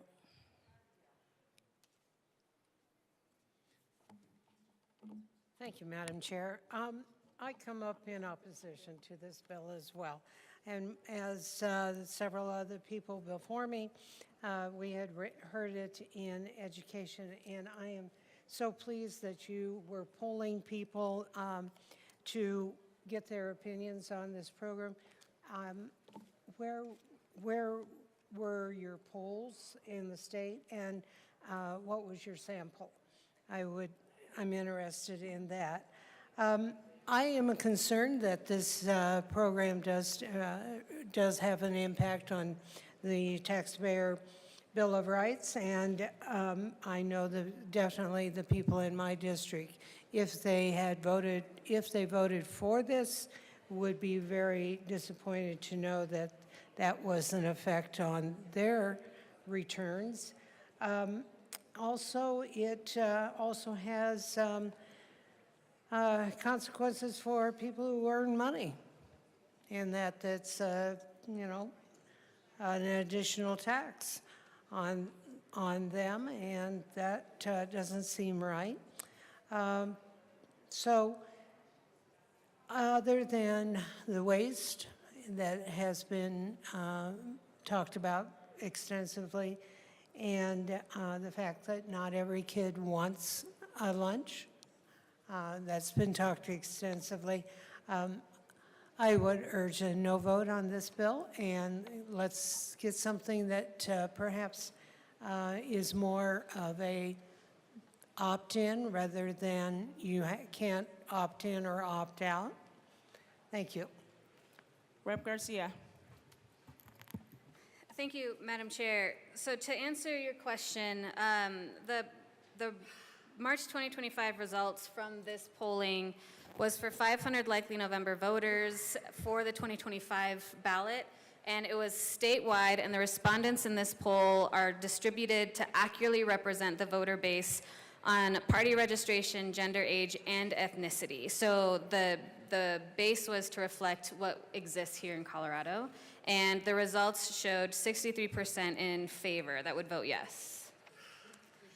Yeah, thank you for the question. And what I want to just circle back to is in February, the Trump administration cut $1 billion from food programs that go directly to schools. Of that $1 billion, that's $660 million that go directly to schools that serve low-income students, or the students that are living in low-income families. So right now in this stage, knowing that that has happened, we absolutely have to, if we want to continue serving any kids, we have to go back to the ballot. And hopefully the voters will say yes. I want to also address the comments from the representative from Douglas County that this bill is not eliminating any community support. This bill is not saying that you can't continue to donate or you can't continue to provide support on the weekends or donate to the local food banks that then can support our families. So I just want to clarify that that's not taking out any responsibility that communities or individuals can contribute to the cause of feeding people. This bill, in short, members, is about sending a question to the ballot. We hear so much in this chamber about what do the voters want? Listen to the voters. And now we have a chance to send a question to the voters. Let them say yes or no. Let them decide whether or not they want to continue funding this program, if they want to add more of their income to fund this program. That's what this is about. We are not making the decision for them. We are letting them decide. Representative DeGraff. Thank you, Madam Chair. I think one thing that we have to keep in mind I love it when there's we're not saying any disparaging remarks, but then it follows, a day of disparaging remarks. But when, did you say it was 660 billion or 660 million? To the sponsor, was it 660 billion? 660 billion, I think? Million, okay, 660 million. The beauty of that $660 million is that it stays, eventually, we got to get this whole tax code, but eventually it will stay in the pockets of taxpayers. And money that's in the pockets of taxpayers can be used to feed the children that they have. The ones that you don't take away from the parents, but if they're allowed to stay with their parents, they can feed their children with that money. So, I do appreciate the idea that if you want to raise taxes, that you would go to the people, and that, of course, is the Taxpayer Bill of Rights that requires you to do that, instead of just taking more money from the, so I like the overall idea of leaving more money in the pockets of taxpayers so they can take, and one thing that I think the taxpayers are finally getting the message to, and why they are pushing back on this funding and these programs, is because they're realizing that the first and foremost desire in this body seems to be spending money as opposed to spending money wisely. Now we have lots of examples of massive amounts of food waste. Yet, instead of going and solving that first and making sure that we have a need after the food waste is solved, we're going and asking for more money. It's like the school system that we talked about earlier. We have the state itself, in addition to federal, and is spending $10 billion per year, wants to spend another $5 billion per year. So without the Taxpayer Bill of Rights, of course, that would just go straight up.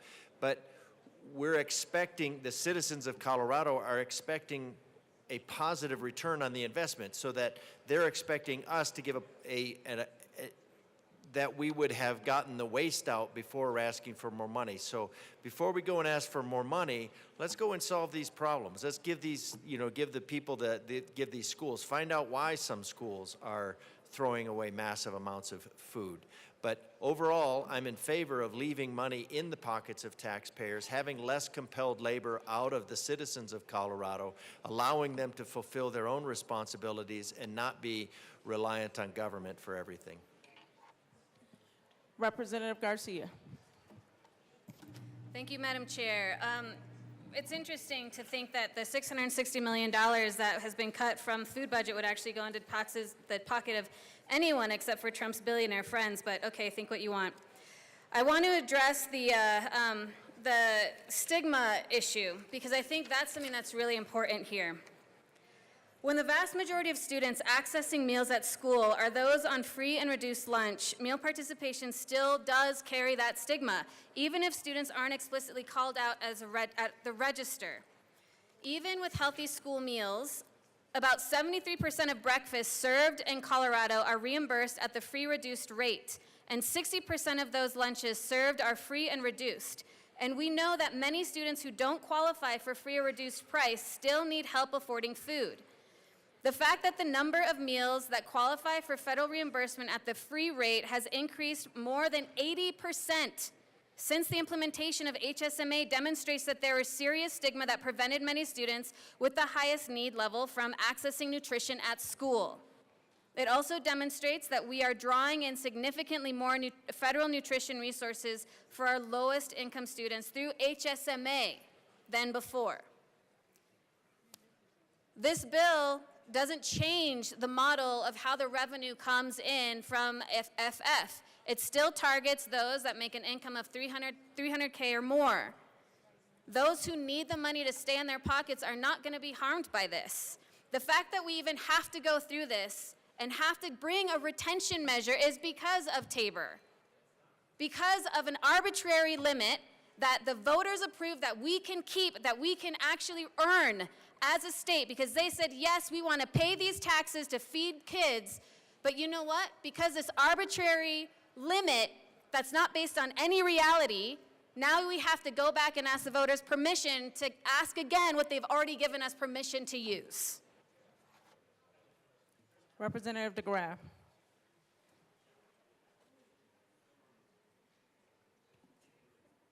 An arbitrary limit is arbitrary. A limit that is based on population and inflation is not arbitrary. That's mathematical. And the purpose for the mathematical model is to prevent government from expanding into every nook and cranny and allow people to keep that. So I get it that you want to be able to tax the people of Colorado, but at some point, this might be the best idea in the world, but at some point, the people of Colorado need their money. They want to do the school funding. We do the school funding. They do it based on an agreement. Okay, stick to the agreement. Make sure that we have the food waste taken care of. Maybe instead of telling students that they have to take certain things, that they could just go through and not take it. I mean, if they're just taking food and walking down and throwing it away, maybe that's not the solution. But when we're having two simultaneous conversations, one saying there's massive amounts of food waste, we are purchasing with taxpayer dollars, we're purchasing massive amounts of food that go straight into the garbage. And then on the other hand, we're saying we need more money for food that goes straight into the garbage. And maybe we should ask the taxpayers of Colorado if they would like to spend, if they're okay with, are we going to say on the ballot issue that some percentage of food, like 30, whatever it is, 30% of the food goes straight in the garbage? Would you like to spend more of your would you like to spend more of your taxpayer dollars? Are we going to be honest with them about that? Or are we going to say, hey, we're spending this much money and we still have this much hunger, but we're not going to tell them that a large percentage of this food goes right in the garbage? Are we going to be fully upright? Are we going to be fully transparent? Or are we, like I asked, are we going to say we need more money because there are still kids hungry, even though we know that food is going directly into the trash? So I think if we're going to have a ballot initiative and say, hey, maybe we could keep this money that happened to come in above the limit set by the Taxpayer Bill of Rights for very good reason, and that very good reason is to prevent the government from growing, is to say, you know, I think if you're going to ask the taxpayers, it needs to be honest. We're throwing away 30% of the food. Would you like to spend more money on it? Can we keep more of your money on it? Or do we go back to the drawing board and say, what is it about this program? Let's fix the parts of this program that seem to require food to go in the trash. Are we requiring kids take a tray that has everything they need, or can they walk through and then pick out what they want? So, which is my understanding is they're required to take a certain amount, like take one of these, take one of these, take one of these, so that they have the opportunity to eat. And then they take stuff they don't want, and it goes right in the trash. That does not sound like something that we need. So maybe we need to re-record the program to make sure that there's not so much food waste, and then we can see, then we can roll that food over into some other program, or you know, hey, if there's food left over at the end of the day and somebody's hungry because somebody else didn't take it, let some more kids go through so they have more food. But don't ask for more money while we're throwing away food. Is there any more discussion? Rep. Garcia. Thank you, Madam Chair. I also just want to remind us all that we all voted on a bill just recently that addresses local control for food waste. What bill number was that? That was House Bill 1059, thanks to the representative from Larimer County and the representative from Jefferson County. This bill is specifically because we all understand that there's food waste, but to address food waste, it's a local issue. We should not eliminate a program that feeds kids because a local issue on how to address food waste has not yet been addressed. And I'm grateful that 1059 has been signed into law, and we will be able to see a difference because I believe firmly that school districts are going to take action on this. Is there any discussion, further discussion on the bill? Seeing Rep. Bradley. Thank you, Madam Chair. I just wanted to clear something up. I did not say, for the record, that I believe this bill is taken away from the communities and the church's ability to serve. I just said when the government continues to be the nanny state, that sometimes it gives away the opportunity for the community to come in and help. That was my only point. My only point and problem with this bill is the overservance and the waste that we have. I just want to get rid of the waste and stop taking away from the Taxpayer Bill of Rights, which is not an arbitrary number. It's definitely not. And so that's what I spoke about. I think I was very graceful when I spoke about it, but I definitely did not say that this bill takes away from the community and the churches to do what they should be doing. I think they need to step up and come to the plate and help the communities, and that's what they should be doing a little bit more of. So that's what I wanted to come up and put down for the record. Thank you. Stephanie. Is there any further discussion? Rep. Luck. Thank you, Madam Chair. So my curiosity revolves around the initial statement to the voters when they approved this program to begin with. They were told it would cost a certain amount, and we're actually paying more. So my understanding is that the program was initially supposed to cost up to $115.5 million for the 23-24 fiscal year, and between $71.4 and $101.5 million the following year. What actually was spent was not 115.5, but 166 million, and not between 71 and 101 million, but 131 million. And so my question really is to the bill sponsor as to whether this is going to be a repeated conversation at the ballot box year over year as the costs associated with supplying this are increased. And forgive me if that's outlined more clearly in your bill, but that would be helpful. Thank you. Rep. Garcia.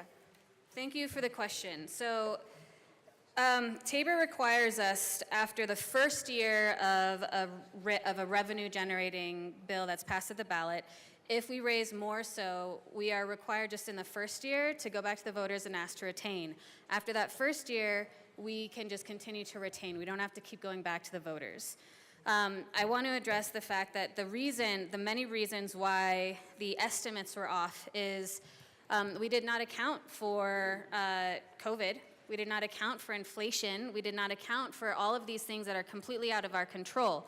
And I will say again that some of the limitations that exist for us as a body to be able to budget effectively and accurately for the needs of our state come with Tabor, where we are required to have these guesstimates about what is actually able to raise in a revenue-raising measure.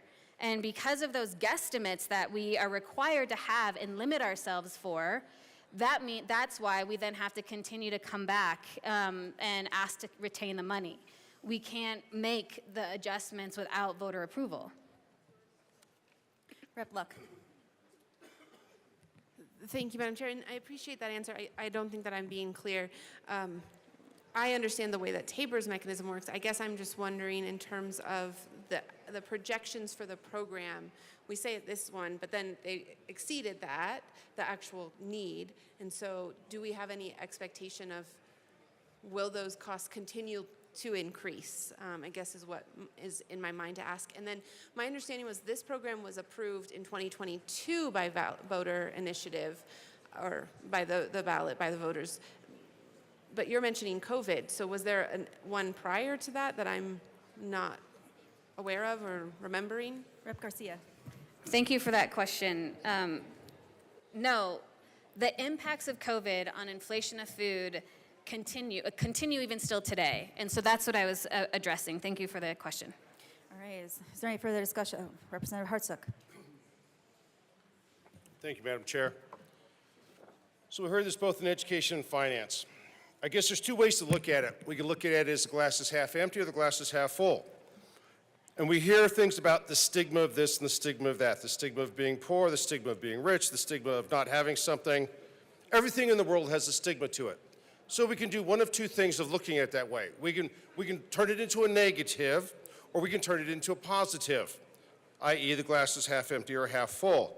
In this case, for school lunches, we know for a fact that there's huge waste, but we don't want to stigmatize somebody because that would be bad. Therefore, we're going to waste food, taxpayer money, and then we're going to go back and ask for more money so we can waste more taxpayer food and taxpayer-funded food, as I'm choking on my lunch. Excuse me. So why don't we take this as an opportunity to work with the kids and educate them?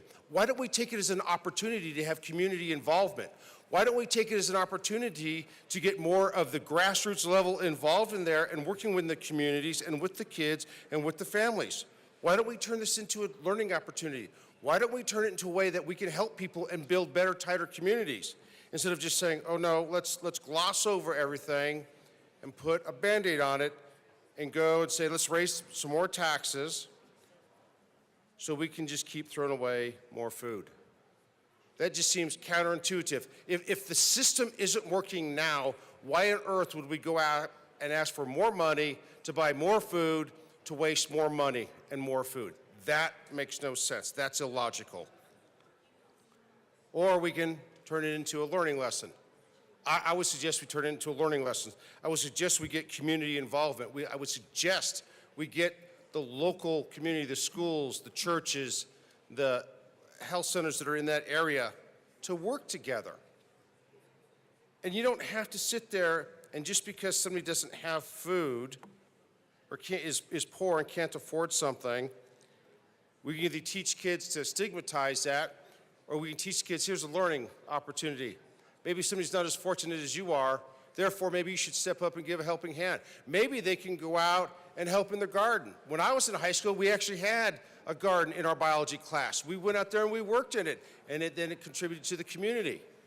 There are lots of opportunities to go out there instead of always going to the taxpayers and saying, give me more of your money so I can go spend it. The ROI on this, the return of investment on this way of doing business is not cost effective. It certainly doesn't build community bonds. It's not helping the kids. We're wasting food and money. It just seems we are being very counterproductive. I urge a no vote. Thank you. Is there any further discussion on the bill? Seeing none, the question before us is the passage of House Bill 1274. All in favor say aye. Aye. Those opposed, no. All right, the ayes have it. Oops. House Bill 1274 passes. Mr. Shebo, please read the title of House Bill 1249. House Bill 1249 by Representative Ricks concerning security deposits submitted to landlords by residential tenants. Representative Ricks. Thank you, Madam Chair. I move the business and labor report All right, in the bill. To the committee report. In the committee, we ran an amendment to talk about this bill. And basically, what we did was to scale down the bill. It was a very comprehensive bill about landlords and tenants and security deposits. But what we did was to scale it back. What we did was to take out the installment payments. We removed that out of the bill. We struck out moving the security deposits from 2 months to 1 month. We also basically decided to just address the return of security deposits. We did a mechanism for tenants to get the security deposits back and how landlords should be documenting deductions to security deposits. We also clarified to tenants how they can challenge deductions that are made to security deposits that they don't agree with. And I ask for your support. Is there any further discussion on the committee report? Seeing none, the question before us is the passage of the Business and Labor Affairs Committee report. All those in favor say aye. Aye. All those opposed, no. The ayes have it. The Business Affairs Committee report is adopted. Move your bill, Representative Ricks. So for the bill, members, I'm rising to bring this bill today, and this bill came out of a request from a tenant who talked to me about how it seemed that security deposits were always deducted, were always taken back, and you could expect as a renter not to receive your security deposit back. So we worked a lot on this. Colorado security deposit laws are made to protect tenants from unfair and undocumented deductions while providing clear expectations for landlords. And this bill reflects months of collaboration with some housing advocates, property managers, and legal experts to ensure that the tenants that follow the rules are not penalized by vague standards or missing information when they move out. I do have an amendment to present to the bill, so I want to, I move House Bill 1249 L009 and ask that it be displayed. That's a proper motion.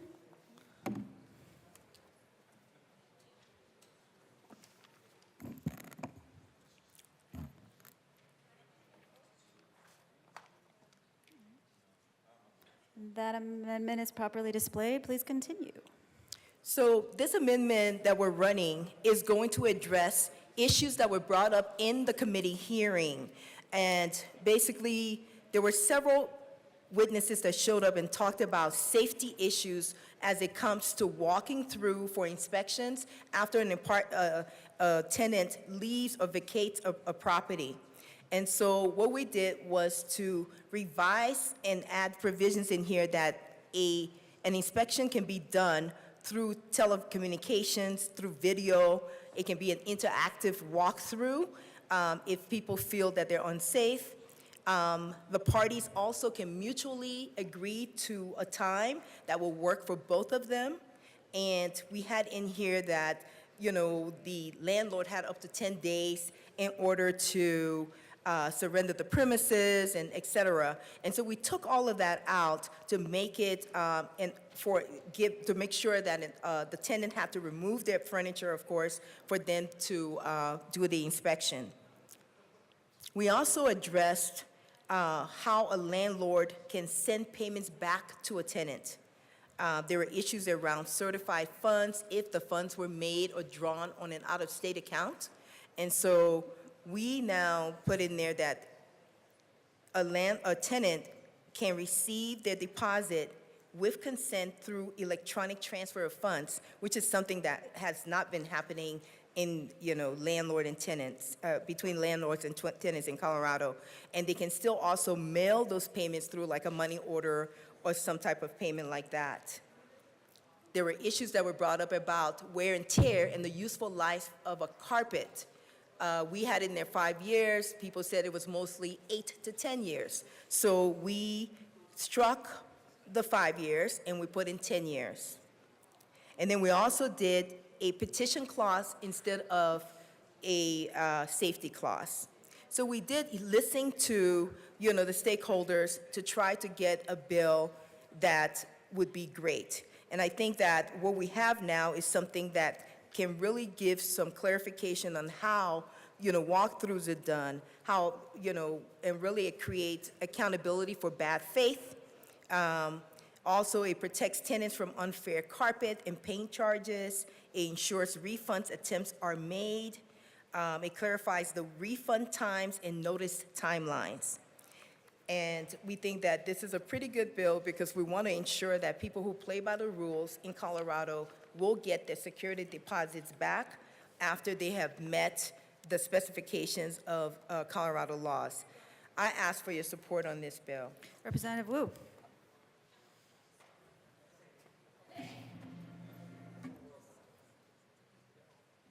Thank you, Madam Chair. And I actually have a question for for my colleague from RAPO. On the first part of this amendment, can the tenant request as many times as they want during that lease? Can they make that request over and over and over again as many times as they want during, let's just pretend it's a one-year lease? Well, this is for a, when they're. Oh, Representative I'm sorry. Ricks. So, Representative Woog, this is for a tenant that is leaving the property. So that would be the end of the lease, right? So it would be a one-time thing. They would be leaving, and then they've given notice to their landlord that they are vacating the property. So that's where this would be eligible for them to do this walkthrough inspection. Okay, that's it. Okay, does that make sense? Representative Richardson.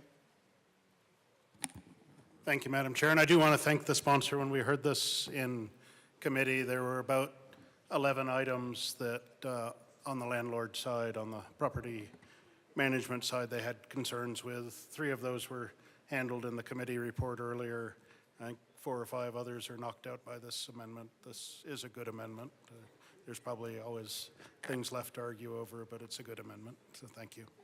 Is there any further discussion on the amendment? Seeing none, the question before us is the adoption of Amendment L009. All those in favor say aye. Aye. Those opposed, no. The ayes have it, and Amendment L9 is passed. To the bill, Representative Ricks. Again, this is a great way for tenants to get clarification to ensure that they are able to receive their security deposits once they have met the terms of their lease, and it gives guidelines to the landlord and also for the tenant on how they can challenge where deductions are made from security deposits that they don't like or they don't understand or they don't think is unfair. I ask for your yes vote on this bill. Representative Woog. Thank you, Madam Chair. And I think I'm reading this correctly, and you can correct me if I'm wrong. But I'm looking at a section on page 4, and this is I had to reach out and get the pre-amended version here, so I hope this is the right one. So on page 4, the top 2 lines, it discusses normal wear and tear. And I know as a former landlord, I know what that means, and I know that the landlord can't charge the tenant once they move out for normal wear and tear. But this now includes normal wear and tear means deterioration, damage, or uncleanliness that occurs. So the way I'm reading this, a tenant can leave the property a total dump, leave it dirty, leave food, crackers, cookies, pizza on the floor, boogers smeared on the walls. Like, can we not deduct that? I shouldn't say we. Can a landlord not deduct that now? I mean, that's how it reads, unless I'm completely misreading this. Is there any further discussion on the bill? Representative Ricks. Thank you, Madam Chair. I think the Colorado law already addresses what's normal and then what is beyond normal wear and tear. So we're not looking for, if it's unclean, just one second, please. I'm sorry.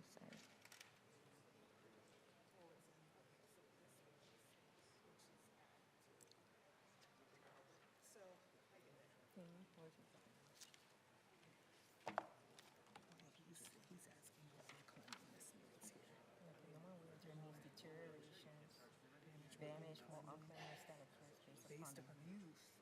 Yeah, but not above that. I think that's normal. It says or reasonable typically.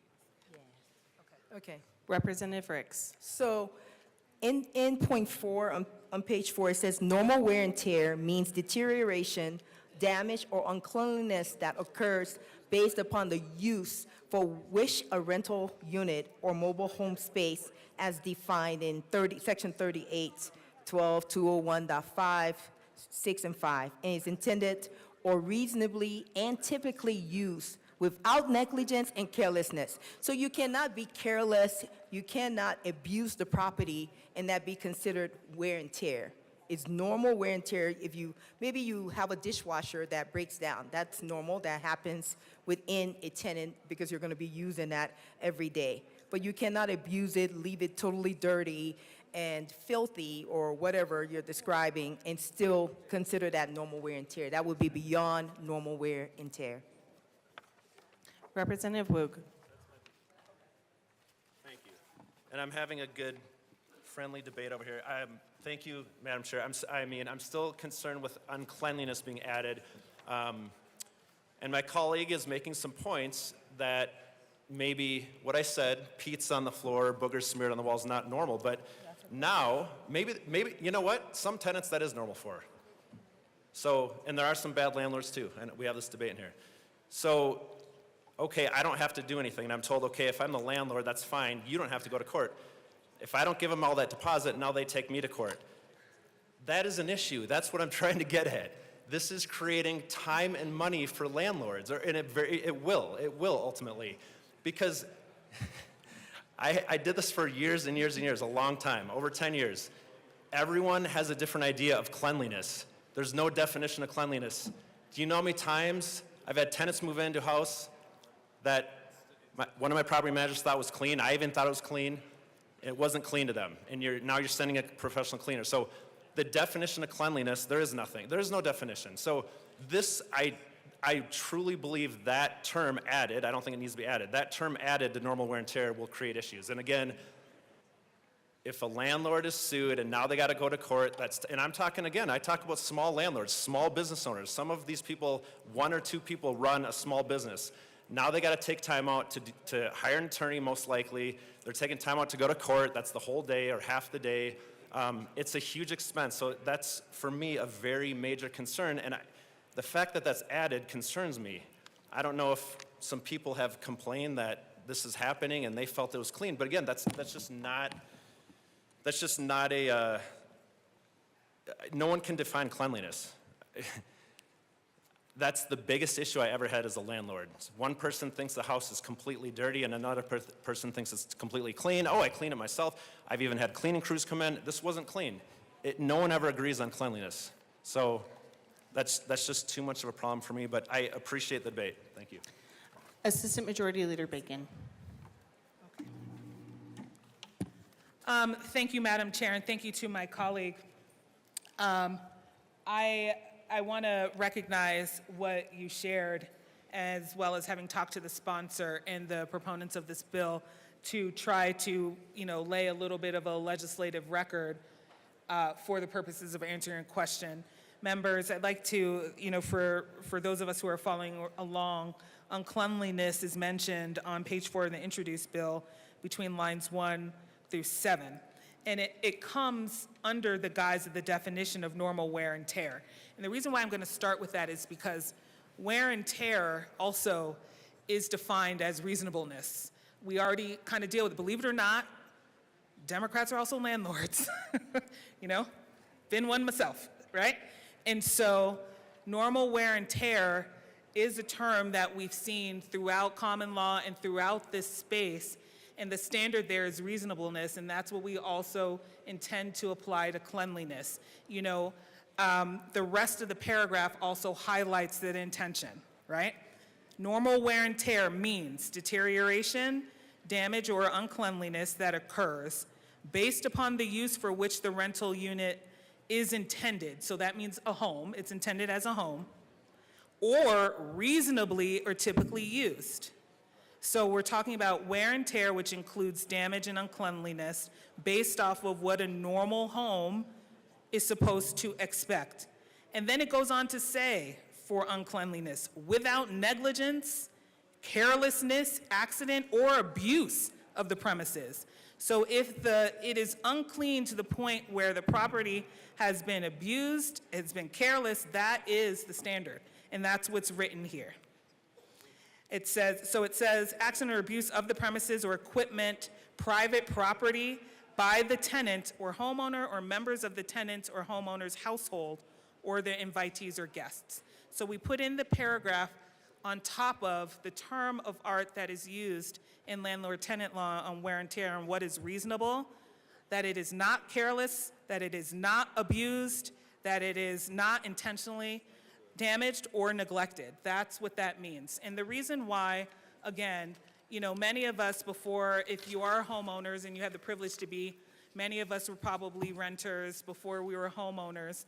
And I think there has been the spectrum of what people believe is wear and tear and uncleanliness can be all the way nothing to all the way everything. And what we're trying to do is meet everyone in the middle with what we typically find in the space around the terms wear and tear. In fact, everybody has heard the term wear and tear, but I'm sure many of you know that that's not actually defined in statute. So just to offer that up, again, I want to thank my colleague from Weld County to ask that question, and we were trying to do our best to put on the record what the answer is to that. Thank you. Representative Barone. Thank you, Madam Chair. So I'm coming up here because we have two words in this bill that mean something different to many people. And this is one of the problems that we have as landlords, is being able to understand what one tenant is defining as cleanliness or reasonable, and another one defines it differently. So this is going to bring a problem for landlords for the reason that not everybody defines those two words equally. Some people think that cleanliness is having mud stains that you can't get out. They think that's a reasonable cleanliness because they can't get it out.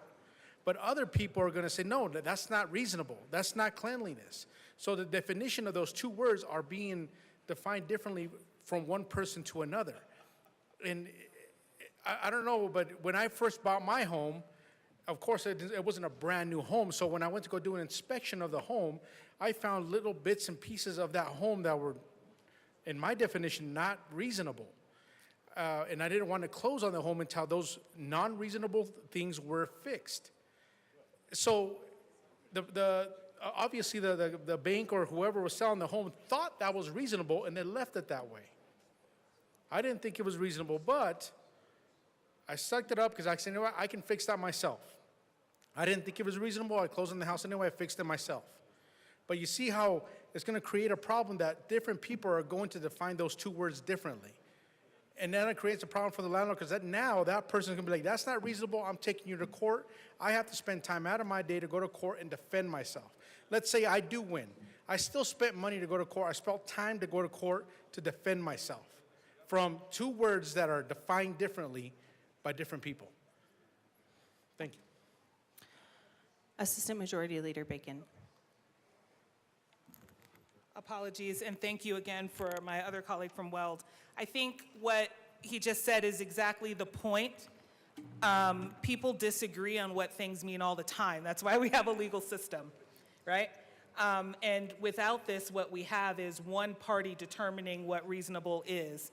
And the question that we have is, does the other party know about that or agree to it? Now, I will say as a matter of jurisprudence, if you set down your expectations, if you want to be more specific on what things are, contracts are open for you to write down those terms. And I would say to tell a tenant before they enter the lease what your expectations are about cleanliness so they can agree to rent there or not. But the challenge is exactly what you're talking about, that different people believe, we do it in here, have different interpretations of what words mean. And that's why we have a court system. And the way that we manage those differences of opinion are actually by this phrase, what does a reasonable person believe? That is a court theme. That is the standard. And reasonableness means were people similarly situated, what would they believe is normal? And so I don't disagree with you in that there is disagreement on what the terms are. The question is, how do you mitigate that, or how do you resolve it? And so on the one hand, you can be clearer in the terms of what your expectations are before someone leases. And then if you disagree, then you have a neutral arbiter figure out what should be normal based off of a reasonableness standard. That term is a term of art particularly for court to help manage the differences.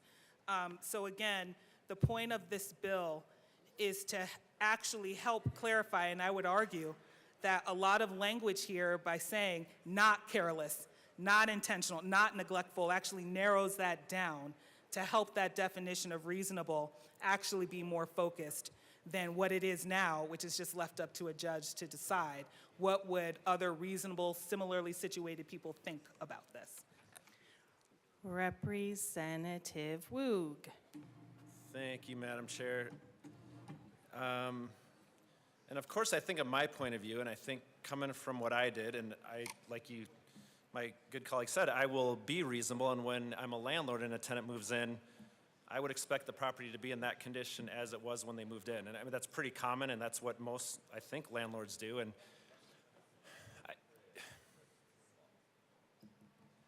I do understand we're trying, or the bill sponsors and supporters are trying to help give tenants a voice and make things fair for them, and that's absolutely very important.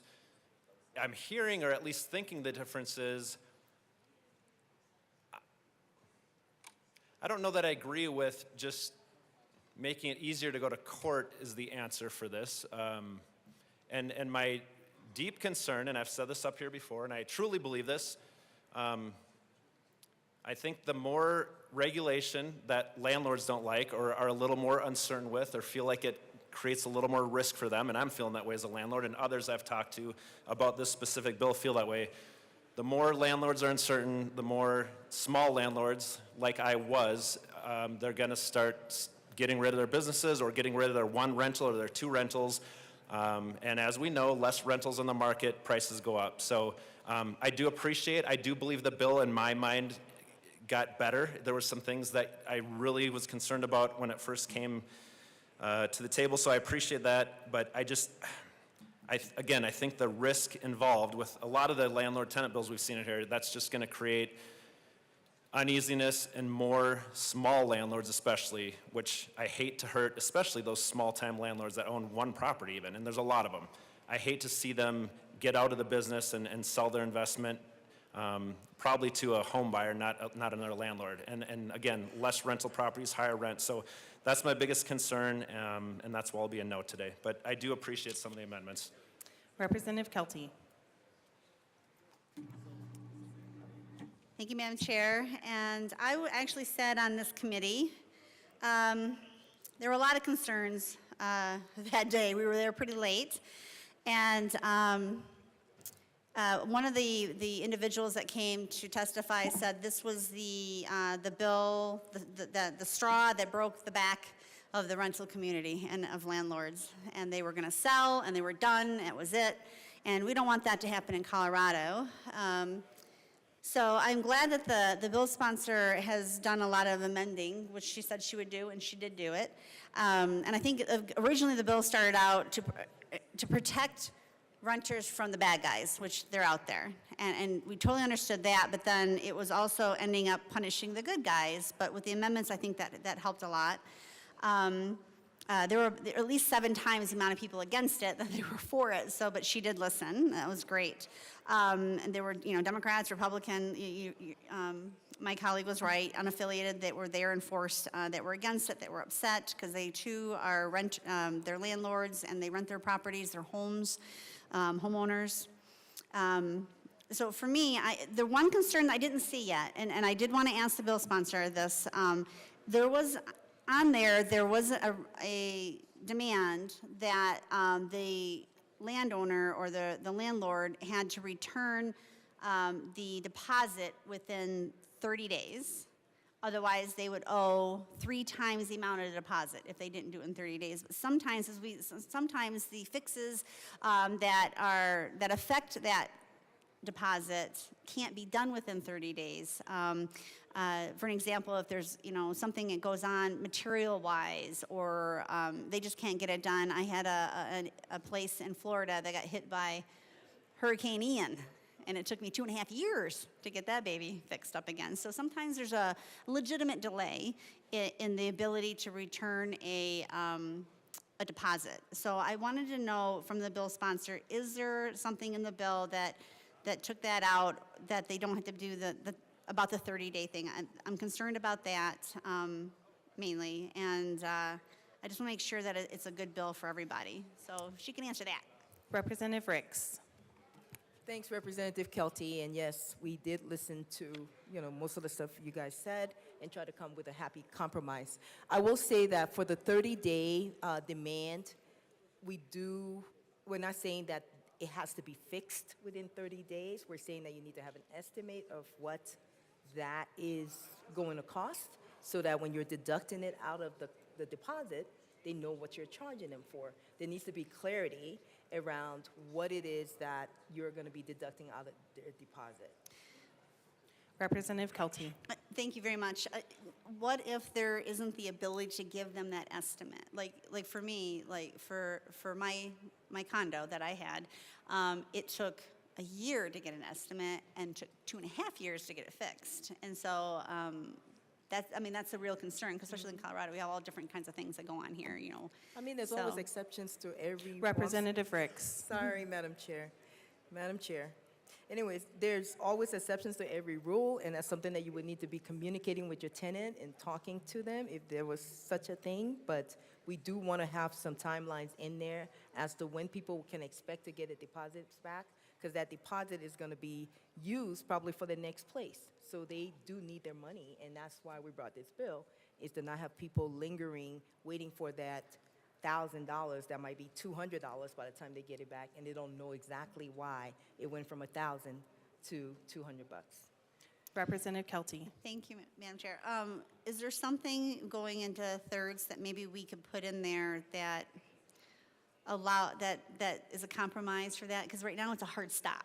You know what I mean? It's in the bill. It's a hard stop. It says you do this or else, and then it's three times the deposit. So it's not $1,000 getting back. It's $3,000 getting back. And if you don't have the money to actually do the repair, or not just having the money, but you don't know what the repair is going to be, and to be able to give that back, what if it costs $1,500 and your deposit's only $1,000? You know what I mean? So is there something that we can work on maybe together that we can make that a little bit better for both of them, both people, both parties? Representative Ricks. Rep. Kelty, basically you're getting an expert to tell you what the cost of the fix is going to be, whatever that damage is. So hopefully they're giving you the best estimate, and you'll be able to know exactly what it's going to cost within that 30-day period. What if? There's always a what if, right? I don't know, but all I can tell you is that with that in there, I'm going to have to be a no. You both are very so. excited about the bill, and I love it. I just want to make sure I have an opportunity to announce who you are before you start talking. Representative Ricks. Thank you. Thanks all. I asked for your yes vote. 1249 is to help tenants receive their security deposits back in a timely manner, and they need to document what they're deducting out of those security deposits. And we want to ensure that tenants are able to receive their funds back so that they're able to use it for their next apartment. And before I leave, I just want to also just give a quick statistic. It's estimated that more than 70% of Coloradans don't even have like a savings of $1,000. So $1,000 is a lot of money for a lot of people here. So being able to receive their money back in a timely manner for them to move on with their life and secure another apartment is important. Please vote yes to help tenants in Colorado. Representative Armagost. Thank you, Madam Chair. Hearing this in committee I think it was alarming to me just to see something that had so much, it was predominantly in opposition. There were 3, maybe 4 people in support. The other remainder of the 30 people there were in opposition, and they were all business owners. They were all landlords. They were all people that were property managers and of the like. And they all had the same concerns of everything that comes out of this building that is weaponized against landlords and supportive of tenants that aren't able to fulfill their obligation in a contract, lease, or otherwise. This was one of those where it put the burden on the landlord to come up with getting a security deposit back with unreasonable requests. Overall, the opposition was, I think, overwhelming to everybody. The final vote in committee was based on amendments. I will vote yes for today if this amendment or this is changed or anything like that. All of the requests that were made and everything that was done to fit the needs of the people that had their concerns would have been a strike below. And I mean, completely rewriting this. I don't think, I do agree that there were some amendments made. There were some concessions for some of the people that had these concerns, but overall, I don't think, I couldn't even, in looking at it, it doesn't even look like half of the concerns were addressed. This is still something that I don't believe should have made it out of committee, and I don't think we should be voting yes for this today. So I encourage a no vote. Is there any further discussion on the bill? Seeing none, the question before us is the passage of House Bill 1249. All those as amended, I apologize. I'll restate that just so we're all clear. The question before us is the passage of House Bill 1249 as amended. All those in favor say aye. Aye. Those opposed, no. House Bill 1249 as amended passes. Mr. Shebel, please read the title of Senate Bill 154. Senate Bill 154 by Senator Kipp, also Representative Hamrick, concerning enhancing access to educator pathways. Representative Hamrick. Representative Soper. Thank you, Madam Chair, and it's an honor to serve with you. And an honor to serve with you. I move Senate Bill 154. To the bill. So, members, this is an incredibly important bill. One thing that we've heard a lot about is Colorado's worsening teacher shortage. But we've also heard a lot about barriers to being able to allow Coloradans to achieve their full potential. Well, Senate Bill 154 achieves to do both. It deals with our teacher shortage, but also removing outdated and unnecessary barriers for those who want to teach, particularly in underserved and high-needs areas like special education. One of the biggest obstacles that keeps getting in the way and keeps people out of the classroom is our licensure system has too many demands and delivers too little in return. Our bill is definitely one where we definitely hope to clear those barriers so that we can see more teachers helping kids. Representative Hamrick. Thank you, Madam Chair. As my esteemed colleague said, it does reduce testing barriers. The bill limits the number of costly required licensure exams for special ed teachers to no more than 3, bringing Colorado in line with national norms. It also supports career mobility for current teachers. Currently licensed general education teachers can more easily add special education endorsements by demonstrating competencies through coursework and performance-based evaluations without duplicative tests. It also expands early pathways into teaching. Senate Bill 25154 broadens which higher education institutions can participate in the Teacher Recruitment, Education, and Preparation Program, TREP, making higher education more accessible. Bottom line, Colorado's teacher shortage is not just a staffing issue, it's a student equity issue. Our bill is a strategic, data-informed, and urgently needed solution that removes unnecessary roadblocks and opens the door for passionate educators to serve where they are most needed. We urge an aye vote for Senate Bill 25154. Is there any further discussion on Senate Bill 154? Seeing none, the question before us is the passage of Senate Bill 154. All those in favor say aye. Aye. Those opposed, no. Senate Bill 154 is passed. Mr. Shebel, please read the title of Senate Bill 166. Senate Bill 166 by Senator Mulliga, also Representative Frey, concerning quality incentive payments based on incidents of workplace violence in a hospital setting. Representative Frey. Thank you, Madam Chair. I move Senate Bill 166 to second reading. To the bill. Thank you, Madam Chair. Healthcare workers experience the highest rates of injuries out of all of the workplace professions, and they are 5 times more likely to get injured at work. This bill aims to address and reduce workplace violence in hospital settings by incorporating specific metrics related to workplace violence into the state's hospitals' quality incentive payment program, AKA, we'll give them a grant. The bill is also creating a diverse stakeholder group to assess the state's workplace violence and develop recommendations to identify potential funding sources. I ask for an aye vote. Is there any further discussion on Senate Bill 166? Representative Bradley. Thank you, Madam Chair. As a healthcare worker, I definitely believe that healthcare workers should be protected. The only concern I have with this bill is that I think hospitals should come up with their own plan. I don't think the government needs to regulate this. I think the hospitals should have their own policy, and so I will be a no on this bill. Thank you. Is there any further discussion? Seeing Representative Frey. Thank you, Madam Chair. Just so you know that the hospitals are allowed to make their own plan, and then the board will review those plans and metrics, just to help that clarification. Representative Bradley. Thank you, Madam Chair. Thank you for the clarification. Then I just don't think that the government needs to run a bill on it. Thank you. Is there any further discussion? Seeing none, the question before us is the passage of Senate Bill 166. All those in favor say aye. Aye. Those opposed, no. Senate Bill 166 passes.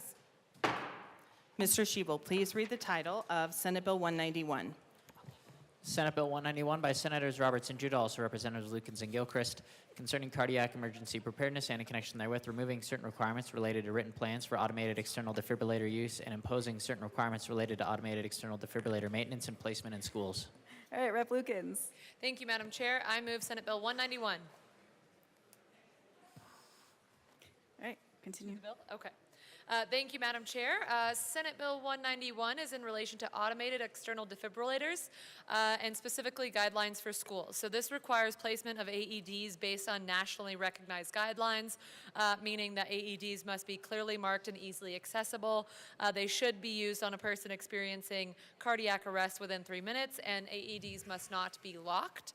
In addition to that, it updates the outdated AED requirements. It removes a requirement for physician signature when an AED is placed, and it removes a requirement for a list of authorized AEDs. Specifically, this is in relation to where AEDs are placed in schools.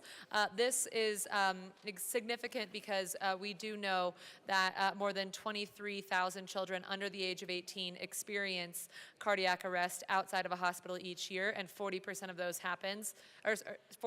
those cardiac arrests are sports related. So we ask for a yes vote on Senate Bill 191. Rep. Gilchrist. Thank you, Madam Chair. Sorry, I'm out of breath. I'll be very brief. Sudden, as I want to echo my co-prime's comments on this bill, sudden cardiac arrest is the leading cause of death among student athletes. 90% of people in cardiac arrest who receive a shock from an AED in the first minute survive. So we heard some devastating testimony, still out of breath, during our hearing from parents whose children experienced a cardiac arrest and didn't have access to an AED. And so this is why this bill is so important and why our work isn't finished, and we will ask for an aye vote today. Representative Johnson. And take a breath, Representative Gilchrist. Thank you, Madam Chairwoman. I stand in strong support of this. This is the right step in the direction of making sure that we have the proper first responder equipment on site when needed. We need to be taking care of our children. And it is true, as much as we don't want to admit it, our kids under 18 are having more health issues. Some of that happens to be cardiac arrests. And I would rather make sure that we have the proper equipment on site and never use them than not have the proper equipment and need to use it. This is a smart step. This is sensible policy, and we need to ensure that we are allowing, and the great thing about this, as they mentioned, as amended in committee, it no longer mandates all high schools to have them. It just says if you do, let's make sure we're following national protocol. This is a good step, a needed step to get the direction going to ensure that we are keeping our kids not only publicly safe, but their health is also safe when a crisis happens. It's not a if a crisis happens, but a when. I strongly support this bill. Representative Bradfield.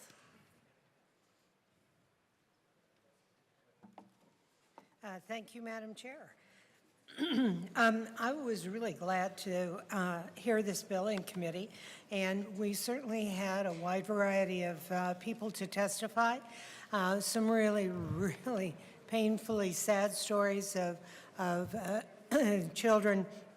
And when I say children, I mean young ladies and gentlemen on the athletic fields of their school falling and having a heart attack right in front of everyone.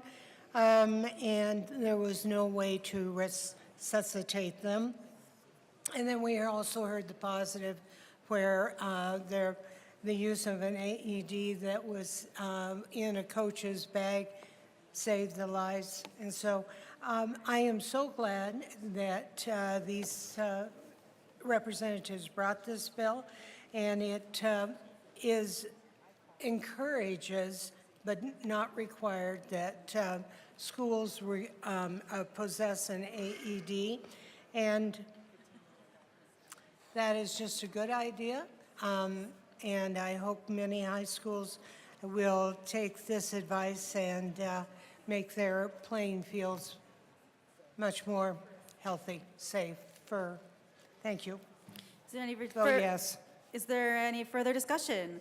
All right, seeing none, the question before us is the passage of Senate Bill 191. All those in favor say aye. Aye. Those opposed, no. All right, the ayes have it. Senate Bill 191 passes. Mr. Shebo, please read the title of Senate Bill 055. Senate Bill 55 by Senators Winter and Marchman, House Representatives Joseph and Bacon, concerning measures to involve youth in environmental justice. All right, Assistant Majority Leader Bacon. Thank you. I move Senate Bill 55 in the Appropriations and Energy and Environment Committee reports. All right, to the report. Okay, in appropriations, we appropriated $5,000 and made a petition clause. Yeah, leadership. And I ask for an aye vote. All right, is there any further discussion on the amendment, or on the report? All right, seeing none, the question before us is the passage of the appropriations report. All those in favor say aye. Aye. All those opposed, no. All right, the ayes have it. The appropriations report is adopted. Representative Joseph. Thank you, Madam Chair. We already moved the Energy and Environment Committee report. In the Energy and Environment Committee, we made a couple of tweaks, small amendments.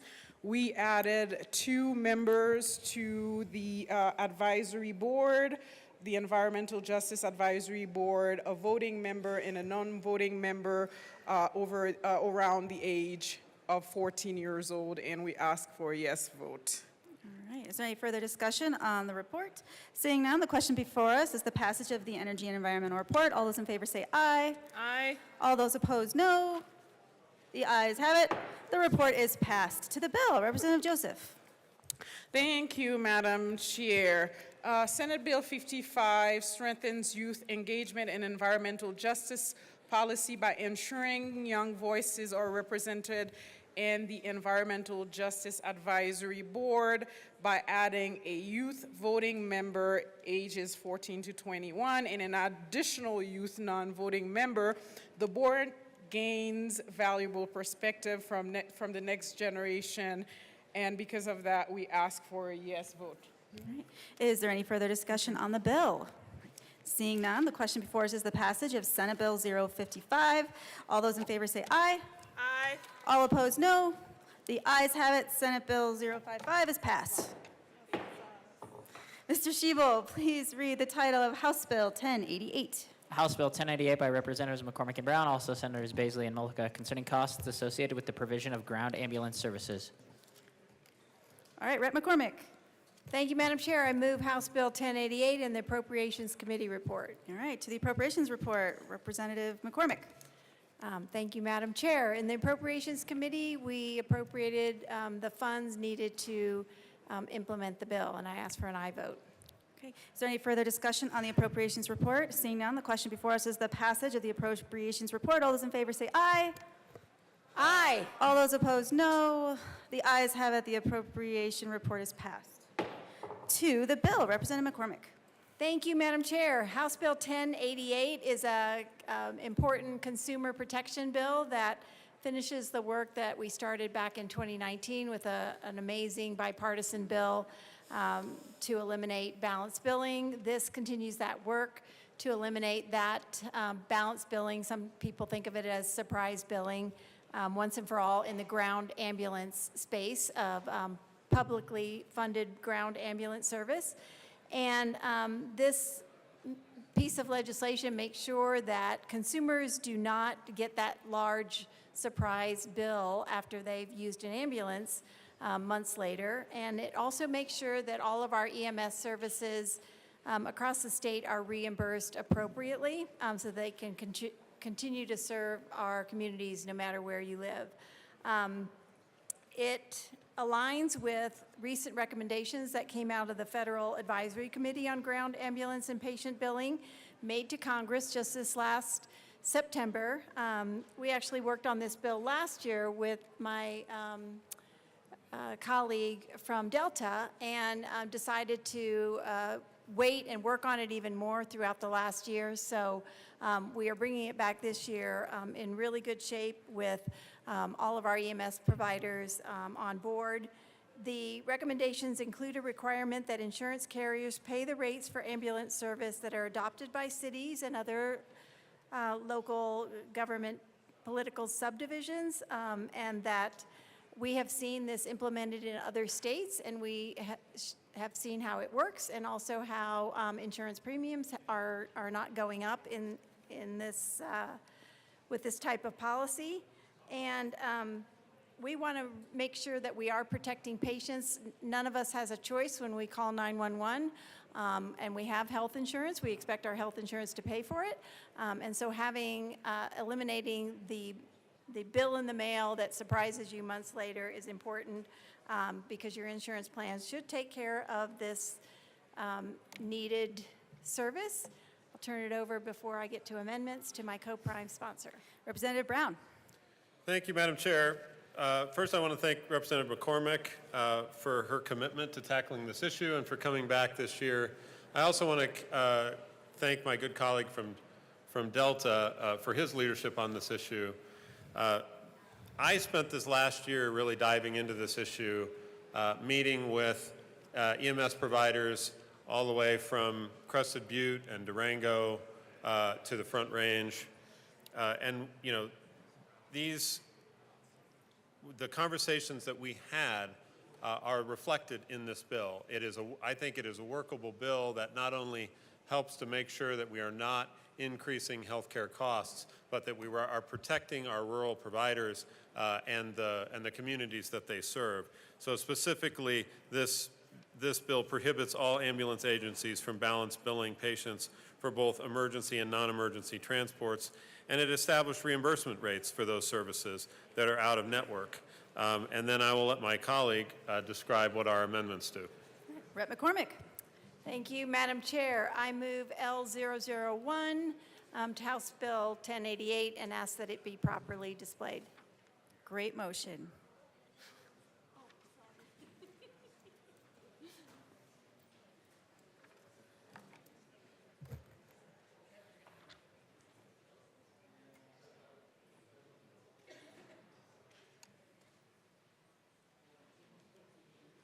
All right, that is properly displayed. Continue, Rep. McCormick. Thank you, Madam Chair. This amendment, in committee, we heard from members that thought that perhaps there weren't enough guardrails on how non-emergency transports were defined, and so this amendment is brought forward to directly address those concerns. It defines emergency and non-emergency transport as well as what the covered person means. We clarify that it must be medically necessary for someone to use non-emergency transport, so it won't be abused by EMS agencies to get higher reimbursement rates. We wanted to make sure that wasn't going to happen. Also, the amendment caps non-emergency transport reimbursement rates at 325% of Medicare. This is a difference between the non-emergency and the emergency transport in the bill, and we want to, again, make sure that those rates have a finite cap. And there was also some concern about language in the bill that allowed EMS agencies to charge a reduced rate to patients who were residents of the political subdivision that the agency covered. So we removed that language in response to that, and we asked for an aye vote on L001. Is there any further discussion on the amendment? Seeing none, the question before us is the passage of Amendment L001 to the bill. All those in favor say aye. Aye. All opposed, no. All right, the ayes have it. The amendment is passed. Rep. McCormick. Thank you, Madam Chair. I move L002 to House Bill 1088 and ask that it be properly displayed. Another great motion.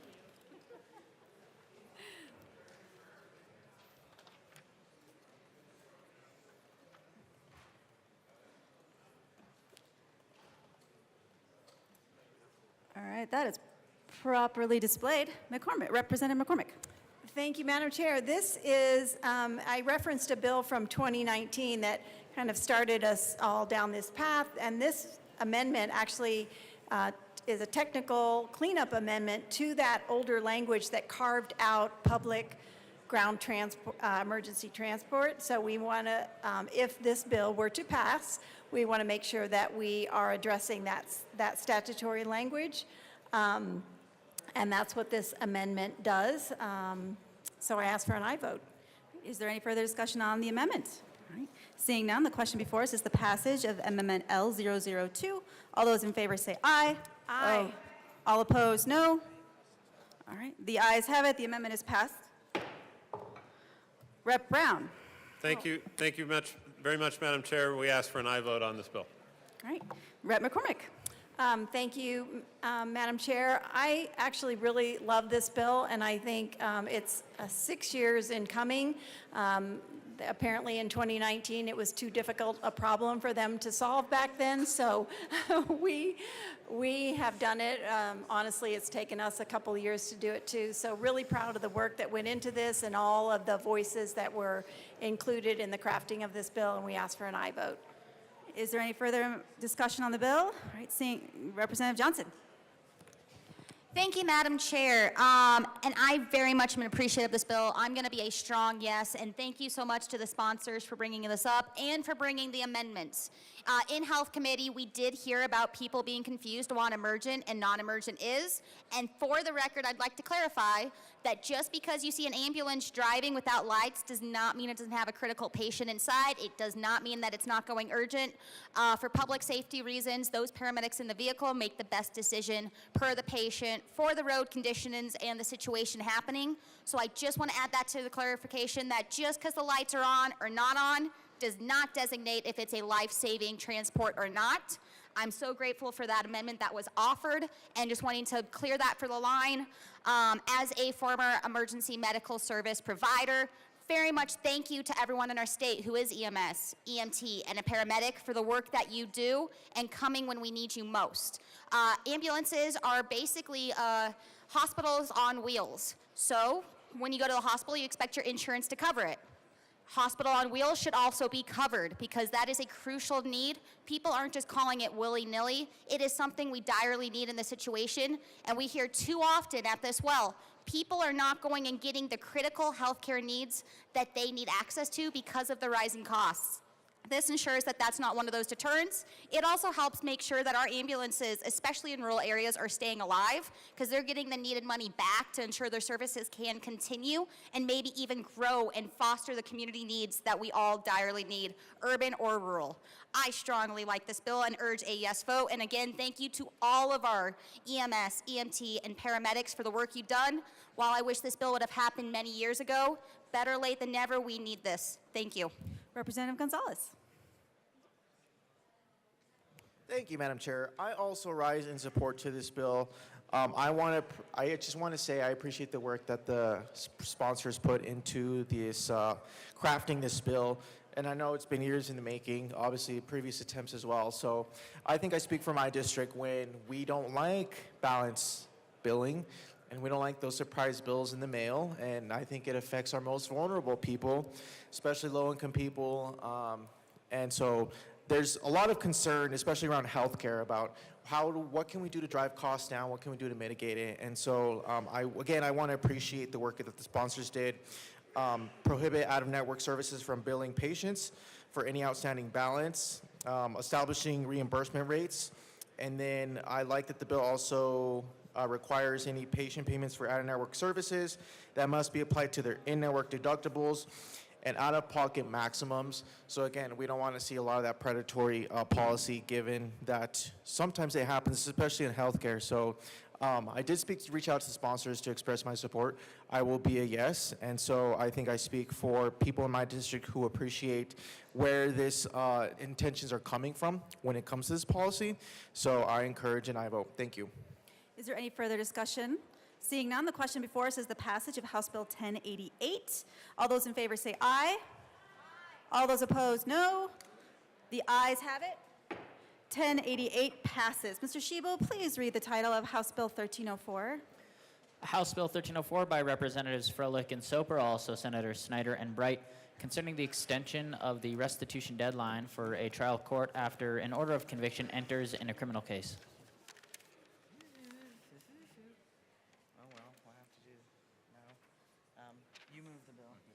Representative Soper.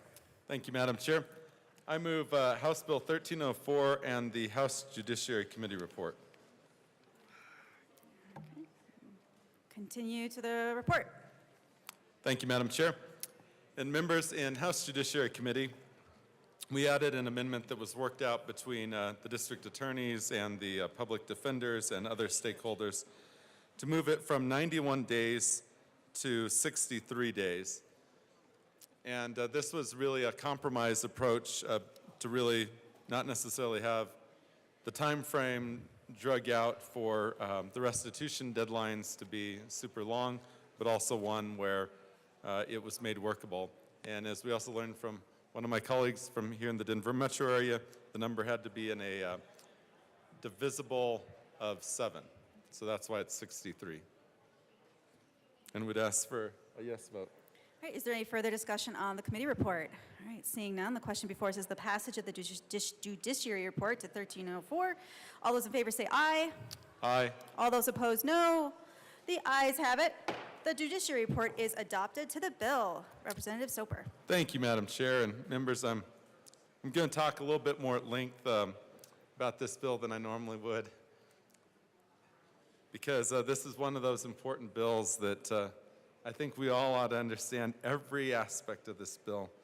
So it's wonky, and I'll start with the very beginning. So under current law, a prosecutor has 91 days to work with a victim survivor to submit supporting documentation to the court on restitution requests. The court then has the same 91-day period to review the victim survivor's documentation and issue a restitution order. This means that a documentation is submitted on a 90-day basis on extenuating circumstances. Perfect.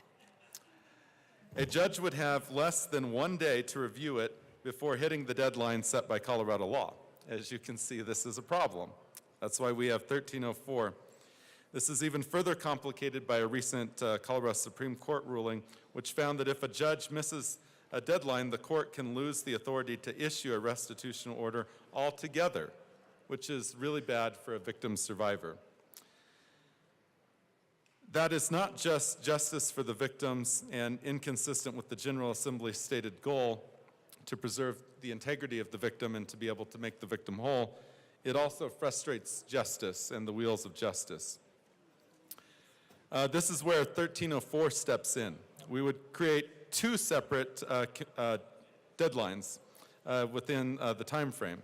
So instead of having the same 91-day period to work with, prosecutors would now have a maximum of 63 days to submit a victim survivor documentation just like they do now. But judges would then have an additional 91 days to review the documentation and issue an order. That way, judges would have time to consider what the appropriate restitution amount would be. Most importantly, any sort of a delay would create a delay in justice. And certainly if the court would want further documentation to be submitted to be able to determine the restitution amount, if we have the same 91-day period setting on the same 91-day period, and it takes a while for prosecutors to be able to submit this documentation because not everyone moves super quick, then the court doesn't have the documentation they need to be able to make an adequate decision. If we do hit the deadline without this bill, then the court might be in a position where restitution would not be able to be ordered. And that could be very bad for victims and survivors. That is something we don't want to have done.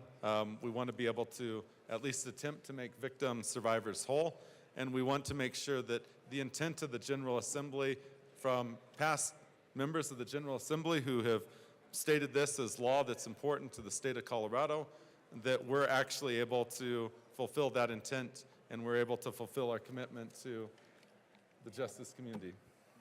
So members, this is an excellent bill. This is one that supports survivor victims, and I would hope this is a unanimous yes vote from the chamber. Representative Froelich. Thank you very much, Madam Chair. Just folks, much appreciation for the work that has gone into this.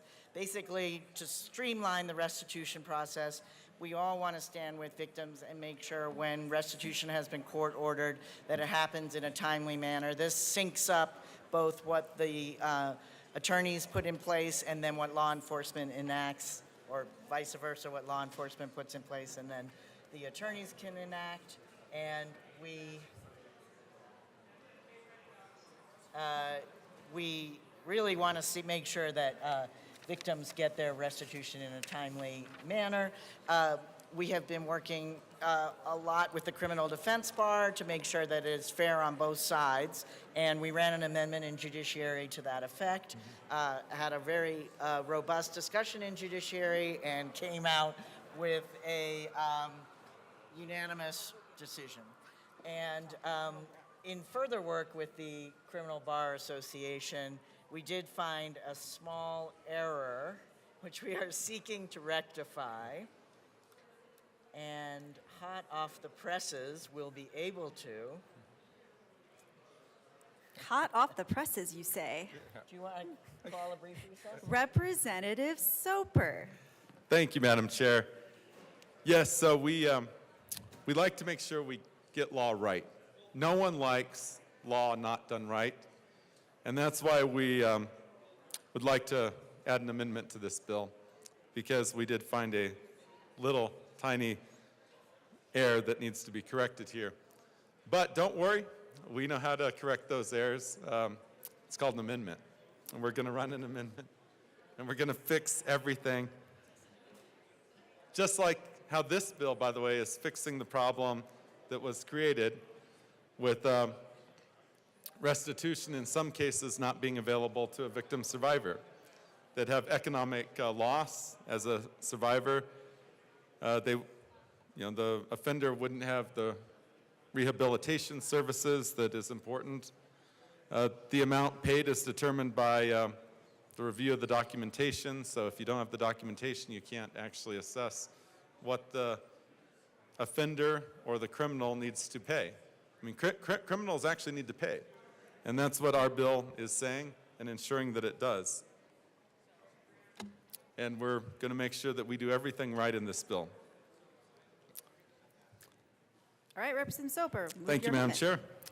And because we want to do everything right, that's why I move Amendment L007 and ask that it's properly displayed.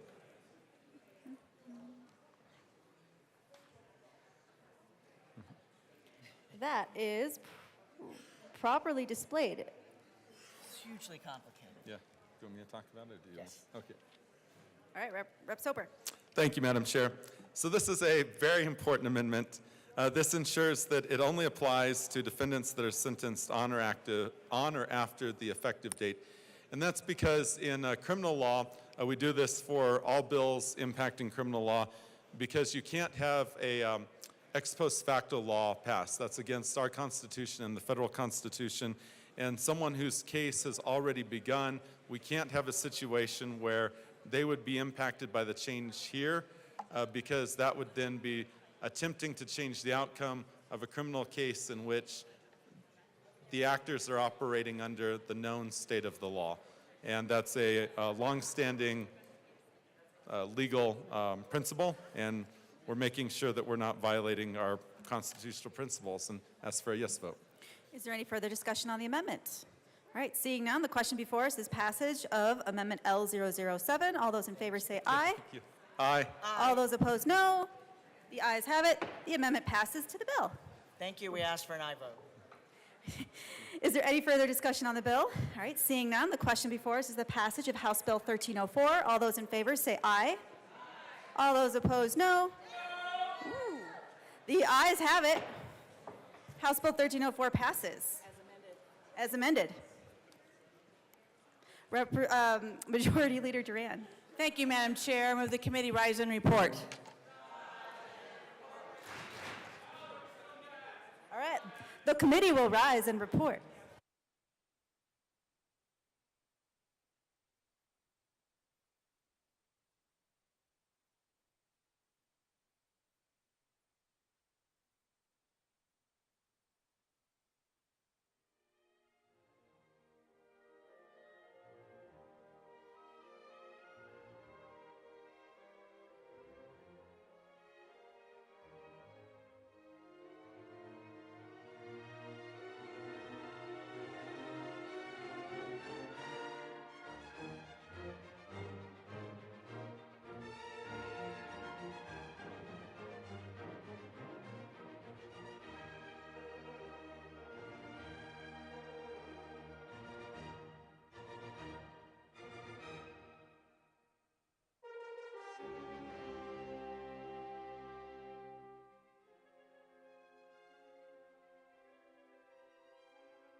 The House will come back to order.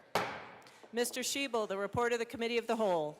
Madam Speaker, your Committee of the Whole begs leave to report as under consideration of the following attached bills, being the second reading thereof and making the following recommendations thereon. House Bill 1088 is amended, 1188 is amended, 1249 is amended, 1274 is amended, 1304 is amended, 1320 is amended, passed on second reading, ordered, engrossed, and placed on the calendar for third reading, final passage. Senate Bill 55 is amended, 154, 166, and 191, passed on second reading, ordered, revised, and placed on the calendar for third reading, final passage.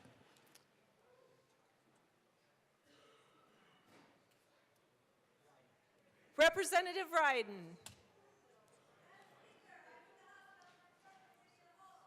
Members, you have heard the motion. There are no amendments at the desk. The motion before us is the adoption of the report of the Committee of the Whole. Mr. Shebel, please open the machine and members proceed to vote.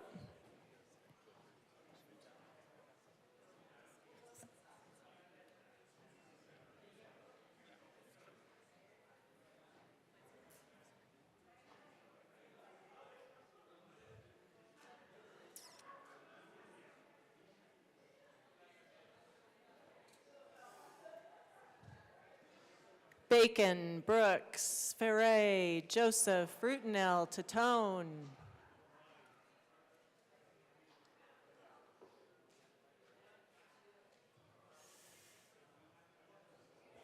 Representatives Joseph and Tatone are excused. Please close the machine. With 38 aye, 21 no, and 6 excused, the report of the Committee of the Whole is adopted. Madam Majority Leader. Madam Speaker, I move to lay over the balance of the calendar till Thursday, April 17th, 2025. Seeing no objection, the balance of the calendar will be laid over until tomorrow, April 17th. Announcements and introductions. Representative Brown. Look, you signed up. I signed up. I have signed up 2 days in a row, and all I have to say today is we're not meeting. HHS will not meet today. Thank you. Representative Valdez. Thank you, Madam Speaker. Big news in the Capitol today. Big news. The Energy and Environment Committee is going to be meeting. And we will be meeting at 15 minutes after for the fastest committee hearing in the history of the building. See you there. Seeing no other announcements, Madam Majority Leader. Thank you, Madam Speaker. I move that the House stand in recess until later today, and also members, the dress code for tomorrow is relaxed. So generous. The House will stand in recess until later today.